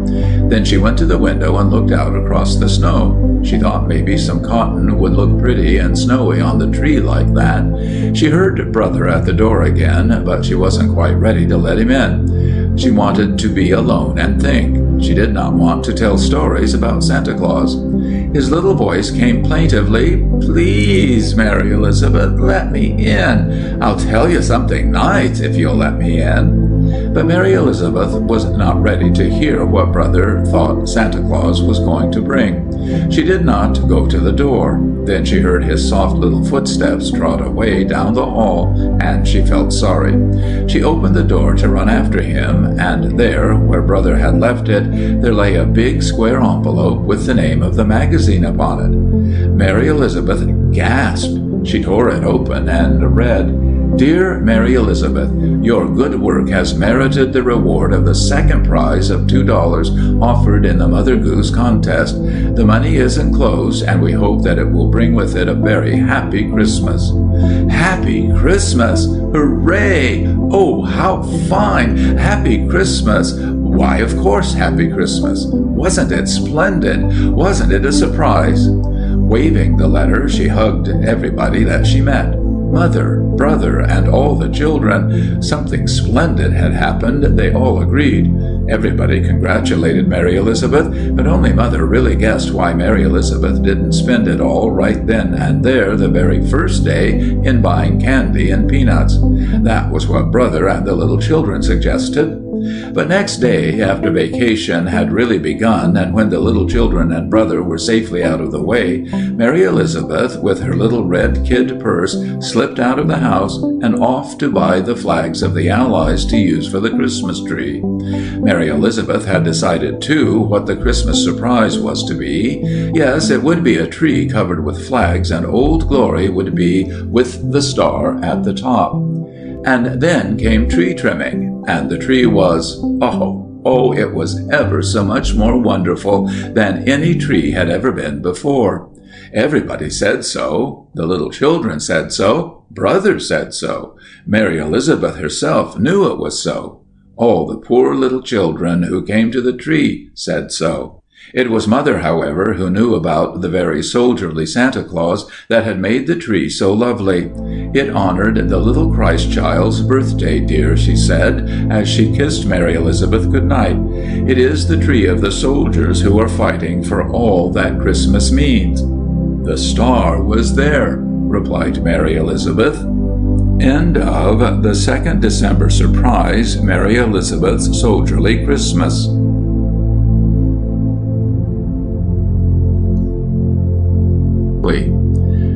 It was to be a particularly jolly Christmas in Danny's home this year, for his soldier uncle was coming to be there, and 2 or 3 little cousins. His mother had made some big plum puddings, the house was decorated with holly and mistletoe, and to put the final touch of perfection, it was snowing, and the boys would be able to make a snowman on Christmas afternoon. Danny was very happy, all seemed perfect. But on the morning of Christmas Eve, a letter came by post that altered things. The letter was from Danny's Uncle Bill. It was a sad letter. It told how Bill and his wife, who had looked forward to a happy Christmas, would have a dull and sad one. Their son, expected home from Germany, could not get leave. They had both been so ill with influenza that Bill had not been able to work and was therefore terribly hard up, and his wife had been unable to go out and buy anything to make Christmas jolly. Bill was a woodcutter and lived in a little tiny old cottage on the edge of a wood about 5 miles from Danny's home. As Danny listened to his mother reading the letter aloud, a thought came into his mind. At first he tried to send it away and not to see it, but a voice within him said, "You're a cub, and when good ideas come to you, you ought not to tell them to go away. It is giving in to yourself. If you are selfish, you will not enjoy your Christmas." So Danny let the thought come back, and presently he told it to his mother. "Mother," he said, "will you pack up some nice things in a basket? Then I will start off after breakfast and walk over to poor Uncle Bill's, and I'll decorate up all their house with holly and go and do shopping for Aunt Bridget, and then I'll spend Christmas with them and try and cheer them up and make them forget they're disappointed 'cause Ted hasn't come home." Danny's mother was surprised. "You're a good boy to think of it," she said, "but have you forgotten the Cubs party on Christmas evening?" "No," said Danny, "I haven't forgotten it." He stuck his hands in his pockets and whistled to pretend he didn't mind at all about missing the Christmas party where all his fellow Cubs would be enjoying themselves. "I'll be sorry to miss Uncle Jim," he said. "Tell him so, Mother, won't you? And keep me a bit of plum pudding, but I must go and cheer up poor Uncle Bill." And so, half an hour later, he started off to tramp the long 5 miles, a kit bag full of good things slung over his shoulder. The snowflakes fell soft and white, and the feeling of Christmas was in the air. And Danny was very happy, far happier than he expected to be this Christmas. As he tramped along the snowy roads, he was thinking of the strange story of Uncle Bill and the bad luck that had seemed to follow him. Bill's father had been a man who owned a good deal of property, and a very clever man, too, able to earn much money. But from boyhood he had been a miser. His one thought had been to earn gold and then store it away in secret and count it up and gloat over it, but never spend more than he possibly could help, and never, never give any away. And so he brought up his children in rags, and often they had to go hungry and barefoot. He sold his property to get more gold and lived in a miserable little house by a wood. At last his 3 boys, tired of this wretched life, ran away from home and went to sea. 2 of them were drowned, and Bill found himself the only remaining member of his family, with the exception of his sister, Danny's mother, who had married and left home. When Bill was 21, he received a message that his father was dead, and that all the gold he had amassed during his life would now belong to his son. So, feeling he was a very rich man, he married a nice girl from the little Irish seaport where he was staying, and returned home as quickly as possible. But when he reached his native village, he learnt the bad news that the miser had died without leaving any will, and had hidden his gold so well that no one could find it. All that poor Bill inherited was a little old cottage and a woodcutter's axe.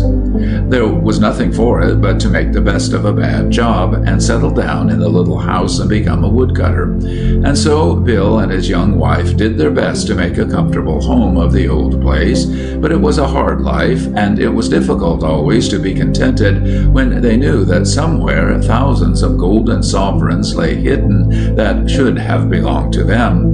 One son was born to them, and now he was 19 and had been fighting in France for the past year. It had been a long tramp, but at last Danny found himself in the wood on the borders of which was Uncle Bill's cottage. There was plenty of lovely holly covered with berries in this wood, and up in an oak tree Danny saw some mistletoe. So putting down his bundle and taking out his knife, he climbed the tree and cut down a great bunch of it, and then filled his arms with holly. He looked like the very spirit of Christmas as he stood in the doorway of Uncle Bill's house, the snow thick on him, his red muffler making a bright patch of color, his arms full of holly and mistletoe, and a great bulging kit bag slung across his back.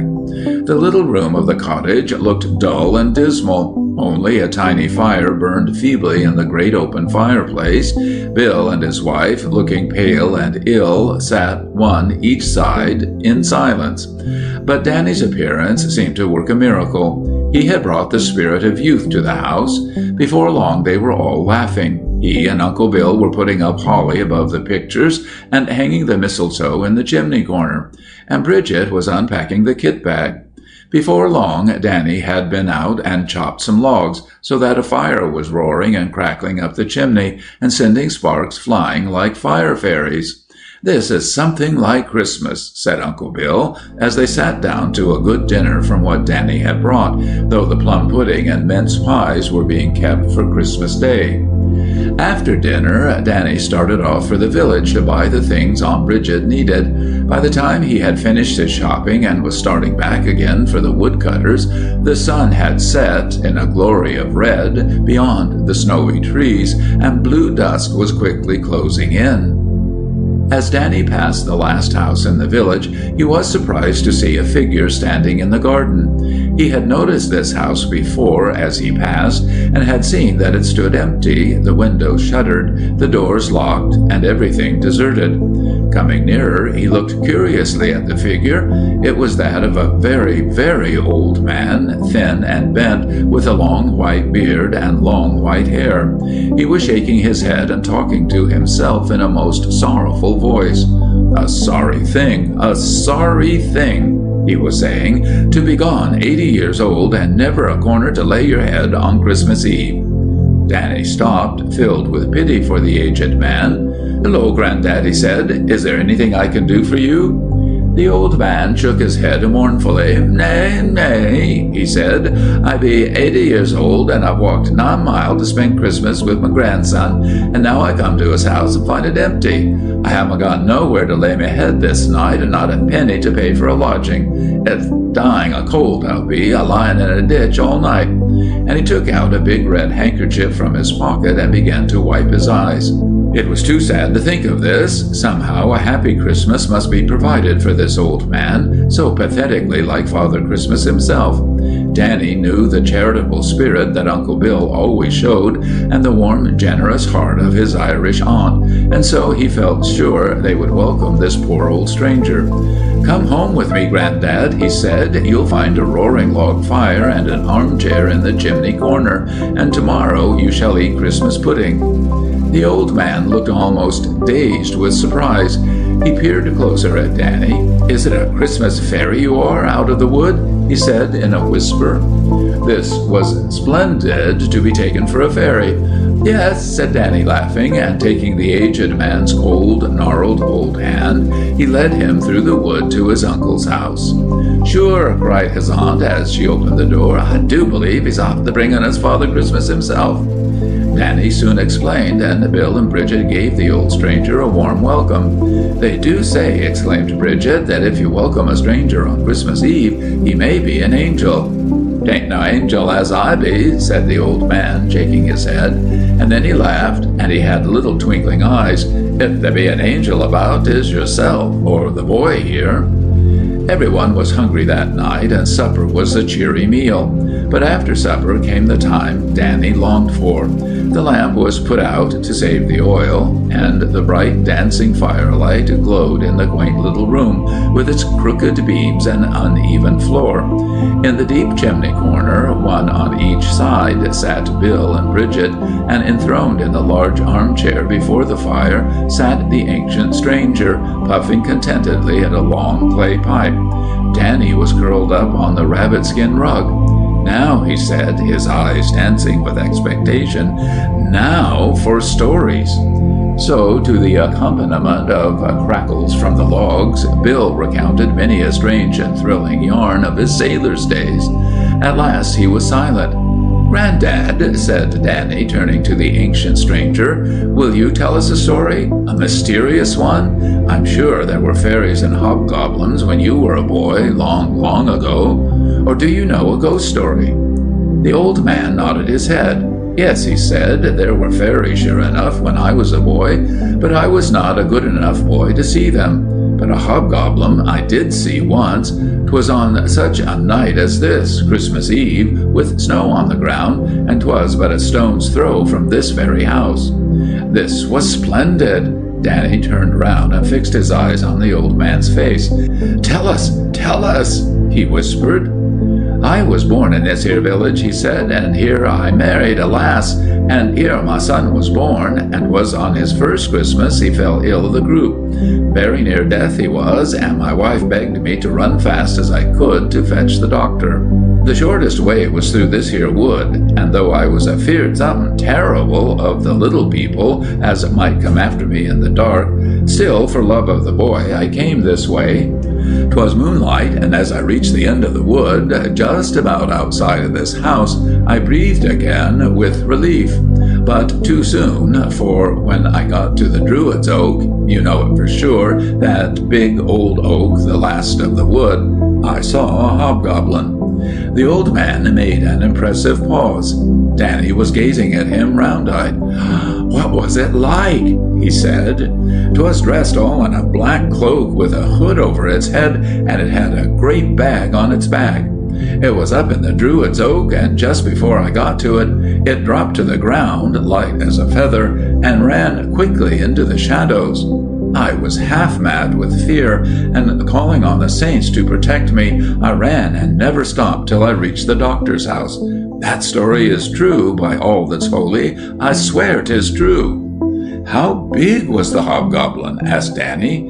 Near as big as you, said the old man. I thought they was smaller, so it frightened me the more.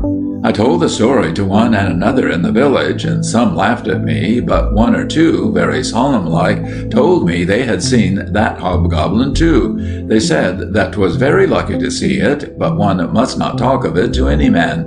One man told me that the next day he went by daylight past the same tree, and in the snow found a gold piece, which was just what he was sorely needing.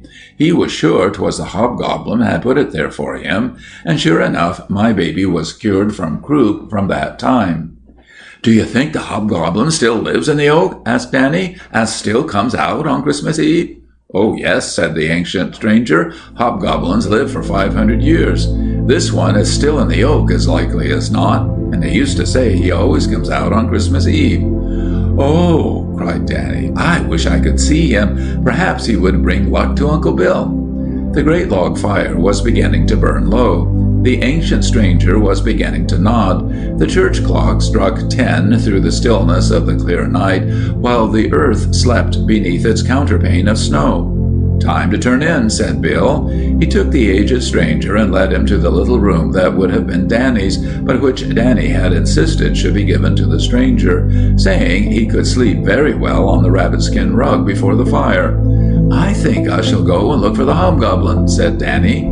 'Tis foolishness you are talking, child, said Bridget. There do be no hobgoblins in this country. If you must be after getting good luck for me and your uncle, go to midnight mass and pray for us.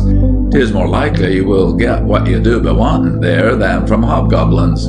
But when all was still and the stranger was snoring and the line of yellow light under Bill and Bridget's door had vanished, Danny got softly up from the skin before the fire and put on his cap and coat and muffler, took down a lantern from the wall and put a box of matches in his pocket. Then he unbarred the door and let himself out into the snowy night. A few minutes later he was standing in the shadows, gazing with awe and expectation at the Druid's Oak, where it stood, gnarled and ancient, in the moonlight. For some time he stood there watching, but it was very cold and he grew impatient. Walking with silent steps over the snow, he went up to the tree and laid his hand on the rough, knobbly trunk. The night was perfectly still, the moon shone steady and white, and at that moment the church clock struck 11, slowly and clearly. Danny shuddered. This was the hour for ghosts and hobgoblins to prowl. The next hour, 12 to 1 o'clock, would be the holy hour when we remember the birth of the divine babe. The last stroke of 11 had scarcely died away when there was a scraping, scrambling sound from the very heart of the oak, seemingly coming from beneath Danny's hand.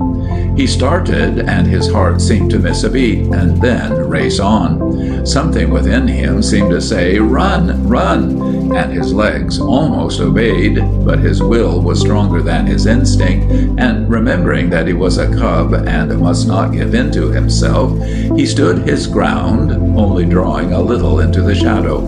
He watched the tree intently. Was he at last to see a hobgoblin? Something black moved in the stumpy branches at the top of the thick, low trunk. Then, with a hoot, a great owl floated out on soft, silent wings and flew swiftly away into the shadows. Danny breathed hard. For a while he did not move, then giving way once more to his impatience, he went up to the tree. It was curious that the scraping sound should have seemed to come from the very heart of the trunk. It must be a hollow tree, he told himself. Then that was where the hobgoblin lived. Perhaps he had changed himself into an owl and flown away on his midnight adventures. An idea suddenly struck Danny. He would climb the tree and see if it was possible to get down into its hollow inside. He would then find the home of the hobgoblin and perhaps the mysterious door into fairyland. He lit his lantern and hooked it on a branch, then climbed up by the knots which seemed to form little steps. Yes, sure enough, the tree was hollow. There was a hole down into its inside just big enough for a boy to squeeze through. Danny tied a piece of string to his lantern and let it down through the hole. Carefully, he lowered it until at last it rested on the ground. Then he peered down. To his amazement, he found that a little ladder led down the inside of the tree. Without a moment's hesitation, he descended the ladder. The tree was like a tiny round room inside, and in the floor at his feet was a hole with a little narrow staircase leading down. Danny pinched himself. Was he dreaming? No, he was certainly awake. Could this really be the way into fairyland? He had only half believed in the hobgoblin all the time, but now he began to think it must really all be true. Taking up his lantern, he carefully descended the steps one by one. There were 10 of them, and found himself in a little kind of grotto. The walls were of earth and full of gnarled tree roots. The grotto was empty, except for a rough wooden chest that looked as if it had been made by someone who was not a very good carpenter. With trembling hands, Danny raised the lid and looked in. A number of large leather bags were ranged side by side at the bottom, and among them was a stout leather book. Breathing hard, Danny lifted out one of the bags. It was very heavy. He placed it on the floor, and it chinked. Then he untied the string and put his hand in. It was a fistful of glittering coins that he drew forth. Suddenly it all flashed into his mind. The miser and his hidden money. This must have been his hiding place. Where the hobgoblin came in, he did not know or care. All that mattered was that he had found the hidden treasure that belonged to Uncle Bill and would make him a rich man. One by one, Danny lifted out the leather bags. There must be thousands of pounds there, he told himself. The sovereigns were funny-looking ones with the head of Queen Victoria when quite young on them. Last of all, he took out the fat leather book. Then, very carefully, he managed to hoist one bag after another up the tree and dump it down on the snow. At last, he climbed down himself. Very softly, he carried his treasure into the cottage. Looking for somewhere to put the bags, an idea struck him, and he hung them in a row on the nails in the high mantel shelf over the great open hearth. How pleased Uncle Bill would be! What a wonderful Christmas surprise! And with that thought, it struck Danny how good it was of God to have let him find the missing money for his uncle. He glanced at the clock.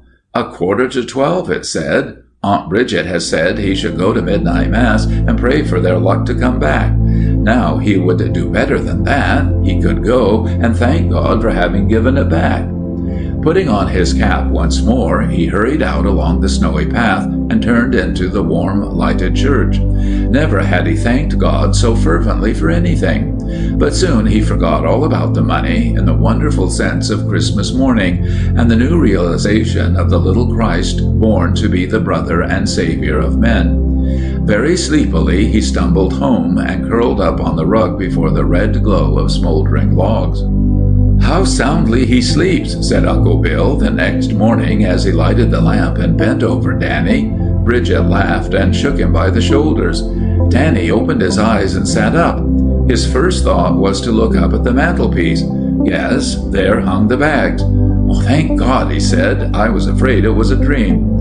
Bill and Bridget looked up too. "What are they?" said Bill, a puzzled expression on his face. "Plum puddings?" Danny laughed. No, he said. "Look." He unhooked a bag and shook out the shining contents onto the rabbit-skin rug.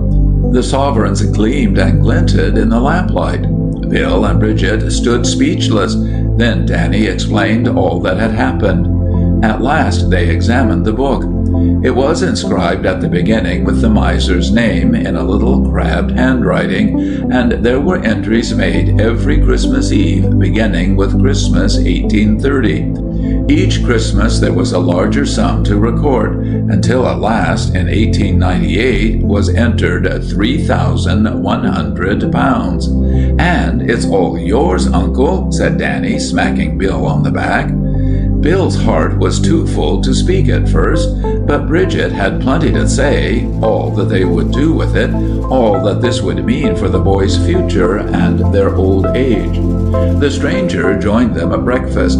"Didn't I tell you he was Father Christmas or a holy angel?" said Bridget. "See what he has brought us." "Nay, 'tis the lad," said the ancient stranger. "I said he was a fairy, or maybe 'twas a hobgoblin. He always brings luck, and the owl who flew out of the tree was him, as likely as not." Bill was a pious man, not given to belief in such things. "No," he said, "'twas the Holy Child bringing us a Christmas gift for love of the boy here, who was willing to give up his happy Christmas at home to come and cheer up his poor old uncle, and to give his bed to an old lonely stranger," added the old man. Danny flushed. No, he said. "It wasn't for my sake, but I do think Uncle is right about it being a Christmas present. I went to midnight mass to thank for it." Aunt Bridget kissed him for the 20th time, and Bill cleared his throat, which seemed rather husky. "But what about the hobgoblin, really?" said Danny. "Grandad here swears he saw him, and you see it was true about the Druid's Oak being a wonderful tree." Bill went to a big press in the corner of the room. "I think I know who the hobgoblin was. Come here, son," he added. Danny went to him, and behind the door of the cupboard, Uncle Bill arrayed him in an old black cloak and hood. "Now, hang a bag over your shoulder and hurry across the room, bent up like, and see if your granddad don't think he's seeing his hobgoblin again," he said. Danny obeyed, and the old man started up. "'Tis him! 'Tis him!" he said. "The very same!" They all laughed. "My father," said Bill, "was a very small, thin, little old man, not much bigger than Danny. 'Twas him you saw, fetching back his money on Christmas Eve to count it and enter it in his book."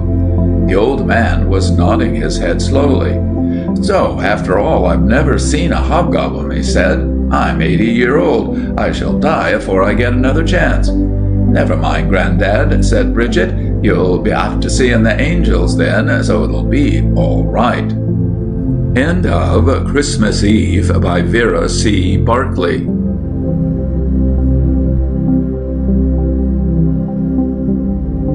Nobody knew where Teddy Pegram came from or why the man ordained to settle down in Little Silver. He had no relations round about and couldn't or wouldn't tell his new neighbors what had brought him along. But he bided a bit with Mrs. Ford, the policeman's wife, as a lodger, and then when he'd sized up the place and found it suited him, he took a tumble-down 4-room cottage at the backside of the village and worked upon it himself and soon had the place to his liking. A most handy little man he was, and could turn his skill in many directions, and he'd do odd jobs for the neighbors and show a good bit of kindness to the children. He lived alone and looked after himself, for he could cook and sew like a woman, at least like the clever ones. In fact, there didn't seem to be nothing he couldn't do. and his knowledge extended above crafts, for he'd got a bit of learning also, and he'd talk with Johns at the shop of all sorts about business, or with Samuel Mutters, the chemist, about patent medicines, or with butcher or baker concerning their jobs, or with policemen about crime, and be worth attending to on any subject. His pleasure, however, was sporting, and not until he dwelt among us a good bit did a measure of doubt in that manner creep into our praise of the man. Round about 50 he might have been, a clean-shaved, active chap, 5 feet 3 inches high, and always bursting with energy. He had grizzled hair and a blue chin, and eyes so bright and black as shoe buttons. A hard mouth and lips always pursed up over his yellow teeth, but though it looked a cruel sort of mouth, naught cruel ever came out of it, save in the matter of politics.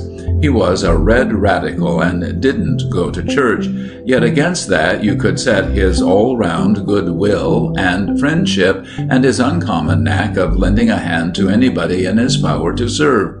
But he was up against the government, and would talk so fierce of a night sometimes at the barley sheaf that Ned Chown, the landlord, who was a true blue, didn't think so well on Mr. Pegram as most of us. Friends he made, but hadn't much use for the women, though he declared himself as not against them. He was a bachelor-minded man by nature, and yet, what ain't so common in that sort, he liked childer, and often had a halfpenny in his pocket for one of his pets. Mrs. Ford, however, he regarded as a great and trustworthy friend, and her husband also, for from the time he lodged with them they all agreed uncommon well, and Joseph Ford, the policeman, was high in his praises of Teddy from the first. He happened to be a very radical thinker himself, did Joseph, but, as became his calling, put law and order first, and you felt that the newcomer agreed on that matter, and didn't want to do anything contrary to the Constitution, but just advance the welfare of the underdog by proper means. So Joseph said there was no fault in the man, and praised his opinions. In truth, Teddy Pegram appeared to be a very great stickler for the law, and held it in high respect, so he always declared, and reckoned that those who put themselves within the reach of it deserved all they got. He might say doubtful things to Joseph Ford's ear now and again, but not the policeman could fairly quarrel with, because both Joseph and Minnie, his wife, owed Teddy a bit by now, and doting on their little son as they did, felt a bit weak to the man in that quarter. Their only child was 6 years old, and the amazing beauty of young Joey Ford made him many friends beside Mr. Pegram. He was one of their children that looked too good and too beautiful for this world, and you feel that, by rights, they did ought to grow a pair of wings and fly away to heaven. And for that matter, old Jane Marks, who was famous for seeing and pointing out the dark side of all human hopes, warned Minnie more than once against putting her whole trust in the beautiful boy. "To my eye, there's an early death looking out of his eyes," Jane Marks would say. "Such blue eyes belong to the sky, Minnie, and there's more to it that his angel face, because the child's so parlous good that it ain't straining truth to say the old Adam be left out of him. And granted that, this vale of tears is no place for such a boy. Heaven's his home," Mrs. Marks would say, "and so you must fortify yourself for an early loss." Minnie didn't worry, however, because her son was a strong lad and sturdy as well as lovely. He got in his father's fine shape and his mother's gentle heart, and though good as gold, he weren't a merry boy, as we say, one of them gentle frightened childer who can't let go their mother's apron. That sort, if they grow up, turn into indoor manservants and ain't very powerful as a rule in their bodies or intellects. But Joey was a brave young lad enough, and had already fixed on his father's profession for his own. And Teddy Pegram took most powerful to him, and made him many a game and many a clever toy. He'd walk with the child to the woods sometimes, and teach him the ways of birds and beasts, and show him how to catch 'em, for Ted was a rare sportsman, and deeply skilled in all the branches of it. And 'twas his bent in that direction that led to the extraordinary affair of this tale, though it was a good year before the crash came, and for a long time no cloud arose to darken his steadfast friendship with the Fords. You might say they was more than friends, for Teddy explained to the young couple that he stood alone in the world without chick or child of his own, and felt very wishful to have some special interest in his fellow creatures. "I follow the sea," he told them once, "and that's why I'm so handy all around. But my passion be sportin', and now, having earned a little competence, I've retired from the ocean and don't want to hear nor yet see it no more. And you folks suit me, and I suit you, so I'll put you first, and if all goes well in the time to come, I dare say your lad, if not yourselves, will be the gainers." They was very pleased, of course, and Minnie showed it by fussing over the man a bit, and looking after his linen now and then, and doing such chores for him as he'd let her do. But he was very independent, and finding he weren't over-anxious for her and her husband to be in his house, though always very willing to come to hers, she gave over her attempts to befriend him in that direction. Little Joey, however, was always welcome, and he'd often drop in on the old sailor, and never in vain. Teddy was fond of sporting dogs, and he'd got a lurcher bitch from somewhere, and when she bore a litter 6 weeks before Christmas, he had the thought to give Joey the best of the bunch. When they was a fortnight old, he drowned all but one, and on Christmas Eve, after the child was to bed and asleep, he took the little dog over and stopped and had a drink and explained his purpose. 'Twas strange to them to hear the hard-faced, grim-looking chap talk so tender of their only one, but they liked it well enough and fell in with his wish. He promised to eat his Christmas dinner along with them and Joey, but the pup was to come as a rare surprise next morning, and though Minnie Ford didn't much hold with a young dog about her spick-and-span home, she couldn't withstand the little silky creature, nor yet Teddy's wish to pleasure the child. "You do this, Minnie," he said, for he called the family by their Christian names by now. "You keep the dog till dawn, and then you put him in the stocking, what's hanging at the foot of Joey's bed, along with your own gifts afore you call him. Then first thing he sees when he rises up to grab his toys will be the little dog atop of all the rest." Which Minnie promised to do, and did do, and Joey toddled over the minute after he'd swallowed his breakfast to tell Mr. Pegram how Santa Claus had sent him the wonderfulest little dinky dog ever was seen. "I'm the Santa Claus that sent it, my lovely cherub," said Teddy, kissing his beautiful face, and Santa Claus he was to Joey from that day forward. It pleased the man well to be so called, and he got the nickname in Joseph Ford's house, and became Santa Claus to all of 'em. "There's much in a name," said Teddy, "and more in that one than you may guess, for I was mate of a ship so called once on a time, and had some of my best voyages in her." The friendship tightened after that Christmas, and it weren't till many a long month later, in the fall of another year, that anything happened to strain it. They had all got to be so friendly as you please, and then in the barley sheaf one day, Joseph Ford heard Ned Jown laughing with a customer or two, and afore they knew it, he picked up a word. He didn't let 'em guess he'd heard, however, but ordered his beer and spoke of something else, which they was very willing to do, for Joseph happened to be a mighty smart officer, and secret subjects sometimes got mentioned that weren't meant for his ear. It happened that poaching was in the air a good bit just then, for the big oak shot covers ran half a mile from Little Silver, and there had been a lot more trouble than usual that winter, and the old headkeeper dismissed, and a younger and sterner man engaged from up north. But the robbery went on, and there's no doubt a lot of pheasants slipped away to an unknown market. Joseph Ford was so keen as the gamekeepers to lay the rogues by the heels, for the police had heard a few hard words from the lord of the manor on the subject. But the general opinion ran that some clever rascals from far ways off in the South Hams were responsible, while the new keeper from Yorkshire, who had a large experience of poachers' tricks, said most steadfast that in his judgment it was local men with the advantages of being on the spot. They raked the poulterers and 3 market towns round about, but all gave a very good and straight account of their birds, and the mystery interested us a lot, for of course Little Silver had its doubtful customers like every other place. And what Joseph Ford had heard, with a smothered laugh or two, was the name of his fast friend Teddy Pegram, along with the disappearance of the Oakshott game. He gave no sign, but it hit him with a good bit of force, because he'd marked 1 or 2 things himself that made him restless, and he knew Teddy didn't pretend any great sorrow to think the pheasants were being stole. The man loved sport, and farmers round about let him shoot their rabbits and partridges also, but he knew very well pheasants were different, though he always argued against all game laws. So Joseph counted to give Teddy a word in season on the quiet, and he done so. "I heard your name whispered in the public house a few nights agone," he said, "and I didn't like it too well, Pegram, because they named it along with this here poachin'. They little thought I'd heard, of course, and I didn't undeceive 'em, but there's this, and I'd avoid the appearance of evil if I was you, and bide in on moony nights, which we know very well you do not."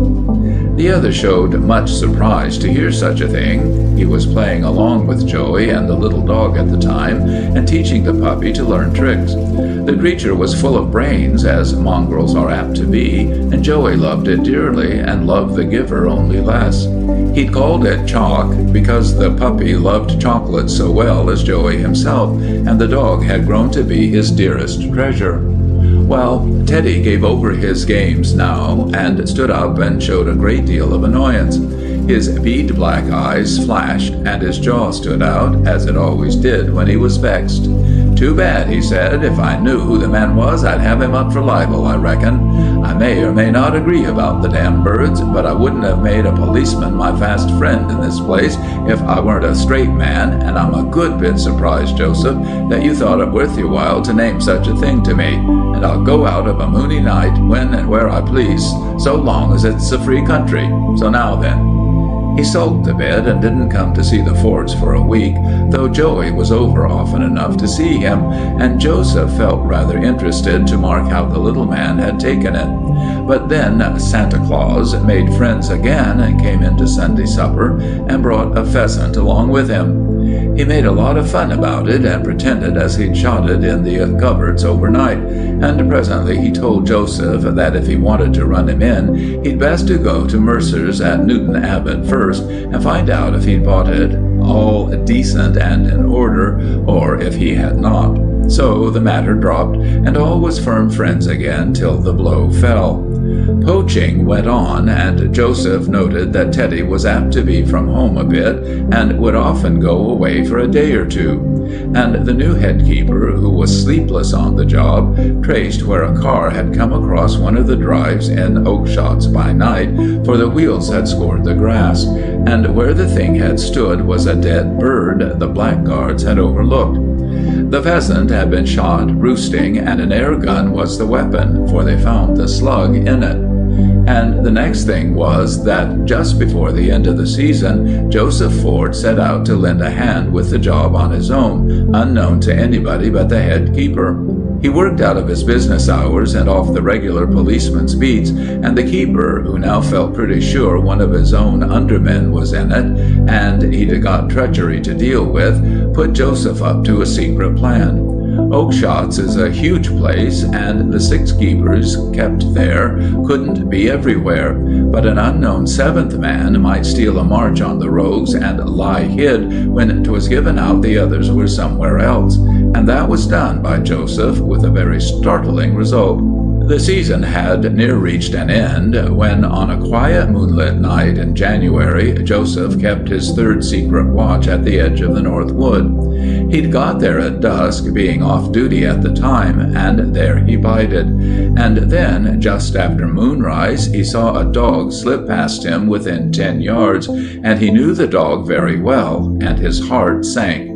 Behind the lurcher came her master, and Teddy, with something in his hand that glinted, popped by, silent as a ghost, and was gone into the covers. But Joseph knew he'd be bound to come out on the high road, same way he went in. So he bided there, and an hour passed, and then 20 minutes more. And meantime the policeman heard the purr of a motor and saw a small car without lights draw up on the dark side of the lane 20 yards off. There was only one man in it, and Joseph felt glad there weren't more. He chanced Pegram then for a minute, and nipped out on the driver just as he was lighting a cigarette. He proved to be a young fellow from so far off as Torquay, and he didn't put up no fight whatever, feeling no fear on his own account. He was working for wages and doing what he was told, and he caved in at once and obeyed the policeman's orders that worse might not overtake him. So he sat tight and waited, and then Teddy Pegram and his dog and his air gun crept out of the woods with a load of 10 birds. They roosted in the spruce firs, you understand, and 'twas as easy to slay them as black beetles, for Teddy's eyes, helped by the moon, marked them above his head quick enough. Then Joseph Ford walked out from behind the car, and the little man saw his games were ended, for Ford was a very powerful chap and could have eaten him if he'd wanted to do so. But Teddy used his tongue for all it was worth, though at first he didn't guess he was up against it. "I lucky 'twas you," he said. "If I'd been your mate, I'd have met with a difficulty." "Very smart, Joseph. You bowled me out all right, so we'll cry quits, and least said, soonest mended." But the policeman wasn't in no mood like that. "Come, Pegram," he answered, "I'd sooner have took any man on earth but you, and you've put me in a cruel fix, and that's all there is to it. Give me that there air gun, and get in the car and say naught, if you please." T'other had a lot to say, however. They talked for 10 minutes, but the poacher couldn't move the policeman, though he appealed to his friendship and so on. Then Joseph saw a look that he never had seen before in the little man's eyes, and was startled, but not afeared. For a minute Teddy glared like a devil in the moonlight, and an awful, evil expression fairly flooded his face. "Think twice," he said. "For God's sake, think twice, Ford, afore you do this. There's a lot more to me than you know, a lot I've thought to overcome. Suffering, misery, curses, disgrace. But if you take me to the cooler tonight, hear me on my oath, you'll be sorry as long as you live, for I'm built that way." "I am sorry already," answered Joseph. "I'm as sorry as any living man can be, and 'tis a bitter cruel thing for me that you forced this upon me. I warned you, most serious I'd done so, and what more could I do? You've none to thank for this but yourself, and you well know it. But my duty's my duty, and I don't break my policeman's oath for you, or any man living." "You ain't on duty tonight, however," replied Teddy. "A policeman's always on duty," said Ford, "and 'tis vain to threat or argue. I've got no choice." But the other did argue still, and when he saw he was done, he threatened also, and said hard, terrible words. They went in one of Joseph's ears and out of the other, of course, and he only wanted to get a painful job out of hand by now. So he cut it short, and in another minute pretty well lifted Teddy into the car and bade the driver carry him to Little Silver. Pegram said no more after that, but a fiend glared out of his eyes as he stared on the other, and Joseph, though he'd seen some hard cases, said afterwards that he never wanted to look on such a wicked face again. But the look was dead when they got to the police station, and Ford tumbled his man into a cell, then handed the pheasants over to the inspector and made his report. There was a good deal of stir about it, and some applause for the policeman when the justices gave Teddy 2 months' hard labor. And that was that. But what you may call the interesting part of the affair happened after, for when the 2 months was up, instead of selling his house and taking himself off to practice his games elsewhere, if Teddy Pegram didn't return to Little Silver, meek as Moses, and a reformed character. Poor Joey, when he heard his dearest friend was in trouble, had wept a lot of tears, and took on very bad, and even said hard things to his father for catching Santa Claus and sending him to prison. But he got resigned to his loss, for 2 months is a long time in a child's mind, and he'd walk every day to look at Pegram's house and pet the poacher's dog. 'Twas thought the creature ought to be shot, and the head keeper at Oakshot's, who knew the cleverness of the animal, was strong for it, but humanity be full of strange twists, and the squire himself it was who ordered the cur should live and be tended. "Let the dog be there to welcome him back," said the squire in his easy way. "The dog's done nothing but his duty, and done it mighty well by all accounts."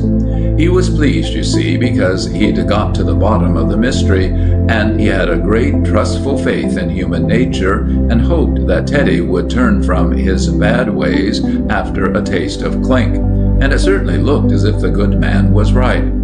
Little Joey would often take Chalk to see his mother on her chain at Teddy's house while the man was put away, and he'd carry the poor creature a tidy bone also when he could get one. And how long that 2 months was to the lurcher, who shall say?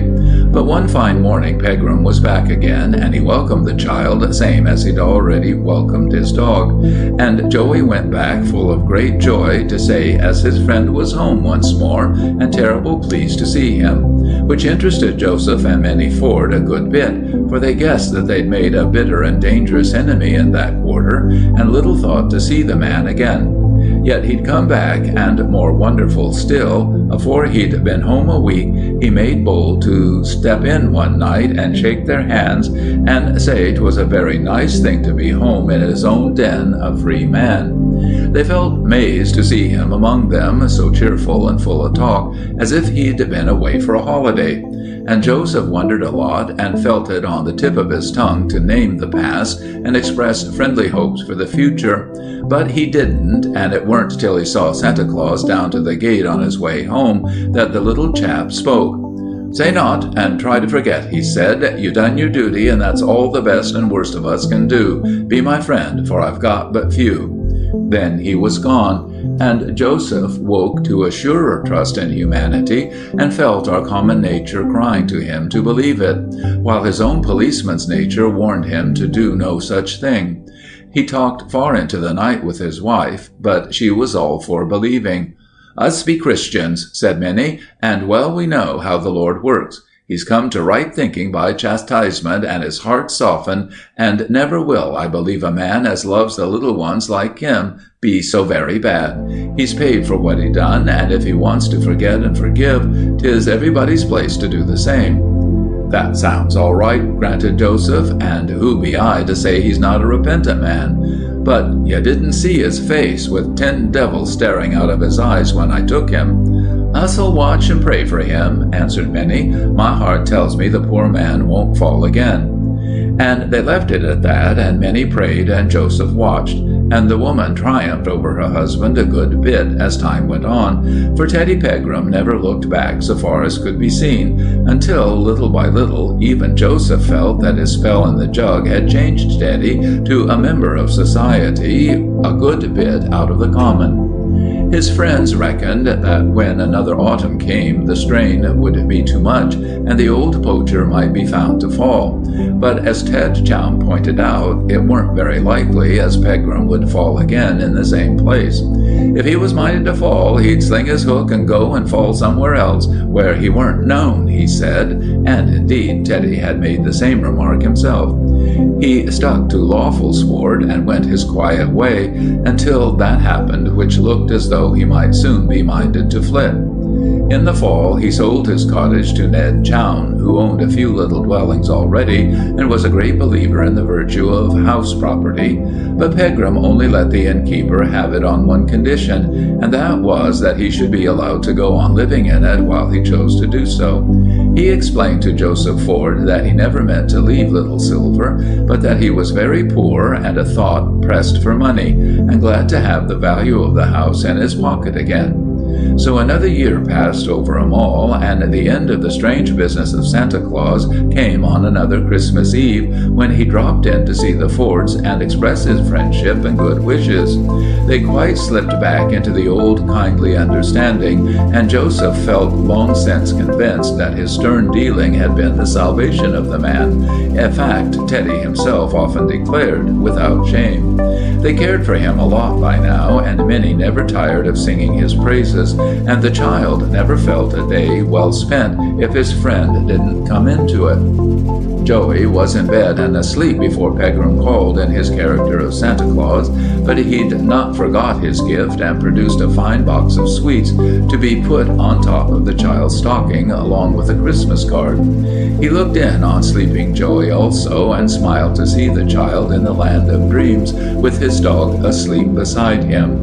And then he gave Minnie a gift also, a piece of very fine cloth to make herself a gown.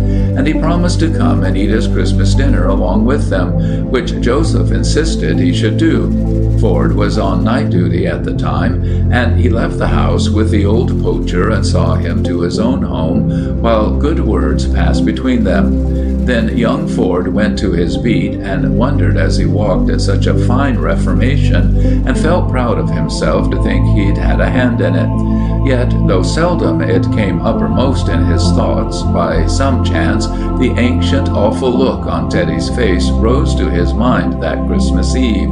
Joseph had a theory, sure founded on Scripture, and he stoutly believed that the poacher had harbored a devil in him in the past. Yet now, without a doubt, it has been cast out, thought Joseph, and no man will ever see it look out of his eyes no more, because it have gone, thank God. His duty done, he went home to rest, but the man's sleep was broken just after peep a day by the awfulest scream ever he heard. His child it was. Joey slept in a little room alongside his parents, and of course Minnie was up to him like a flash of lightning, with Joseph after her.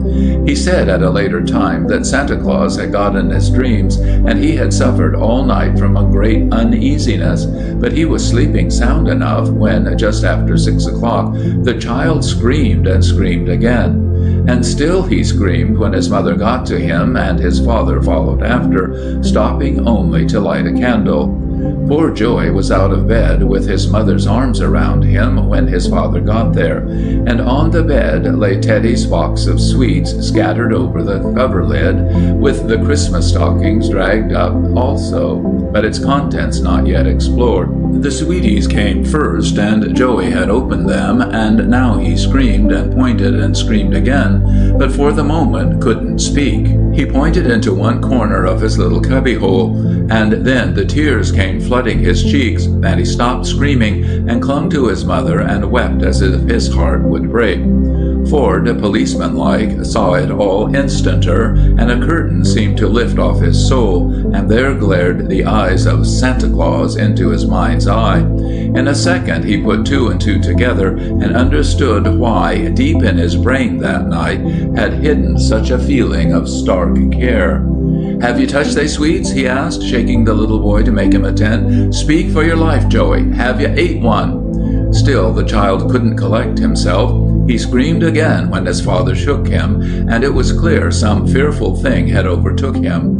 But his grief didn't rise from no pain of body, and in truth the answer to Joseph's questions lay before his eyes, if he'd but understood the truth.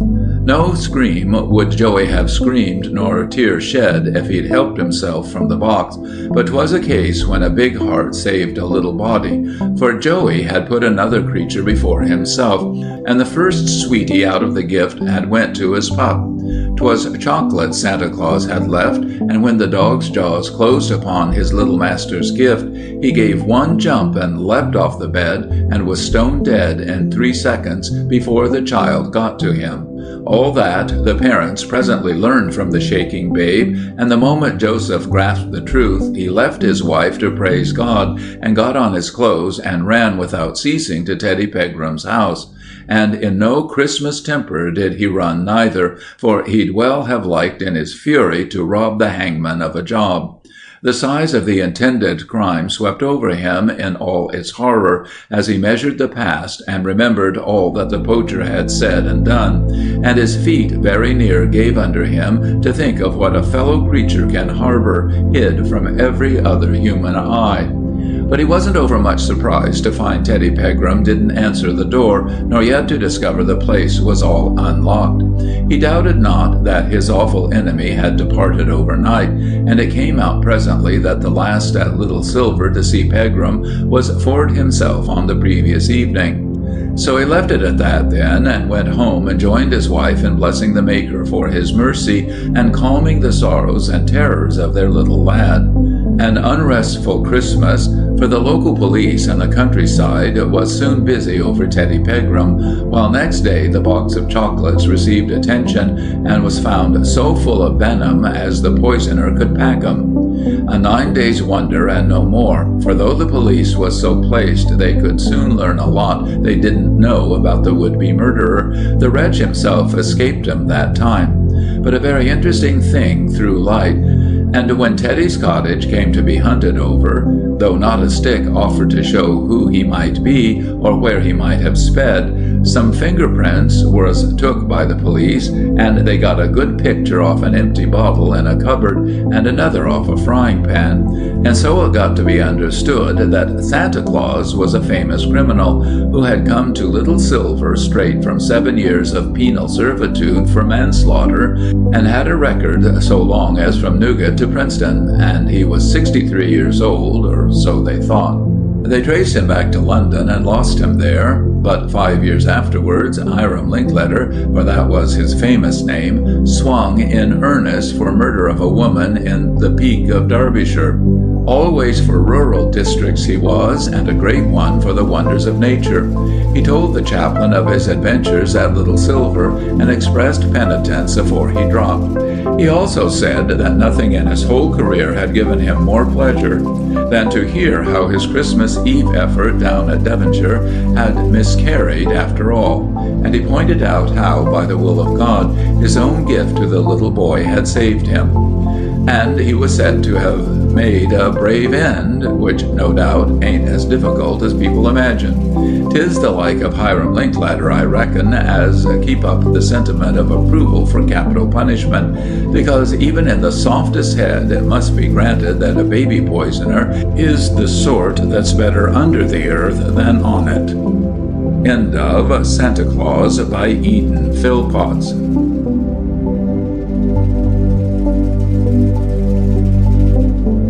There was unusual commotion in the frontier mining town when the red stage, snow-covered and storm-beaten, lurched up in front of the Bella Union and began to discharge passengers and mail.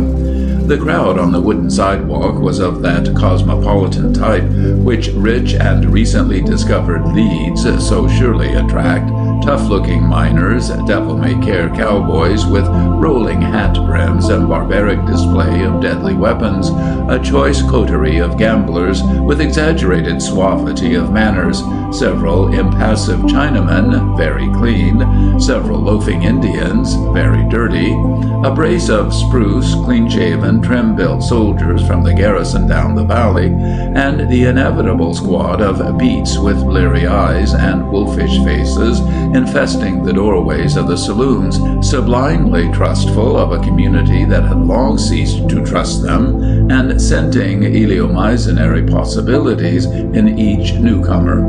But while the arrival of the stage was a source of perennial excitement in the business center of Argentopolis, the commotion on this occasion was due to the tumultuous welcome given by a mob of schoolchildren to a tall, bronzed, fiercely mustached party the instant he stepped, fur-clad, from the dark interior. Such an array of eager, joyous little faces one seldom sees. Big boys and wee maidens, they threw themselves upon him with shrill clamor and enthusiastic embraces, swarming about his legs as, with twinkling eyes and genial greeting, he lifted the little ones high in air and kissed their dimpled cheeks, and shook the struggling boys heartily by the hand, and was pulled this way and that way until eventually borne off in triumph towards the spick-span new shop with its glittering white front and alluring display of fruit, pastry, and confectionery, all heralded forth under the grandiloquent but delusive sign, Bald Eagle Bakery. Upon this tumultuous reception, Argentopolis gazed for some moments in wondering silence. When the transfer of the children and their willing captive to a point some dozen yards away rendered conversation a possibility, the spokesman of the sidewalk committee shifted his quid and formulated in frontier phrase the question which seemed uppermost in the public mind: "Who in thunder's that?" "That," said the soldier addressed, "that's Captain Ransom. It's good times the kids be having now. Belong to your regiment?" "Yes, captain of B Troop. Been away on leave ever since we got here." "Seems fond of children," said the Argentopolin reflectively. "Got any of his own?" "Nary. He belongs to the whole crowd. The B Company fellers be glad he's back. They think as much of him as the kids do." "Good officer, huh?" "You bet. Ain't no better in the cavalry." At this unequivocal endorsement from expert authority, the eyes of Argentopolis again followed the big man in the fur overcoat. With 3 or 4 youngsters tugging at each hand and a dozen revolving irregularly about him, he was striding across the street, keeping up a running fire of chatter with his thronging satellites. Soldier he was, unquestionably, tall, erect of carriage, broad of shoulder, deep of chest, with a keen, quick glance from under his heavy brows. Eyes full of light and fire, nose straight and prominent, a great mustache that hid the curves of his handsome mouth and swept out across the square and resolute jaws, a mustache that, like the wavy brown hair about the temples, was tingeing with gray. Strong white teeth glistened through the drooping thatch, and 1 or 2 merry dimples dotted his bronzed and weather-beaten cheeks. Over on the neighboring side street, from the steps of the schoolhouse, other children surveyed the group and with envious eyes and watering mouths beheld the demolition of tarts and turnovers. Despite the keen and searching cold of the mountain air, rare and still and brimming with ozone as November days can ever find it, the school shoved its hands deep in trousers pockets and stared with all its youthful might. Even so blessed a half hour must have its end, and as the warning bell began to ring and the townies to shout that recess was over, the merry throng, spoil-laden, came pouring down the bakery steps with many admonitions to their big benefactor not to think of starting for the fort until school was out and they could escort him home. 2 or 3 of the smallest still clung to him, explaining that only the big ones had afternoon school. They were all through. They had nothing to do until the ambulance came to take them all at 4 o'clock, and the captain became suddenly aware of 2 little people standing on the sidewalk and regarding him wistfully. One was a sturdy boy of 7 with frank blue eyes and chubby rounded cheeks, a picture of solid young America despite the fact that his little fists were red and bare. His knickerbockers, though well-fitting, were worn and patched, and the copper toes of his cheap, heavy boots were wearing suspiciously thin.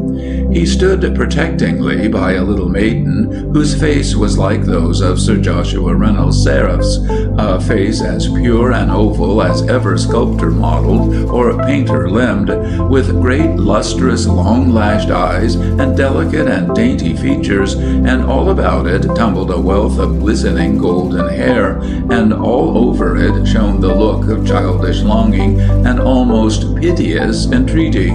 One little mittened hand was clasped in her brother's, the other, uncovered, hung by a finger in her rosy mouth.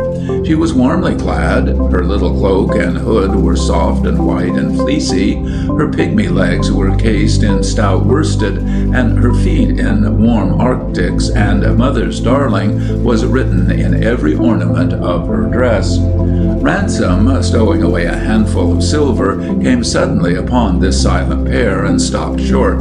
Another instant and he had stooped, raised the younger child in his strong hands, and with caressing tone accosted her. "Why, little Snowdrop, who are you? What a little fairy you are!" "She ain't one of us," piped up a youthful patrician disdainfully. "She's infantry. He's her brother, and they don't belong to the fort." The boy's face flushed, and he looked reproachfully at the speaker, but said no word. Ransom was gazing with singular intentness into the downcast face of his little captive. "Won't you tell me your name, little one?" he pleaded. "Why didn't you come in and have some tarts and turnovers with the others? I've got to run now and meet some other old fellas at the stage office.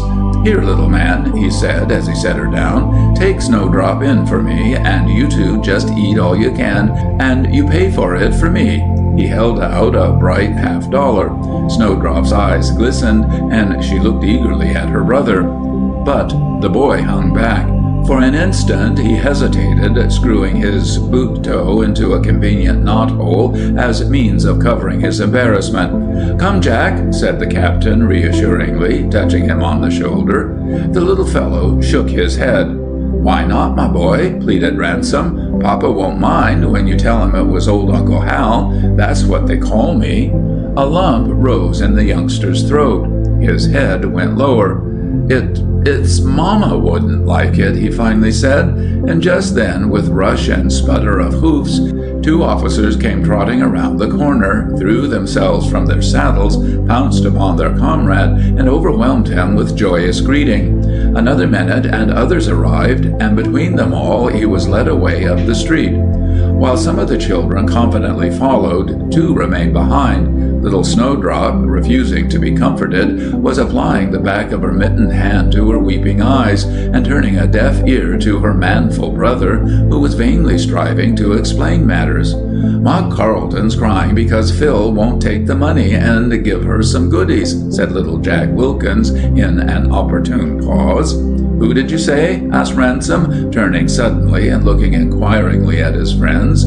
There was an instant of embarrassment. Then one of the officers replied, "Maud Carleton, Ransom. Those are poor Phil Carleton's little ones." "Wait for me at the office, fellas. I'll be along in a minute," was the response, and the captain went striding back to the Bald Eagle. It was an old story in the cavalry. Very few there were who knew not that Captain Ransom was a hard-hit man when Kate Perry, the beauty of her father's regiment, came back from school, and with all the wealth of her grace and loveliness and winning ways, refusing to see how she had impressed one or two solid men of the garrison, fell rapturously in love with Philip Carleton, the handsome, dashing scapegrace of the subalterns. It was hard lines for old Colonel Perry. It would have been misery to her devoted mother, but she was spared it all. The grass had been growing for years over her distant grave. The wedding was a glitter of gold lace, champagne glasses, and tears. Everyone wished her, and him, all happiness, but dreaded the future. There was a year of bliss, and little Phil was born. Another year when she was much taken up with her baby boy, and the father much abroad. A year of clouds and silence. Then came sudden call to the field, and one night with reeling senses she read the dispatch that told her he was shot dead in battle with the Sioux. When little Maudie came, there was no father to receive her in his arms. The gray-haired colonel took the widow and her children a few short years to his own roof. Then he too was called to his account, and with the widow's pension and the relic of her father's savings, the sorrowing woman moved from the garrison that had so long been her home, and took up arms against her sea of troubles. She need not have gone. All Fort Rains knew that there were officers who would gladly have taken her and her beautiful children to their fireside. But she was loyal, proud, high-spirited, and she could not stay. All the roof her father had to leave her was the frame cottage at the ranch he had bought and stocked a mile below the fort. She was a soldier's daughter, brave and resolute. She had her father's old soldier servant and his wife to help her, and she moved to the ranch and declared she would be dependent on no one. When first she had come into that glorious valley, a girl of 18, a large force of cavalry was encamped around the garrison in which her father's regiment of foot was stationed, and Captain Harold Ransom became one of her most devoted admirers, though nearly twice her age. Few men had such chance against such a lover as Phil Carleton, buoyant, brilliant, gallant, the pride of all the juniors in the infantry, the despair of many a prudent mother. And when that engagement was announced, the cavalry were rather glad to be ordered away and to comfort themselves with the perilous distractions of Indian fighting for 3 or 4 stirring years. But before they left, Ransom and others had bought much of the land on which Argentopolis gleamed today, be. Perhaps it was the silver that came into his hair as well as his pockets, but silver did not cause the lines that crept under his kindly eyes and around the corners of the firm mouth. He was rich, as army men go, but his heart was sorely wrenched. He went abroad when the Indian campaigns were over and rejoined while his comrades were on the Pacific coast, and became the delight of the children and the children's mothers. Captain Santa Claus, they called him, at Walla Walla and Vancouver, where he was the life of those garrisons. And while men honored and women waxed sentimental towards him, it was the children who took possession of the tall soldier and made his house their home, who trooped unbidden all over it at any hour of the day, and made it the garrison playground when the rainy season set in and drove them to cover. And then, after their 4 years in the Columbia country, the regiment crossed the big range, and wonder of wonders, headquarters and 6 troops, one of them Ransom's, were ordered to Fort Rains. He was again on long leave when the change of station occurred, and the widow drew a long breath. She found life very different, with her father's old friends and hers removed. As the children grew in years, their needs increased. She sold the stock and much of the land of the ranch, keeping only the homestead and the patch around it. But she was glad to find employment at the fort as a teacher of the piano and singing. She played well, but her voice was glorious and had been carefully trained. The news that he was coming had given her a shock. It was more than 8 years since she had seen him. It was more than 5 since she had briefly answered the letter he wrote her on hearing of her husband's death. It was so manly, sympathetic, and so full of something he knew not how to express, a longing to shield her from want or care. She had gently but firmly ended it all. And yet, she was bitterly poor now, handsomer than ever, said the officers who knew her in the old days, still wearing her mourning and looking so tall and majestic in her rusting weeds. She was a woman whose form and carriage would be noticeable anywhere, tall, slender, graceful, with a certain slow, languorous ease of motion that charmed the senses. Her face was exquisite in contour and feature, a pure type of blonde, blue-eyed Saxon beauty, with great masses of shimmering golden-brown hair. No wonder Ransom felt a thrill when he looked into Maudie's eyes. The child was her mother in miniature. At 27, with all her trials, Mrs. Carleton was a lovelier woman than in her maiden radiance at 18. What she had gained in strength and character through her years of poverty and self-abnegation, God alone knew, and he had been her comforter. For nearly a year, the garrison children had been going into town for school, an excellent teacher having been secured in the East, and Mrs. Carleton eagerly embraced the chance of sending hers. She could no longer afford a nurse to look after the wee one. She could not take her on her daily round of lessons, and her infantry friends had gladly seen to it that the little Carletons were carried to and fro with their own. So, too, when the cavalry came, had Colonel Cross assured her that the ambulance should always come for them and bring them back to the post. Everybody wanted to be kind to her, or said so at least, but the ladies were all new and strange. She had never been the pet among them. She was in her own regiment. They had not known and loved her father as had the colonel.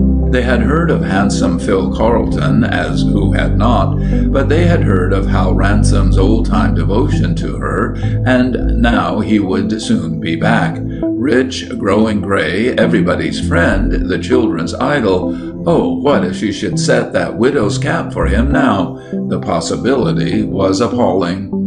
And Christmas was coming, and the children had been weaving glowing pictures of the bliss to be theirs because Captain Santa Claus was homeward bound, and little Maud was listening with eager ears, and her blue-eyed brother in silent longing.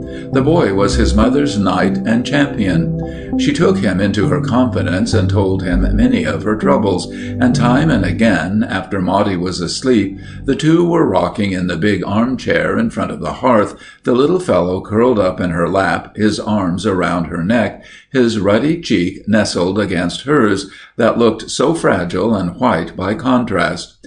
He knew how hard a struggle Mamma was having in keeping the wolf from the door, and he was helping her, little hero that he was, wearing uncomplainingly the patched knickerbockers and cowhide boots, wearing in soldier silence the thoughtless jeers of his schoolmates, and taking comfort in the fact that sensitive little Maud was always prettily dressed. She had been petted from babyhood, for scarlet fever had left her weak and nervous. And so the coming of glad Christmastide was not to them the source of boundless joy it seemed to others. For days Maud had been coming home from school full of childish prattle about the lovely things the other girls were going to have. Couldn't she have a real wax doll with truly eyes and hair that would sing and say Mama, and a doll house with kitchen and a real pump and stove in it, and dining room and parlor and lots of lovely bedrooms upstairs, and a doll carriage like Mabel Vane's with blue cushions and white wheels and body and umbrella top?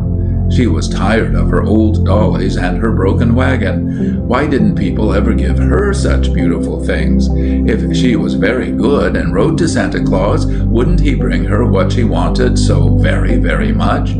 Poor Mrs. Carleton, do our hearts ever ache over our own troubles as they do over the longings of our little ones? She promised Maud that Santa Claus would bring the very thing she craved, and now she knew not how to fulfill her pledge. Commissary and butcher bills were still unpaid, and she so hated to ask even for what was due her. It is such an old, homely, heart-worn story, that of Christmas yearnings that must be unfulfilled. We lay down our cherished plans with a sigh of resignation, but when baby eyes and baby lips are pleading, God forgive us if we are not so humbly patient, if we accept our burden not without a murmur, or yield not without a struggle. She had other sore perplexities. She well knew she must meet Hal Ransom. 2 days had elapsed since Phil had told her of the reception accorded him, and Maud had preferred her complaint against her brother for being so mean to her and not taking the money and giving her a treat.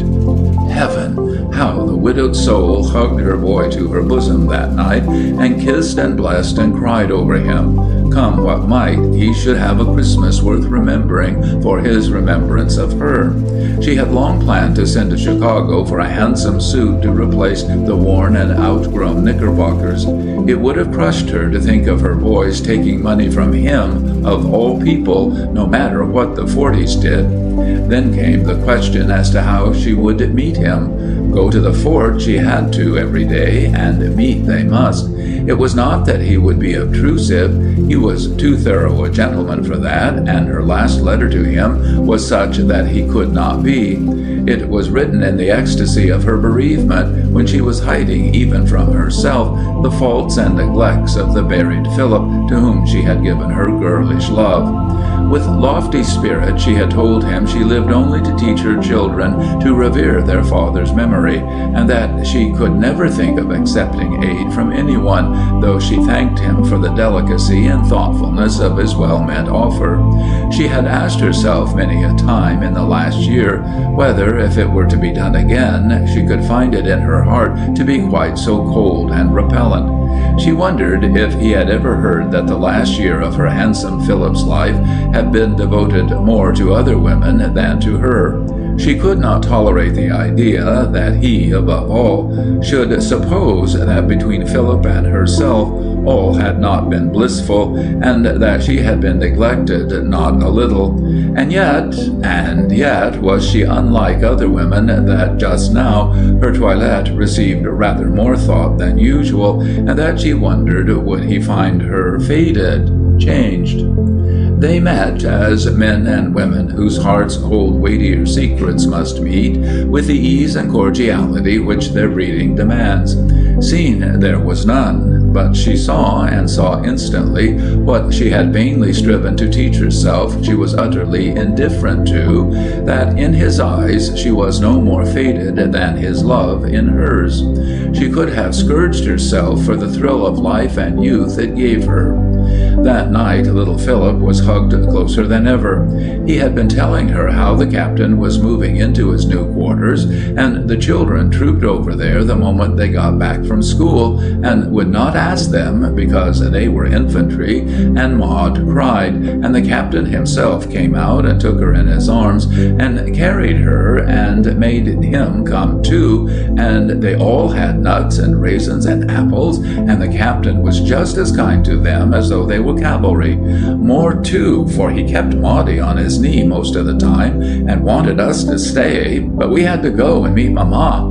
And he said that was what made him proud of me from the first, because I was so true to you, Mama, said Phil. I suppose because I wouldn't take his $50. She was silent a moment, pressing her lips to his cheek, and striving hard to subdue the tears that rose to her eyes. She had something to ask of her boy that was hard, very hard, yet it had to be done. You were right, Philip. It would have hurt Mama more than words can tell had you taken money from anyone. We are very poor, but we can be rich in one thing, independence. Mama has not had much luck this year. It seemed all to go with Papa's old regiment. But we'll be brave and patient, you and Mama, and say nothing to anybody about our troubles. We'll pay what we owe as we go along, won't we, Phil? I wish I could help some way, Mama. You can, my soldier boy. He looked up quickly and patted her cheek, then threw his arm around her neck again. Something told him what it would have to be. Maudie is a baby who cannot realize our position. Philip is my brave little knight and helper. It is so hard for Mama to say it, my boy, but if we buy what she longs for at Christmas, there will be nothing left for the skates, and I know how you want them, and how many other things you ought to have. You have helped Mother so often, Phil. Can you help her once more? For all answer, he only clung to her the closer. And now holiday week was near at hand. It was Friday, and school would close that afternoon, and for 2 blessed, blissful weeks there would be no session at all. Christmas Day would come on Tuesday, and the 40s were running riot in the realms of anticipation. They hugged each other and danced about the street when the express agent told them of the packages that were coming almost every day for Captain Ransom, and the little townies, who were wont to protest they were glad their papas weren't in the army, were beginning to show traitorous signs of weakening. It was a sore test if every regiment had its own Santa Claus, as the 40s said.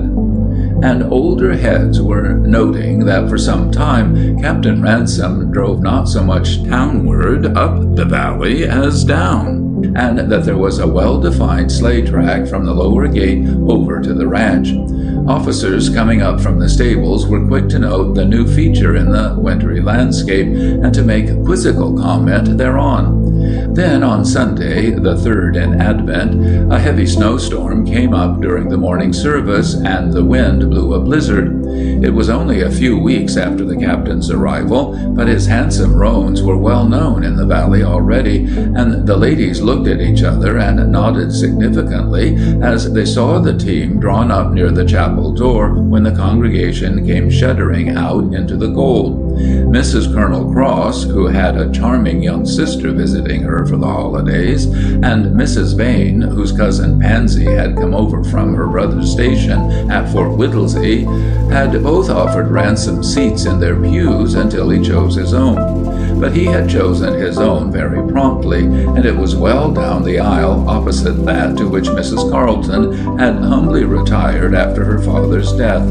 As a consequence, the higher families reached the door only in time to see the captain bundling the widow and her little ones in his costly robes and driving away through the whirling storm. That night the wind died away, the snow fell heavily, and all the next day it lay in silent, unruffled, unfurrowed beauty over the broad level below the fort. And though the captain's sleigh went townward towards evening, and the butcher's bob tore an ugly groove along the lower edge, there was now no trail other than the footpath along the willow-fringed river bank joining the garrison with the widow's gate. When Friday came and the plane was still unfurled, Fort Rains was unanimous in its conclusion. Captain Ransom had offered himself again and been rejected. The households of Vane and Potts, and the ladies at least at the Colonel's, breathed freer. Captain Ransom was invited to Christmas dinner at all three places and begged to be excused. He explained that he purposed having all the children at his house from 8 to 10 for general frolic that evening, and would not the ladies come over and see the fun?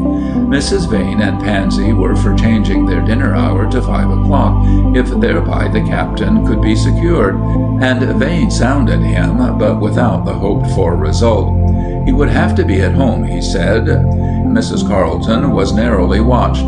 Women who had been disposed to treat her coldly could have hugged her now if they could be sure she had really refused the best catch in the cavalry and left a chance for someone else. But Mrs. Carleton gave no sign, and she was a woman they dared not question. What staggered the theory of renewed offer and rejection was the warmth and cordiality of manner with which they met in public, and they met almost daily. There was something that seemed to shatter the idea of rejection in the very smile she gave him and in the reverence of his manner towards her. Estrangement there certainly was none, and yet he had been going over to the ranch every day, and his visits had suddenly ceased. Why? They scanned his face for indications, but as Mrs. Vane put it, he always was an exasperating creature. You could no more read him than you could a mummy. Monday before Christmas had come, and Colonel Cross, trudging home from his office about noon, caught sight of the tall and graceful figure of Mrs. Carleton coming towards him along the walk. He was about to hail her in his cheery style when he saw that her head was bowed and that she was in evident distress. Even while he was wondering how to accost her, she put him out of doubt. Her lips were twitching and her cheeks were flushed. Tears were starting in her eyes, but she strove hard to command herself and speak calmly. "You were so kind as to order the special for me this morning, Colonel, but I shall not need it. I cannot go to town." He knew well that something had gone wrong. Blunt, rugged old trooper that he was, he had been her father's intimate in their cadet days, and he wanted to befriend her. More than a little he suspected that hers was not a path of roses among the ladies at Rains. In his presence they were on guard over their tongues, but he had not been commanding officer of several garrisons for nothing. "Mrs. Carleton," he impetuously spoke, "something's amiss. Can't you tell an old fellow like me and let me, settle things? Surely it is something I can do." She thanked him warmly. It was nothing in which he could be of service, she declared, trying hard to smile. She was a little upset and could not go to town. But he saw she had just come from Mrs. Vane's, and he knew that estimable and virtuous woman thoroughly, and drew his conclusions. Whatever was wrong, it was not unconnected with her monitions or ministrations. Of that he was confident. As for Mrs. Carleton, she turned quickly from the fort and took her lonely, winding way among the willows to her valley home, a heartsick woman. Counting her ways and means, she had found that to pay for the items she had promised Maud and had ordered for her boy, the latter being the suit sent COD from Chicago, she would have to ask a favor of her patrons at the fort. She had arranged with the proprietor of the big variety store in town that he should set aside for her a certain beautiful doll and one of the prettiest of the doll carriages, and that she would come and get them on this very afternoon.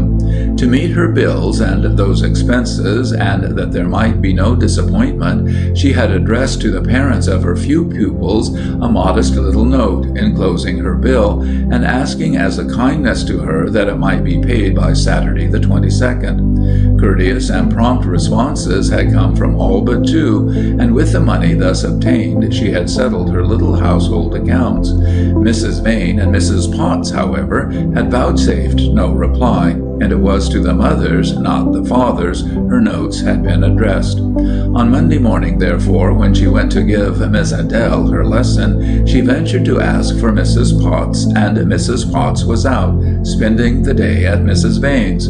So thither she went, went and with flushing cheeks and deep embarrassment inquired if the ladies had received her notes. Mrs. Potts had, and was overcome, she said, with dismay. She had totally forgotten, and thought it was next Saturday she meant, and now the captain had gone to town, and there was no way she could get at him.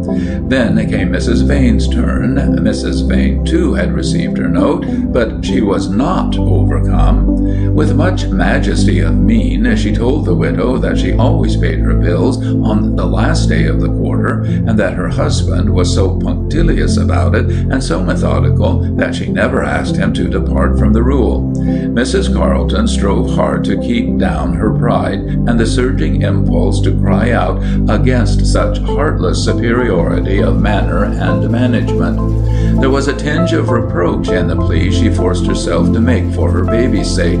"You know there are no more lessons this term, Mrs. Vane. My work is done, and I so needed it for Christmas, or I would not have asked." And she smiled piteously through the starting tears. Mrs. Vane was sorry, very sorry. She could hardly ask her husband to depart from his lifelong practice, even if he were here, and he too had gone to town. Yes, everybody seemed to have gone or sent to town for Christmas shopping. Her little ones were alone and having no one to buy for them. Harold Ransom, too, was going, for she saw the handsome roans come dashing up the drive as she rose with a burning sense of indignity to take her leave. She came upon Miss Pansy in the hallway, all hooded and furred, and beaming with bliss at the prospect of a sleigh ride to town, behind the roans, no doubt. Never mind that now. Her heart was full of only one thought, her babies. Where were now her long-cherished schemes? All Fort Raines was blithe and jubilant over the coming festivities. Maud was wild with anticipation, and she alone, who had worked so hard and faithfully that her children might find joy in their Christmas awaking, she alone had seen her hopes turn to ashes. In her pride and her vehement determination to be beholden to no one, she would seek no help in her trouble. She went home, asking only to be alone, thankful that the children were spending the day with friends in the garrison, and could not be there to see the misery in her eyes. Full an hour she gave to her uncontrollable grief, locked in her room, sobbing in utter prostration. Her eyes were still red and swollen. She was weak, trembling, exhausted, when the sudden sound of hoofbeats roused her. The blood flew to her cheeks. Despite her prohibition then, he was here. He had come again, and something told her he had fathomed her trouble and would not be denied. She heard the quick, firm tread upon the steps, the imperative rat-tat-tat of the whip-handle on the door. She could have called to her faithful slave, Mrs. Malloy, the striker's wife, who had known her from babyhood, and bidden her tell the captain she must be excused, but it was too late. Bridget Malloy had seen her face when she came home, had vainly striven to enter her room and share her sorrow, had shrewdly suspected the cause of the trouble, and through the keyhole had poured forth a voluble Hibernian fealty and proffers of every blessed cent of her savings, but only to be implored to go away and let her have her cry in peace. Even had Mrs. Carleton ordered her to deny her to the visitor, it is probable that Mrs. Malloy would have obeyed her own instincts. "Sure, it's glad I am to see the captain," was her prompt greeting, "and it was a black day that ever let you go from her. Come right in and I'll call her to you. It's all broke up, she is." And so she had to come. There he stood in the little sanctuary, where Philip, in photographed beauty, beamed down upon her from over the mantel, and Philip's rusting sword hung like that of Damocles by the fragile thread of sentiment that bound her to the past. There he stood with such a world of tenderness, yearning, sympathy, and suppressed and passionate love in his dark eyes. She came in almost backward forward, striving to hide her swollen and disfigured face. He never strove to approach her. With one hand on the mantel, he stood gazing sorrowfully at her. With one hand on the doorknob, with averted face, she silently awaited his words. "I have disobeyed you, Kate, though I left my sleigh and came on Roscoe. I have tried to accept what you said 8 days ago, but no man on earth who has heard what I have heard today could obey you longer. No, listen," he urged as she half-turned with silencing gesture. "I'm not here to plead for myself, but my heart is breaking to see you suffering and to think of your being subjected to such an outrage as that of this morning. Of course I heard of it. I made them tell me. The colonel had seen your distress and told me you had abandoned the trip to town. I found out the rest. Yes, Mrs. Carleton, if you so choose to term it," for she had turned with indignant query in her eyes, "I pried into your affairs. Do you think I can bear this, to know you are in want? For want it must be, or you'd never have stooped to ask that vulgar, purse-proud, patronizing woman for money. Do you think I can live here and see you subjected to this? By heaven! If nothing else will move you, in Philip's name, in your children's name, let me lift this burden from you. Send me across the continent if you like. I'll promise to worry you no more, if that will buy your trust. I've lived and borne my lot these 8 or 9 long years, and can bear it longer if need be. What I can't bear and won't bear is your suffering from actual poverty. Kate Carleton, won't you trust me?" "How can I be your debtor, Captain Ransom? Ask yourself, ask anyone, what would be said of me if I took 1 cent from you? I do thank you. I am grateful for all you have done and would do. Oh, it is not that I do not bless you every day and night for being so thoughtful for me, so good to my little ones. It wasn't for myself I was so broken today. It was for my babies. Oh, I cannot tell you." And now she broke down utterly, weeping hysterically, uncontrollably. In the abandonment of her grief, she threw her arms upon the wooden casing of the doorway and bowed her head upon them. One instant he stood there, his hands fiercely clenching, his broad chest heaving, his bronzed, honest, earnest face working with his weight of emotion, and then, with uncontrollable impulse, with one bound he leaped to her side, seized her slender form in his arms, and clasped her to his breast. In vain she struggled. In vain her startled eyes, filled with resolute loyalty to the old faith, blazed at him through their mist of tears. He held her close, as once again, despite her struggles and her forbidding words, he poured forth his plea. "You can take it, and you must take it, for your own sake, for your children's sake, even for his. Give me the right to protect and cherish you. I don't ask your love. Oh, Kate, be merciful." And then, fatal inspiration, but the face he loved was so near. He never would have done it had he thought. It was only as utterly unconquerable an impulse as his wild embrace. His lips were so tremulous with entreaty, with love, sympathy, pleading, pity, passion, everything that impelled and nothing that restrained, that with sudden sweep they fell upon her flushed and tear-wet cheek, and ere he knew it, he had kissed her. There was no mistaking the wrath in her eyes now. She was free in an instant, and bidding him be gone. He begged hard for pardon, but to no purpose. She would listen to nothing. Go he must. His presence was insult, and he left her panting with indignation, a vengeance-hurling goddess, a wild-eyed Juno, while he at full gallop went tearing through the snowdrifts, recklessly, dolefully, yet determinedly, back to the post. In half an hour he was whipping to town. When sunset came and the evening gun awakened the echoes of the snow-shrouded valley, and the red disk went down behind the crested bluffs far up the stream, a sleigh came out from the fort, and Captain Vane, with curious mixture of cordiality and embarrassment, restored Phil and Maud to the maternal roof and begged to hand her the amount due from him and from Captain Potts for family tuition. He had only heard, accidentally, a few minutes before of her request, and wasn't there something else he could do? Would she not go to town with him tomorrow morning? She thanked him. She hardly knew what to do. Here was the money at last, but it was Christmas Eve now, and there was no time to be lost, and town lay full 6 miles away. Perhaps she wished a messenger now, suggested the captain. He would send in a mounted man gladly. Knowing no other way to secure her treasures for her little ones, she breathlessly accepted his offer, briefly explained the situation, and told him how she longed to have the presents there, with the trifles she had made for them, to greet their eyes with the coming day. The messenger could go to the store and get the coveted doll and carriage. There would surely be sleighs from the fort that would bring them out for him, and he would find the box from Chicago at the express office and could pay the charges and sign the receipt on her written order to the agent. It was arranged in a moment, and with reviving hope she gave the children their tea and strove to get them early to bed.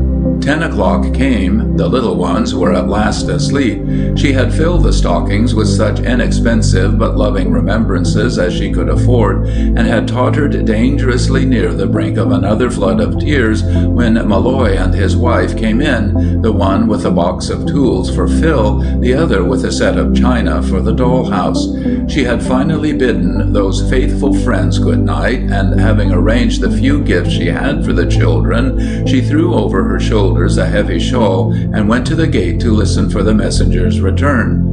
It was a perfect night, clear, still, and sparkling. The moon shone brightly upon the glistening mantle of snow, and tinged with silver the pine crests across the stream. Westward on a little rise were the twinkling lights of the fort. Far beyond, far up the narrowing valley, other lights, dim and distant, marked the position of the town. She could hear the faint, muffled sound of shots with which the benighted but jubilant frontiersmen were hailing the coming of the sacred anniversary, like some midwinter 4th of July, with exuberant and explosive hilarity. Then, nearer at hand, soft, sweet, and solemn, there floated out over the valley the prolonged notes of the cavalry trumpet, sounding the signal, lights out, the good night of the garrison. Then all the broad windows of the barracks were shrouded in sudden gloom. Only in the quarters of the officers, on the opposite side of the parade, were the lights still twinkling. In one of them, nearest the gate, high up aloft and close under the gables, there gleamed a brighter light than all the others. Even in the chilly air, she felt the rush of blood to her cheeks. That was Ransom's house. She well knew he had chosen it, farthest from the quarters and stables of his troop, simply because it was at the end of the row, overlooking the valley, and nearest her. 2 weeks since he had said to her that he could not rid himself of the thought of her isolation. Though off the beaten track, a full 3/4 mile, and within long carbine range of the sentries, she was still far away, almost unprotected. Though Indians were no longer to be feared, there were such things as tramps and blackguards in the settlements. She laughed at his fears. She had lived there 3 years, and never heard a sound at night other than the occasional howl of a coyote and the distant watch cry of the sentries. She had brave old Malloy with his gun, and Bridget with her tongue and nails. She had Philip's sword, her own brave spirit, and her boy. What had she to fear? All the same, struggle against it though she would, it was sweet to hear his anxious questioning. Even if unmolested by marauders, something might go wrong. Maudie have croup, a kerosene lamp burst. She might need help. Who knew? I shall put a bright lamp and reflector in the little round garret window every night as soon as I get home, he said, and should you ever be in danger or need, throw a red handkerchief over your biggest lantern and show it at the top window. If the sentries don't see it at once, fire Malloy's gun. She promised laughingly, though repudiating the possibility. She had told herself that Philip's spirit was all the protection she needed, but the night landscape of the valley, the night lights at the fort, had acquired of late an interest they never knew before. She would have scourged herself had she believed. She would have stormed at anyone who suggested that she went to look for his light, but if ever it failed to be there at 10 or 11 or later, she knew it. Whatever might be his evening occupation at the fort, a dinner, a card party, officers' school, non-coms recitation, it was his habit on reaching home to go at once to the garret and post his sentinel light. What would he not have given for an answering signal? And there was the light now. He was home then, and despite her anger and his banishment, he was faithful. Christmas Eve, and only 10, and he was home and watching over her. She was still quivering with wrath at him for that ravished kiss. At least she told herself she was, and had told him a great deal more. Was it quite fair to drive him from her home as she had, when Phil was so fond of him, and Maudie loved him so, and he was so devoted to them? What could he be doing at home so early? There was a party at the adjutant's, she knew. She had been obliged to decline. She had 3 invitations for Christmas dinners, and had said no to all gratefully. There were many who wanted to be kind to her, but she had only one dress she considered fit to wear. So, too, had little Maud, and as for her brave boy Phil, he had nothing, unless the suit from Chicago came in time. Without that, he could not go to the captain's Christmas tree. Why did not the messenger return? She was becoming feverishly anxious. It was too cold to remain out of doors. She entered and paced fitfully up and down her little parlor. She went in and bent over her sleeping children and rearranged the coverlets with the noiseless touch of the mother's hand. She leaned over and kissed them softly, and now that her surcharged nature had had free vent and the skies were cleared by the morning storm, she felt far gentler, happier. Her cry had done her good. Her hopefulness was returning, but not the messenger. What could detain him? Where could he be? It was 11, and long after, when at last she sighted a shadowy horseman loping across the moonlit plain, and slowly he dismounted at her gate and came to her, empty-handed. He was a soldier of Vane's troop, and his tale was doleful. He had been set upon in a saloon, robbed and beaten. The money was gone. He had brought back nothing but bruises. As consolation, he imparted the fact that it was too late to get the doll and carriage. The last ones had been sold that evening, as she had not come to claim them. Then he had stepped in to take a drink, because he was cold, and then the catastrophe had occurred. True or false as might be the story, there was no doubt of the veracity of that portion which referred to the drink. Conscious that it was too late to do anything at this hour, she simply dismissed him, bidding him go at once to the post, barred and locked her door, and sat down, stunned and heartsick. This, then, was the joyous Christmas for which she had worked so long and hard. She raised her arms in one last appeal to heaven, then threw herself upon her knees beside her little ones, and buried her face in her quivering hands. What would their early waking bring to them now but disappointment? For half an hour she knelt there, helpless, stunned, then lifted her head, startled. Someone was fumbling at the storm door. With her heart in her throat, she listened, incredulous, fearful, then convinced. The boards creaked and snapped beneath a heavy, stealthy tread. She heard beyond doubt a muttered question, a reply. There were 2 of them, then. All was darkness in her parlor now. Only the light burned in the children's room. Her heart bounded, but she stole, despite trembling knees, noiselessly into the parlor, stooped and peered through the slats, and sure as fate, 2 men, burly, muffled so that they were unrecognizable, were bending down at the storm house in front of her parlor door. Quickly she rose, scurried through the parlor, up the stairs to the room above the kitchen, where she rapped heavily at the door. "Malloy! Malloy!" she cried. No answer but a snore and heavy breathing. She rattled the knob and called again, this time with success. "Who is it?" was the startled challenge. "It is I, Mrs. Carleton. Quick, Malloy, 2 men are trying to break in at the front door." She heard the bound with which the old soldier leaped to the floor. She ran into the front room. One quick glance showed her ransom signal light blazing across the mile of snow. One moment more, and muffled in red silk, her biggest lantern swung glowing in the window. Then down the stairs she hurried to her children, just as Malloy with his carbine and Bridget with his six-shooter swept gallantly into action. She heard his fierce summons, "Who stands there?" and listened breathlessly. No response. "Who dare, I say?" Dead silence. Not even scurrying footsteps. She crept to the window and peered out. No one near. She raised the sash, threw open a shutter, and gazed abroad. The little piazza was deserted, unless both were hiding inside the stormhouse. No, see, over amongst the willows by the stream, there were shadowy figures and a sleigh.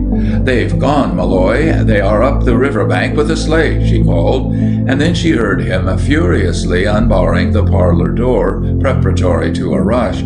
She heard it swing open, an impetuous sally, a collision, a crash, the clatter of a dropped carbine against the surrounding woodwork, a complication of anathemas and objurgations from the dark interior, and then a dialogue in choice Hibernian. "Are you hurted, Terence?" "I am. Bad scran to the blackguards that left their thrunk behind 'em." "Trunk? What trunk?" She bore a light into the parlor and revealed Malloy with rueful visage, doubled over a big wooden box planted squarely in the doorway. Robbers, indeed. Mrs. Bridget whisked him out of the way, ran and closed the children's door, and in another moment had lugged the big box into the parlor and wrenched away the top. The 2 women were on their knees before it in an instant. First, they dragged forth a great flat paper box, damp and cool and moist, and this the widow opened tremblingly. A flat layer of white cotton, dry, then paper, a flat layer of white cotton, moist, and then peep upon the fresh green coils of smilax, rich with fragrance, sweet, moist, dewy, exquisite, lay store upon store of the choicest flowers, rosebuds and rose blossoms in cream and yellow and pink and crimson, carnations in white and red, heliotrope and hyacinth, and fairest pansies, and modest little violets, and gorgeous tulips, even great callas, the first flowers she had seen in years. "Oh, Captain Santa Claus, who taught you Christmas wooing? Where learned you such art as this?" Beneath the box was yet another, bearing the stamp of the great Chicago firm, sealed, corded, just as he had got it from the agent that evening, Phil's longed-for suit. She hugged it with delight, while tears started to her dancing eyes. How good he was, how thoughtful for her and for her little ones. There beneath was the very white doll carriage, blue lining, umbrella top and all, wherein reposed a wondrous wax doll, the like of which Maud had never dreamed. There was a tin kitchen with innumerable appendages. There was a glistening pair of club skates of finest steel and latest patent, the very thing that Phil so longed for and had so lovingly resigned. There were fur cap and gloves and boots for him, and such an elegant shawl for Mrs. Malloy. He could send them all he chose, and no offense, but to her, on her he could lavish only flowers. And then her Irish allies returned to their slumbers and left her to the rapture of arranging the new presents and the contemplation of her flowers. And she was hugging the big pasteboard box and gloating over her treasures when there was sudden noise without, a rush up the steps, and before she could drop her possessions, the door flew open and in came a wild-eyed, breathless captain of cavalry, gasping the apparently unwarrantable query, "What's the matter?" For an instant she stared at him in astonishment. Holding tight her flowers, she gazed at his agitated face. "Nothing," she answered. "How could anything be wrong when you have been so... But words failed her. "Why, your red light's burning," he explained. "I declare, I forgot all about it." Then another silence. He threw himself back in an armchair, breathing hard and trying to recover his composure. Didn't you mean to signal for help?" he finally asked. "Yes, I did." An arch and mischievous smile now brightened her face. "When I swung it, I wanted you to come quick and drive yourself away." Then she put down her box and stepped impulsively towards him, two white hands outstretched, tears starting from her eyes, the color surging to her lovely face. "Where can I find words to thank you, Captain Santa Claus?" He rose quickly, his face flushed and eager, his strong hands trembling. "Shall I tell you?" he asked. Her head was drooping now. Her eyes could not meet the fervent love and longing in his. Her bosom heaved with every breath. She could only stand and tremble when he seized her hands. "Kate, will you take back what you said today?" She stole one glance into his passionate, pleading eyes, and her head drooped lower. "Can't you take it back, Kate?" A moment's pause. At last, the answer. "How can I? Unless you take back what caused it." Never before had the little Carletons waked to such a radiant Christmas morning. Never had the Fortys known so royal a Christmas tree. Never before was Uncle Hal so thronged with beaming faces and happy hearts. But among all the little ones whom his love and thoughtfulness had blessed, there was no face that shone with bliss more radiant, with joy more deep and perfect than that of Captain Santa Claus. End of Captain Santa Claus by Charles King. End of A Christmas Miscellany 2018 by Various.